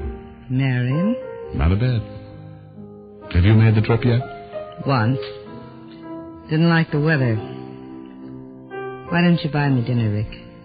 Oh, sorry you said that. Another date? Business. Then I've got to get right back to New York. Well, was a nice idea. The nicest. Well, I got to be going. Nice meeting you, Rick. Goodbye, Mary. Rick? Yeah? What's the weather like in New York? Cold when I left. If you ever fly up, give me a call. I'll do that. Maybe we can melt some snow.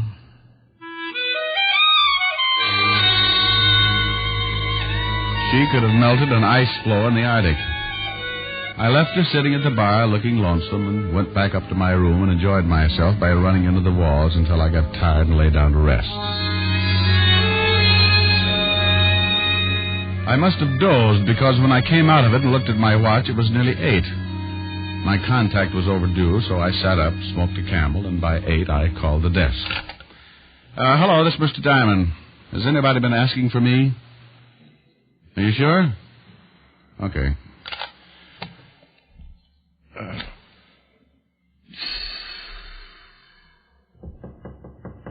Oh, it's about time. Close the door. Hey. Close it. Look, friend, you better... Listen. Go to La Granada. Look, you're hurt. La Granada. Hey. Oh, why does everybody pick my room to die in? He was lying on his back with his eyes open and staring up at the ceiling. I rolled him over and wondered how far he'd travel with a bullet hole in his back. He was heavy-set, wearing a navy pea jacket and dungarees. The identification in his wallet showed him to be my contact, George Shelton, and his ship was the Rio Queen. I searched him for something that looked like a rare antique, but the sailor was bare, so I sat down and made up my mind. He'd said something before he died. La Granada. I thought about the rest of the money I was going to be out if I didn't bring the antique back to Stevens and called the police. In 10 minutes, Lieutenant Breek of Miami Homicide was looking at my license. Richard Diamond. 180, licensed in the state of New York, brown hair, and the loveliest blue eyes. I can read. Yeah, but that description doesn't do me justice. You're a pretty fresh guy. I was influenced by the Florida propaganda. Well, you're out of your territory. You don't carry any weight down here. Maybe if I ate a big dinner. I think you should know I don't like private cops. I'm glad I have your confidence. You see he just staggered in here? That's right. Ever see him before? No. You weren't expecting him? No. You called the desk and wanted to know if anybody had asked for you. I always do that to get lonesome. What are you doing in Miami? Spying. I was hired by a California orange grower. You know something? Occasionally. I feel like slapping you around. Well, don't decide on it. I get nasty. You're in trouble here. Oh, call Walt Levinson, 5th Precinct Police, New York. He'll give you references. I'll do that, but I still want to know why this guy picked your room to die in. All right, I'll tell you. I flew all the way from New York just to confuse you. Yeah? Yeah, I haven't killed a man in a hotel room in years. I'm the compulsive type. I just couldn't help it. I think I'll lock you up. Well, do that, and I'll be out in an hour. And I'll sue you for so much false arrest, you'll be pounding a beat so far they'll have to pipe orange juice into you. Look, there's been a murder. Well, I didn't do it. The victim died in your room. You'll have to stick around for questioning. Then question me. There's plenty of time. You look like the type that breeds trouble. Yeah, I took it up after I lost my mink business. I'm going to let you run around for a while. If you're mixed up in this killing, I'll find out about it. Let me know when you do. You'll be the first to hear about it. I watched while the cleanup boys hauled away my dead contact, then I promised Lieutenant Breek I'd meet him at the Miami Homicide Division at 8 o'clock the next morning.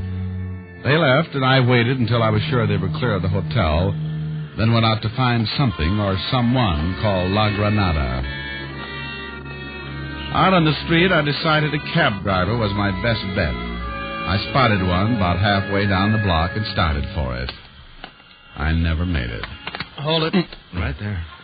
Oh, give me one good reason. This gun in your back? I'm glad you said that. I was going to be brave. Don't. Who'd know you were brave if you're dead? Oh, what do I have to do to stay alive? Just be good and get into that car. Okay. Where are we going? What difference does it make? Well, I might like to look at the scenery. Oh, I hate to disappoint you.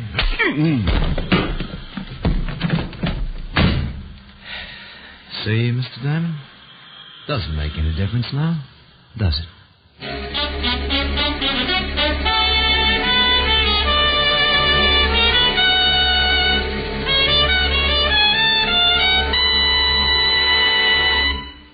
Before we continue with Richard Diamond, here's an important question. Will camels agree with your throat? Here's what noted throat specialists reported in a famous coast-to-coast 30-day camel test.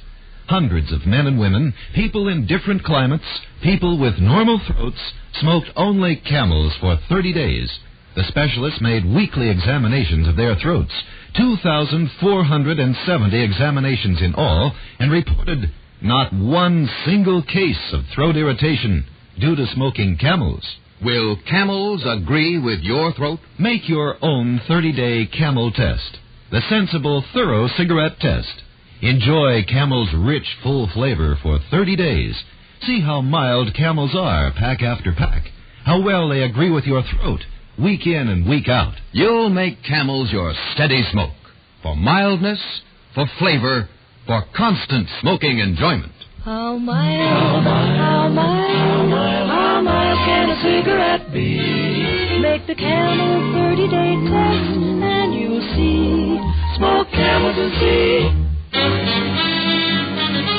And now back to Richard Diamond, Private Detective, starring Dick Powell.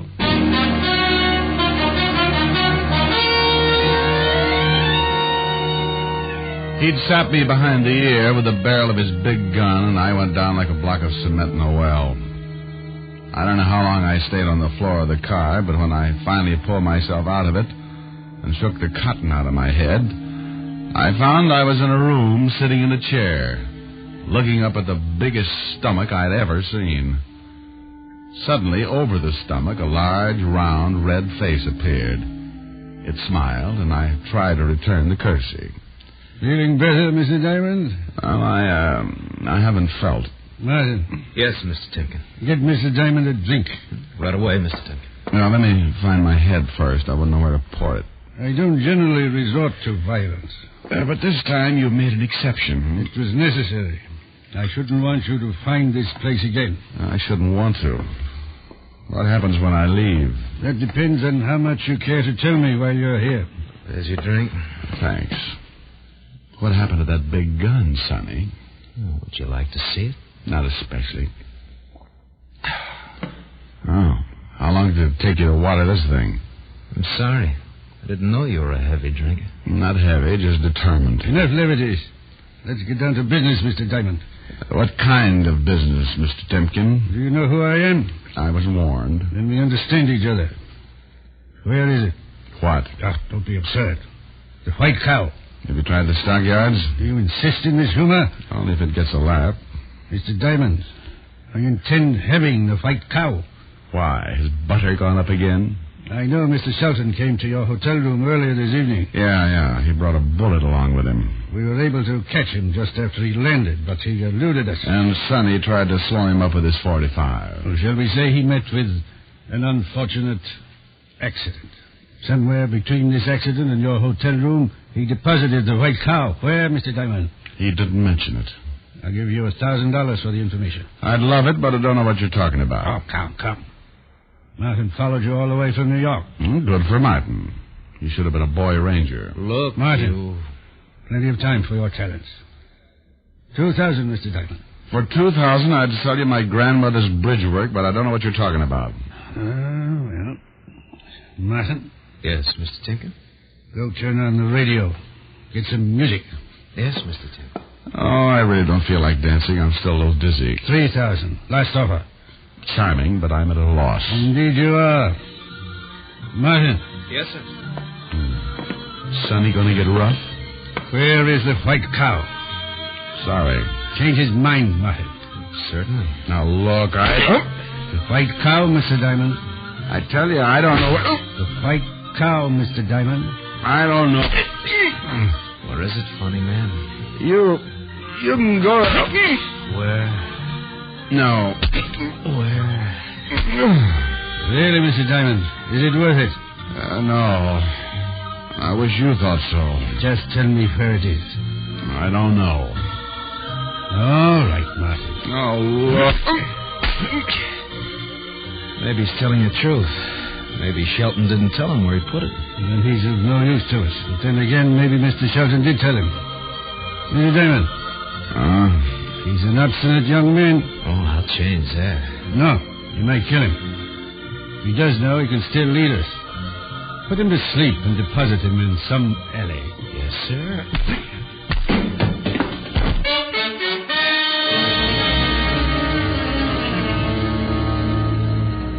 It was like taking a ride on a loose rocket. There was a burst of fireworks, and everything seemed to drop out from under me. This time I went up, turning round and round and trying to hang on. Then the lights were gone, and I was sailing through the darkness, wishing I was someone else. Finally, the rocket slowed down and started to fall, and I slipped and went off on my own. Just a poor, tired, beaten-up little private detective looking for someplace to land. When I came out of it, I found myself sitting in an alley. I thought about all my aches and the money Temkin had offered me. I pulled myself up and thought about the miserable $7.50 I was getting from Stevens. Then I staggered out in the street and thought about going to some quiet rest home and turning myself in for an idiot. I spotted a cab and hailed it. Take me to the... Oh, good evening, Miss Albright. You don't have an old quart of plasma on you, do you? What in the world happened? Oh, nothing in the world. I was jumped by 3 saucers. Let me help you in. I'm afraid you'll have to. I was just on my way to the hotel. Go ahead, driver. Oh, convenient. I had the driver pull over when I saw you. What in heaven's name happened? Oh, I was just washing dishes. Honest I was. It's those new garbage disposals. Well, if you don't want to tell me. Let's take the swelling out of my head first. I'll get you right up to your room. No. Let's use your room. I don't want to explain this to Lieutenant Brake. Lieutenant Brake? Narrow-minded cop. Would never believe the story about the disposal. Put your head on my shoulder. Which one? This one. I mean, which head?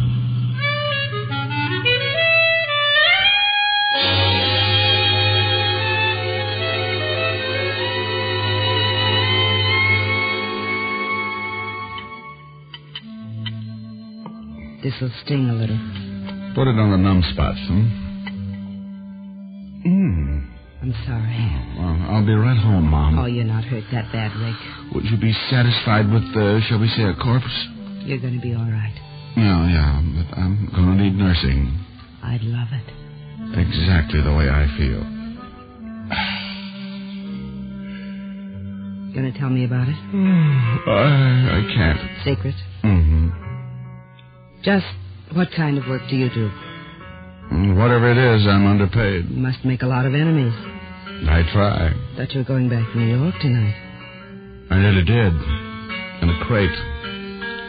Hey, What's the matter? Have you ever heard of, La Granada? La Granada? In New York? No, here in Miami, I think. No. What is it? I don't know, but I've got to find it. You asked anyone? I've been too occupied. How about the phone book? Now, isn't that just like a woman? Always being practical? It's just a suggestion. One that might make me look even more stupid than I am. Have you got a book? I'll get it. Granada. La Granada. There are 2 of them. What are they? Restaurant on Opal and a hardware shop on James. Well, it's 11:30. I'll try the restaurant first. Here I go. Sorry, no. You've got to stick around with the iodine. I might be back for a nightcap. The 2 Granadas in the phone book didn't seem like a place the dear Mr. Shelton would leave an antique, but I went up to my room, put on a clean shirt, and went downstairs to grab a cab. As I started to crawl in, a large arm shoved its way in front of me. Lieutenant Breek was on the other end. You've been busy. Idle hands, you know the old saying, Lieutenant. Where to now? To blow up the city hall. Want to come along and hold the bomb? Look, Diamond, I'm keeping score. I've been checking on the guy who died in your room. He got off the Rio Queen all right, but not when he docked. Some guy named Sampson picked him up in a small boat about 5 miles out. Evidently he didn't like customs. Evidently. It's an old habit of his, I found out. 2 previous arrests for smuggling. What does Sampson have to say about it? Nothing. He's too dead to say anything. Uh-huh.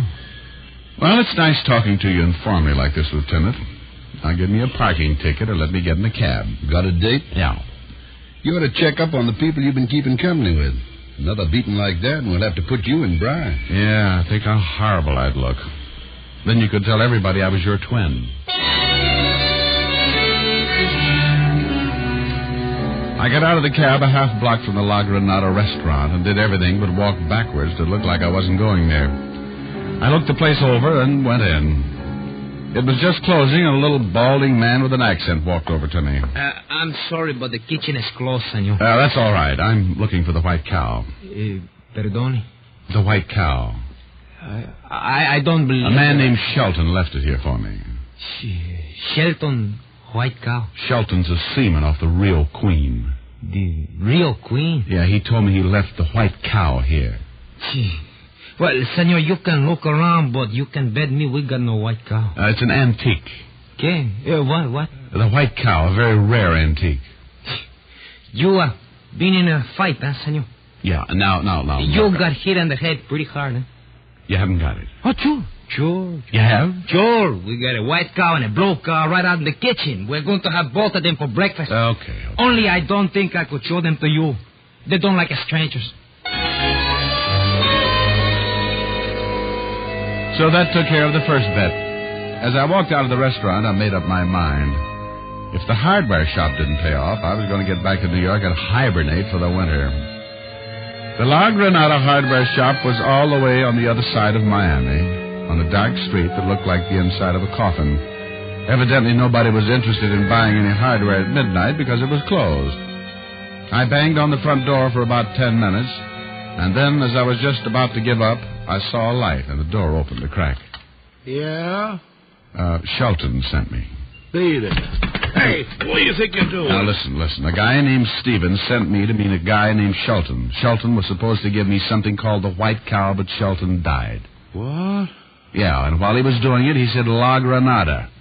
Now, if this is the place, say so. I'm running out of nerves. Bill's dead? Oh, you know him. He's my brother. Shut the door. You've got the White Cow? What's your name? Diamond. Yeah. Bill said you'd be by. He led me to the back of the shop, and I watched while he reached into a bin of 10-penny nails. He fished around and pulled out a small, square-shaped object wrapped in oilskin. As he turned to hand it to me, he froze. Don't move. Who's this guy? Oh, his name's Martin. He likes to beat guys up. I'm not going to beat you up this time, Diamond, but you shouldn't have lied to Mr. Timken. We're going to have to kill you for it. This is probably the guy who killed your brother. Yeah. Give me the package. Sure. Toss it. Stay right there. You killed Bill, huh? You didn't tell him enough about me, Diamond. Now you're going to get yours, funny man. Wow. Well, Miss Albright, you do everything well, don't you? I try. Take the package over here, Rick. Mr. Diamond. Oh, now you're mad. You don't resent it, do you? No. Take it over here. Thanks. Oh, now I see. Pick me up in the bar, wait outside that alley.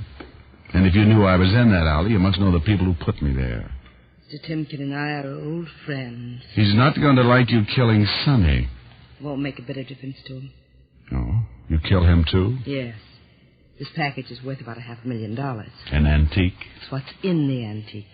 You buy it in China for about $1,000. You refine it here and sell it for 500 times that much. The federal government won't like it. Who's to tell them? Certainly not Stevens. He contracted to smuggle the stuff in. Everybody else is dead. But me. Sorry about that. I was beginning to like you. Oh, but not $500,000 worth. No. Drop it, ladies. Why? Don't do it.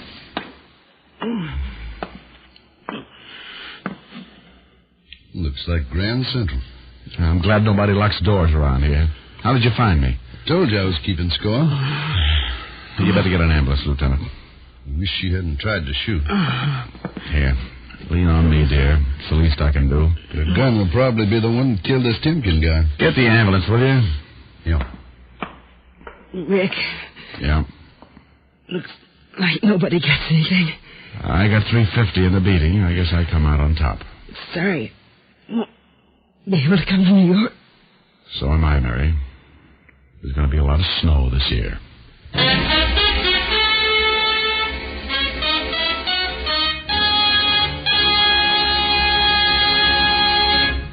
Dick Powell will return in just a minute. A few years ago, 113,597 doctors were asked what cigarette they smoked.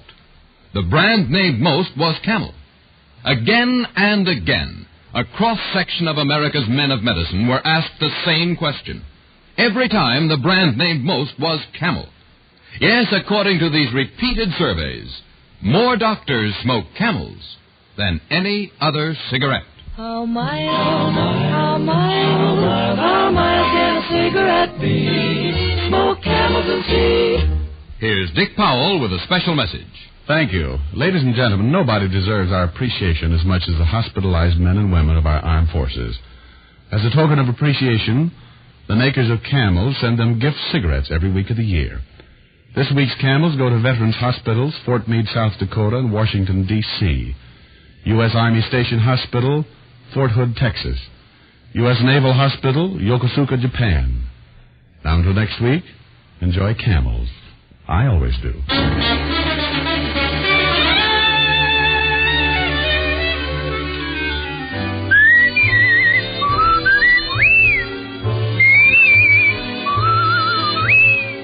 Tonight's transcribed adventure of Richard Diamond was written and directed by Blake Edwards with music by Frank Worth. Virginia Gregg played the part of Helen Asher. Others in the cast were Sidney Miller, Ted DeCorsia, Tony Barrett, Alan Reed, Herb Butterfield, and Tony Michaels. Be sure to listen to another great Camel show, Vaughn Monroe and the Camel Caravan, every Saturday night. Men, pack your pipes with Prince Albert, America's largest selling smoking tobacco. PA's choice tobacco is crimp cut for smooth, even burning, and specially treated to ensure against tongue bite. The bite's out, and the pleasure's in. The bite is out and the pleasure's in when you smoke Prince Albert. It's specially treated not to bite your tongue. The bite is out and the pleasure's in.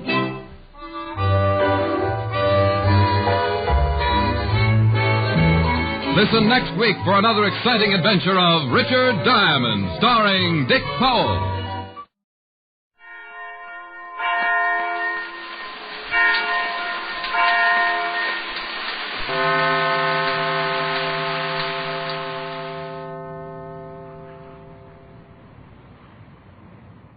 The Adventures of Sam Spade, Detective. Brought to you by Wild Root Cream Oil Hair Tonic, the non-alcoholic hair tonic that contains lanolin.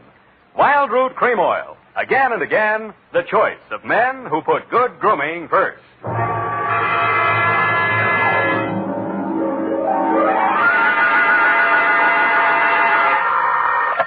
Sam Spade Detective Agency. This is Mad Scientific Detective number 137596. Sam, no matter what anyone says, I'll stand by you. You're nothing of the sort. Not scientific? Of course not. You're two-fisted. Well, thanks, Effie, and that ain't all, Effie. I was actually mistaken for a convolutional melancholiac. Oh, Sam, are you all right now? Wrong diagnosis, Angel. It turned out to be melancholia catatonica. Oh, you poor darling. What is that? Well, it's a thing where you lie motionless and silent with fixed eyes and indifference to surroundings. Unquote. Sam, what happened to you? What hospital are you in? Can I bring you anything? No, Effie, I am now at large. Pull down the blinds, check the corridors for men in little white coats, and set a bottle in the window if the coast is clear. Oh. I'll be right down to dictate my report on the Mad Scientist caper.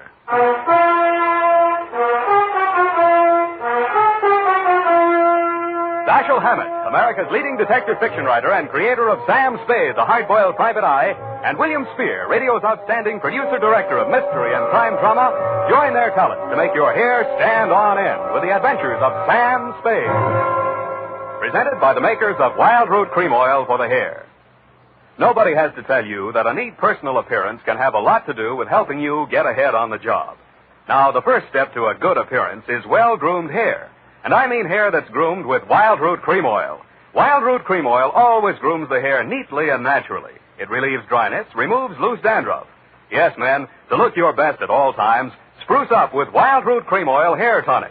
Again and again, the choice of men who put good grooming first. And now, with Howard Duff starring as Spade, Wild Root brings to the air the greatest private detective of them all in the adventures of Sam Spade.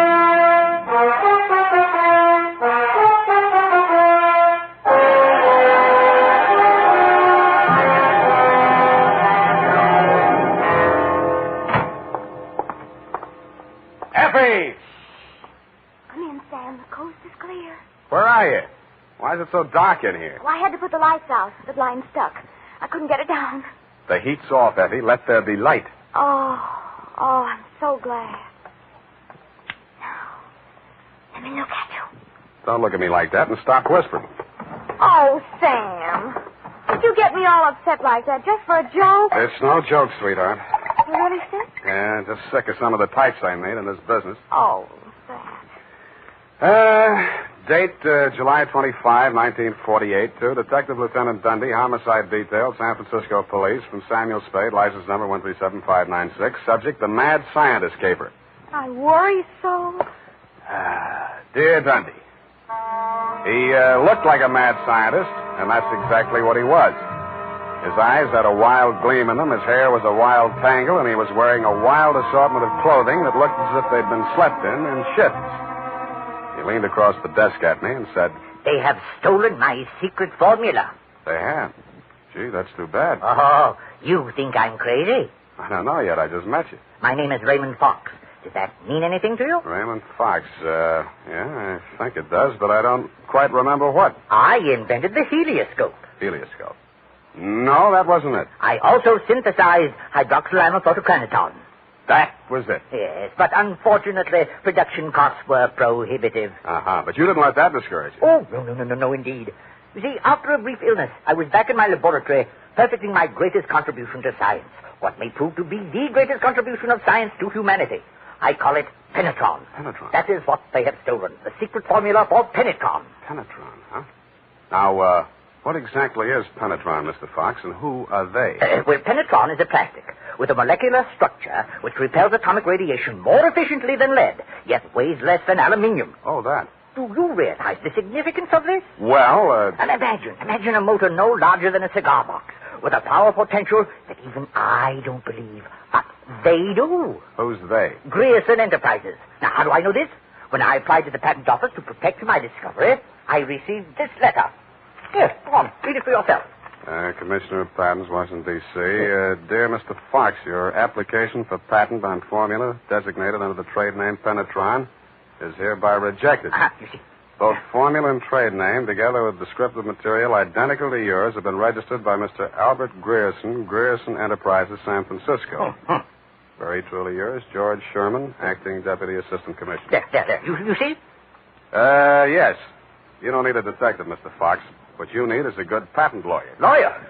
I have one. A legal ball of fire named Roscoe Manning. You know this scoundrel? Yeah? He's got an okay reputation. And I am paying for it. $3,000 in retainers. And now he tells me he can do nothing. Insufficient evidence, he says. What is this outfit, Grierson Enterprises? Yeah, a snare in a delusion with rented furniture, unscientific ventilation, and dirty work at the switchboard. Mm-hmm. How did they get hold of your formula? Well, it must have been while I was ill. They came and took it away. Out of your laboratory? Oh, well, what does it matter where? I've got to start someplace. Start with the man. I promise you he's a crook. If he steals from me, he's stolen from others. If we can prove that, then I have a case. Well, I can't promise you anything, Mr. Fox, but I'll see what I can do. Will $100 be enough for your retainer? Too much. 25 now, and the balance if I can do anything for you.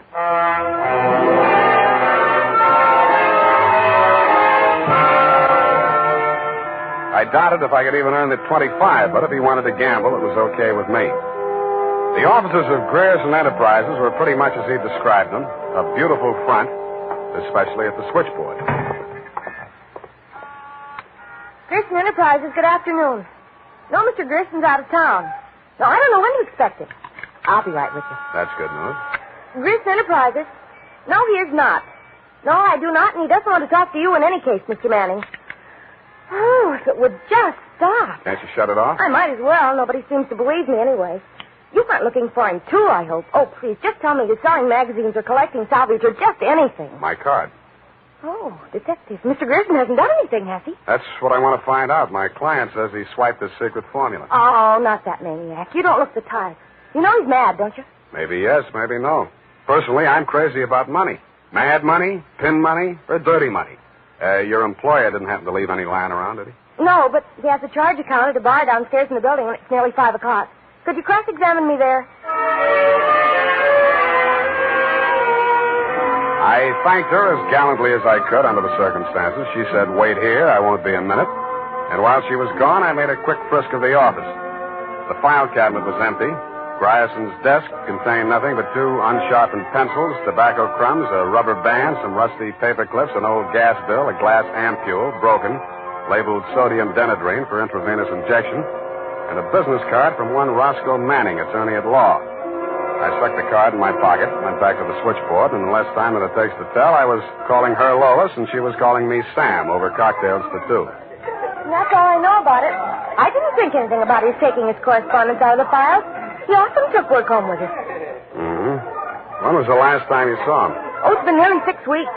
You haven't heard from him in all that time? He was with Mr. Fox just before he left. They had a terrible quarrel. But then Mr. Grierson managed to get him calmed down, and they left the office together. And that's the last time you saw Grierson? Yes, and it's all very strange. What did that maniac tell you? That Grierson swiped his invention. Do you believe that? I didn't even believe in the invention. Now I'm beginning to think it was worth stealing. Oh, Mr. Grierson wouldn't. He's a brilliant man, you know. What else has he invented? Well, I don't know. He always had a lot of projects, but of course he never took me into his confidence. Just exactly what is your job? Oh, it's quite simple, really. I just tell people he isn't in. Yeah. Look, sweetheart, you really mean to tell me it never occurred to you that there might be something slightly fishy about Grierson Enterprises? I know. Why should it? Because there's a smell of red herring up there. It's in the air. You mean Mr. Grierson's a crook? Well, what does that make me? Worry that out on his time. Drink up.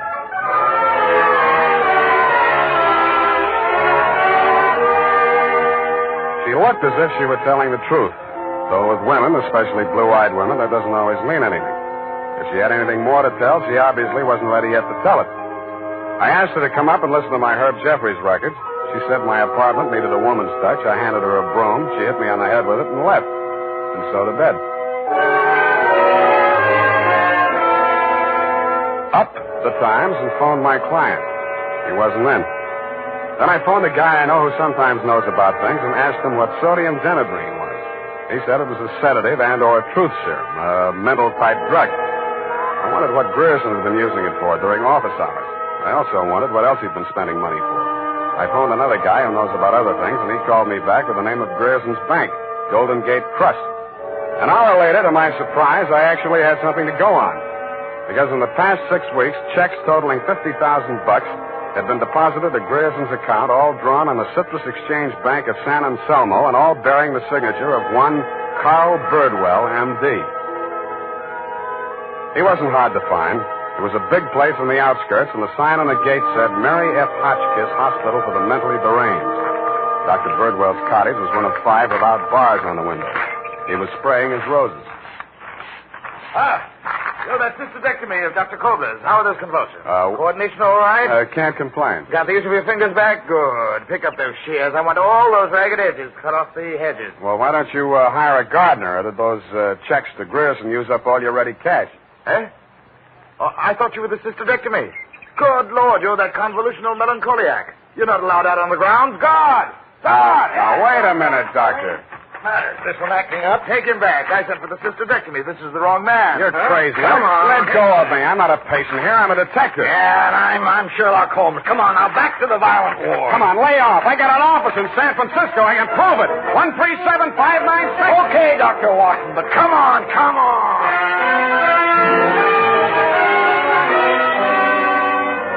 And in more time than it takes to tell, due to the guard's jiu-jitsu, I was disrobed, straitjacketed, and rolled into a wet sheet. A full-fledged inmate of the Mary F. Hotchkiss Hospital for the Mentally Deranged, which is exactly where I belong for having taken Mr. Fox's $25.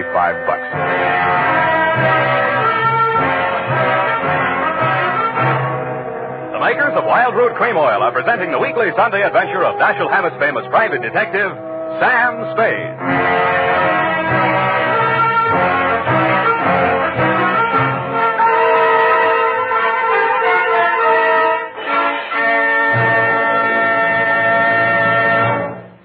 If you want the well-groomed look that helps you get ahead, socially and on the job, listen. Recently, thousands of people from coast to coast who bought Wild Root Cream Oil for the first time were asked, how does Wild Root Cream Oil compare with the hair tonic you previously used? Better than 4 out of 5 who replied said they preferred Wild Root Cream Oil. And no wonder. Wild Root Cream Oil grooms the hair neatly and naturally, relieves annoying dryness, and removes loose dandruff. What's more, non-alcoholic Wild Root Cream Oil is the only leading hair tonic that contains soothing lanolin. So ask for Wild Root Cream Oil Hair Tonic. Again and again, the choice of men who put good grooming first. By the way, smart girls use Wild Root Cream Oil, too. And mothers say it's grand for training children's hair.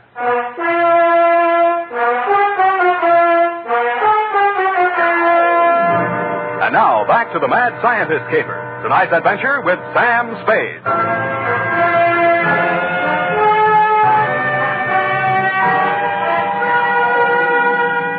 I have been shot, stabbed, slashed, pistol whipped, and sapped into unconsciousness.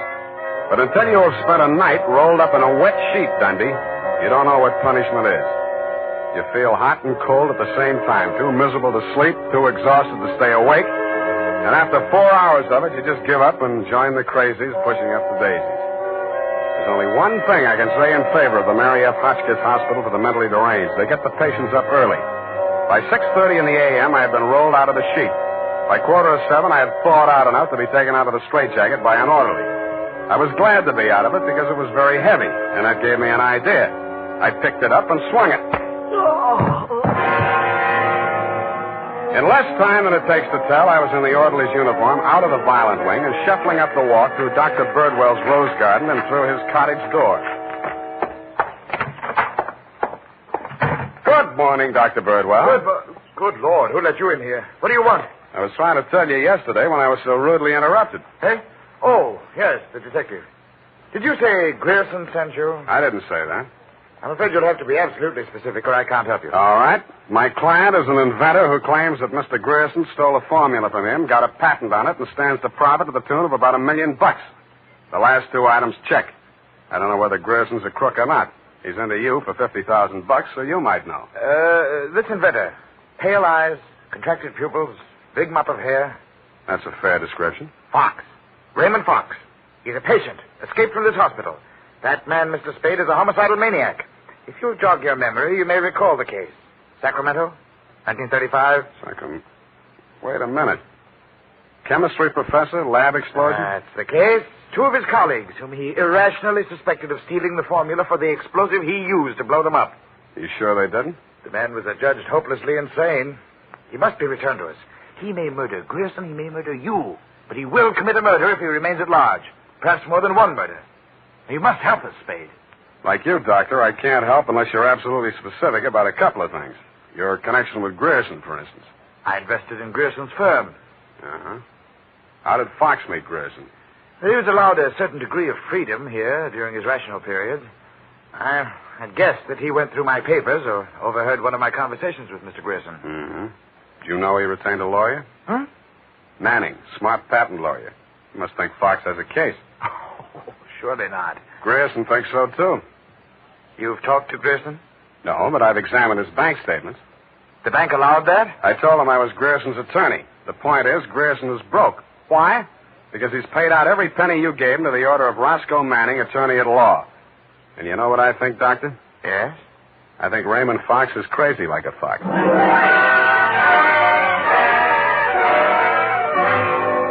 had the same idea about Dr. Birdwell, but I didn't say so. I didn't feel up to spending another night in a wet sheet.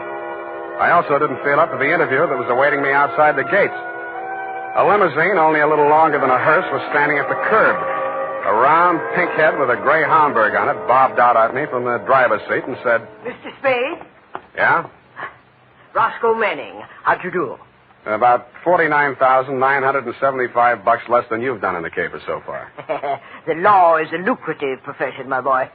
Get in. I'll drive you back to town. No charge? Yeah, I'll even give you some free advice, sans retainer. Well, sir, you were an elusive chap. I've had the devil's own time catching up with you. How did you? I won't ask why. I am not without resources. Now, as to our mutual client, Mr. Fox, obviously you've learned a good deal about him. Dr. Birdwell says he's cuckoo, and it's only a toss-up which one of us he's going to blow up first. Just about what you'd expect from a medical man. If you'd listened to as much conflicting medical testimony in court as I have, you'd take them all with a grain of salt. Or should I say soda mint? Or sodium denadrine? That's a mysterious remark. I was just trying it on for size. It didn't fit. Mm-hmm. Well, sir, here is my proposition. As to Fox's sanity, it's of no importance. He has money, and I think he has a case. We can always get a doctor to say he's back in his right mind. Where do I fit into your scheme? You just keep looking for Grierson. And watch that secretary of his. I don't trust her. Anything else? Oh, I almost forgot. Here's $500, and here's your ticket to Chicago.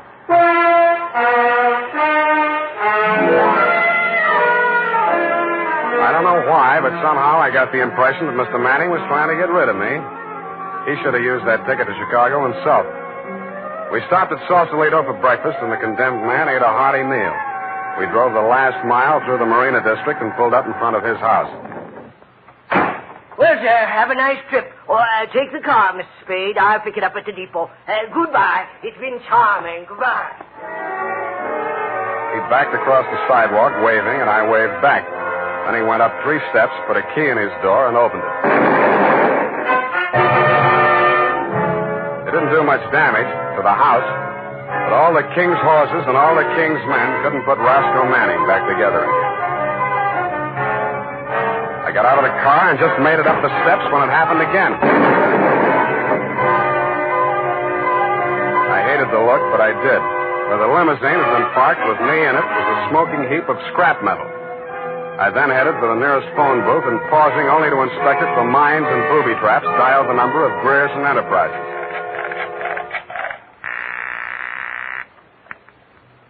Grierson Enterprises? Lois, Sam Spade. Sam, darling, thank you for the present. What present? I haven't had a chance to open it yet, but I think I can guess what it is. A traveling clock. You mean a package arrived and it ticks? Oh, darling, don't be such a tease. Now, Lois, listen. Oh, all right, I'll open it now. Throw it out the window. No, don't do that. Pedestrians, innocent bystanders. Have you got a metal wastebasket there? I think so, yes. Well, fill it up with water and throw the package into it. And ruin my lovely clock? It is not a lovely clock. It's a lovely booby trap. Oh, go on. I'm serious. Manning just got one of them, and what's left of him is on the way to the morgue. Oh, I think I'm going to faint. Lois! Lois! Wake up! Pour some water on yourself. Hello, hello!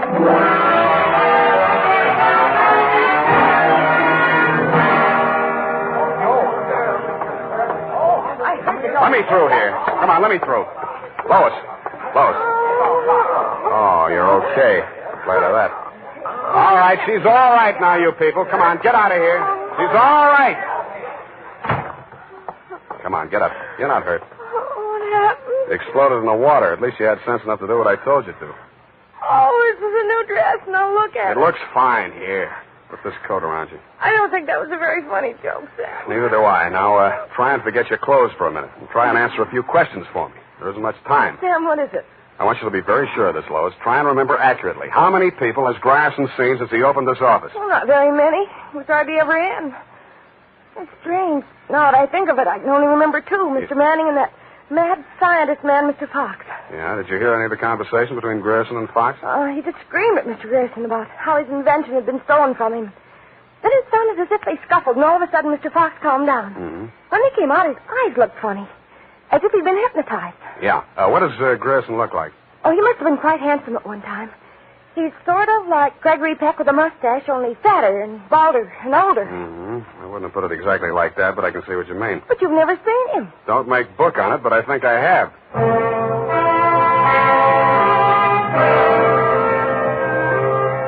I made 3 phone calls.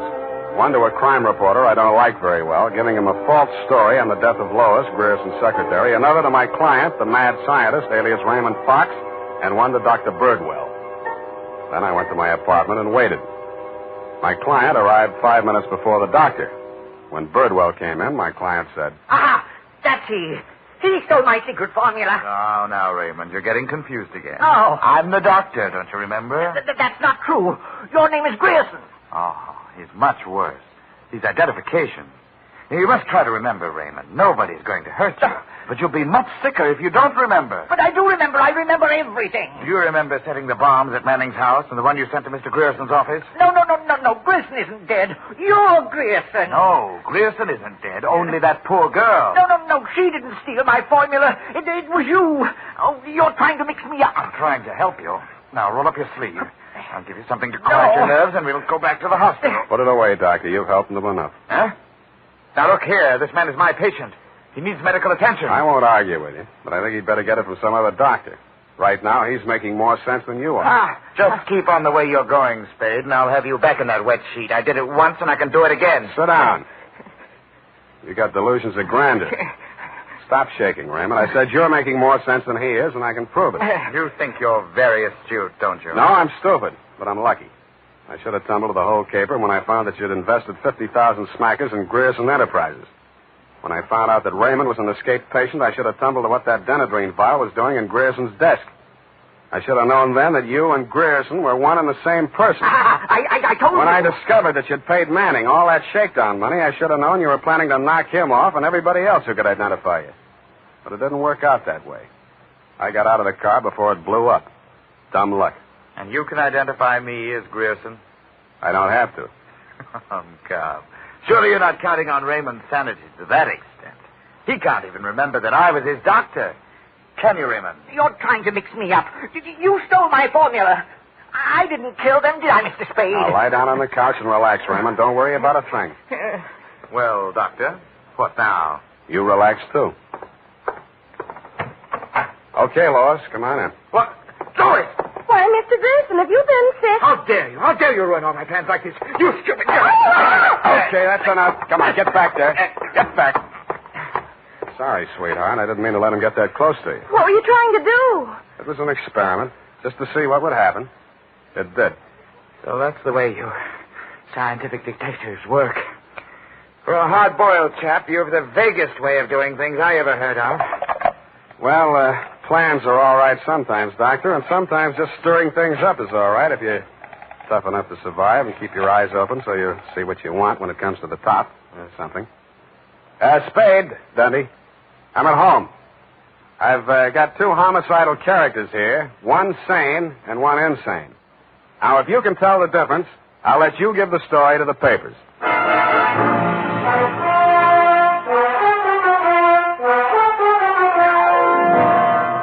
And that, Lieutenant D, is the crop. You picked the wrong one. Figures. It's as simple as this. Raymond Fox was the loony, but Birdwell, alias Grierson, conceived and executed the whole scheme, including the explosions. Don't worry about Fox. He's now back at the hospital working on a new secret formula. I don't know what it is, but it might be an anti-truth serum, because that's how Birdwell got the Penetron formula, by using truth serum on the mad scientist to make him talk. Anyway you figure it, he's crazy like a fox. His enemies are all dead or on their way, and he's as snug as a rug in a bug house. Period. End of Looney Tune. Well, of all... Well, just imagine. Well, it takes all sorts to make a world, I guess. Well, I guess you never spoke a truer word, Effie, but don't forget a stitch in time saves 9. Don't feel too badly about it, Sam. Better late than never. You took the words right out of the horse's mouth, but it's later than you think, Angel. Type that up, Angel, and while you're at it, see if you can think up a way to teach an old dog new tricks.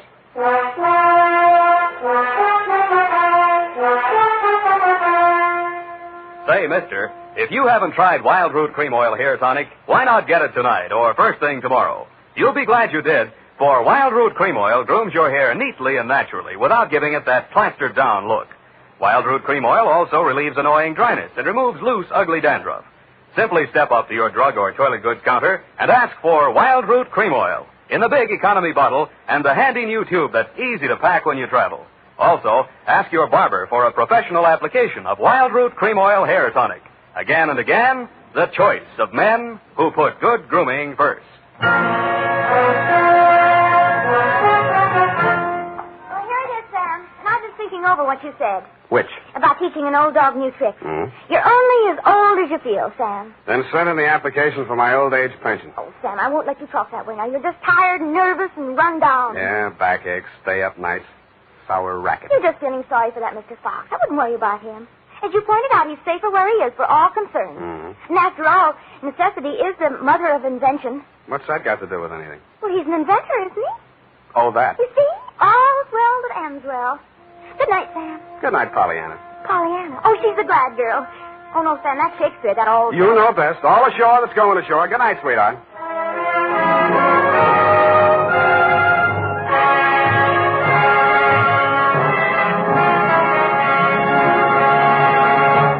The Adventures of Sam Spade, Dashiell Hammett's famous private detective, are produced and directed by William Spear. Sam Spade is played by Howard Duff. Lorene Tuttle is Effie. The Adventures of Sam Spade are written for radio by Bob Tallman and Gil Dowd, with musical direction by Lud Gluskin. Gil Dowd directed tonight's broadcast in William Spear's absence. Join us again next Sunday for another adventure with Sam Spade. Brought to you by Wild Root Cream Oil, again and again, the choice of men who put good grooming first. This is Dick Joy reminding you to... Get Wild Root Cream Oil, Charlie. It keeps your hair in trim.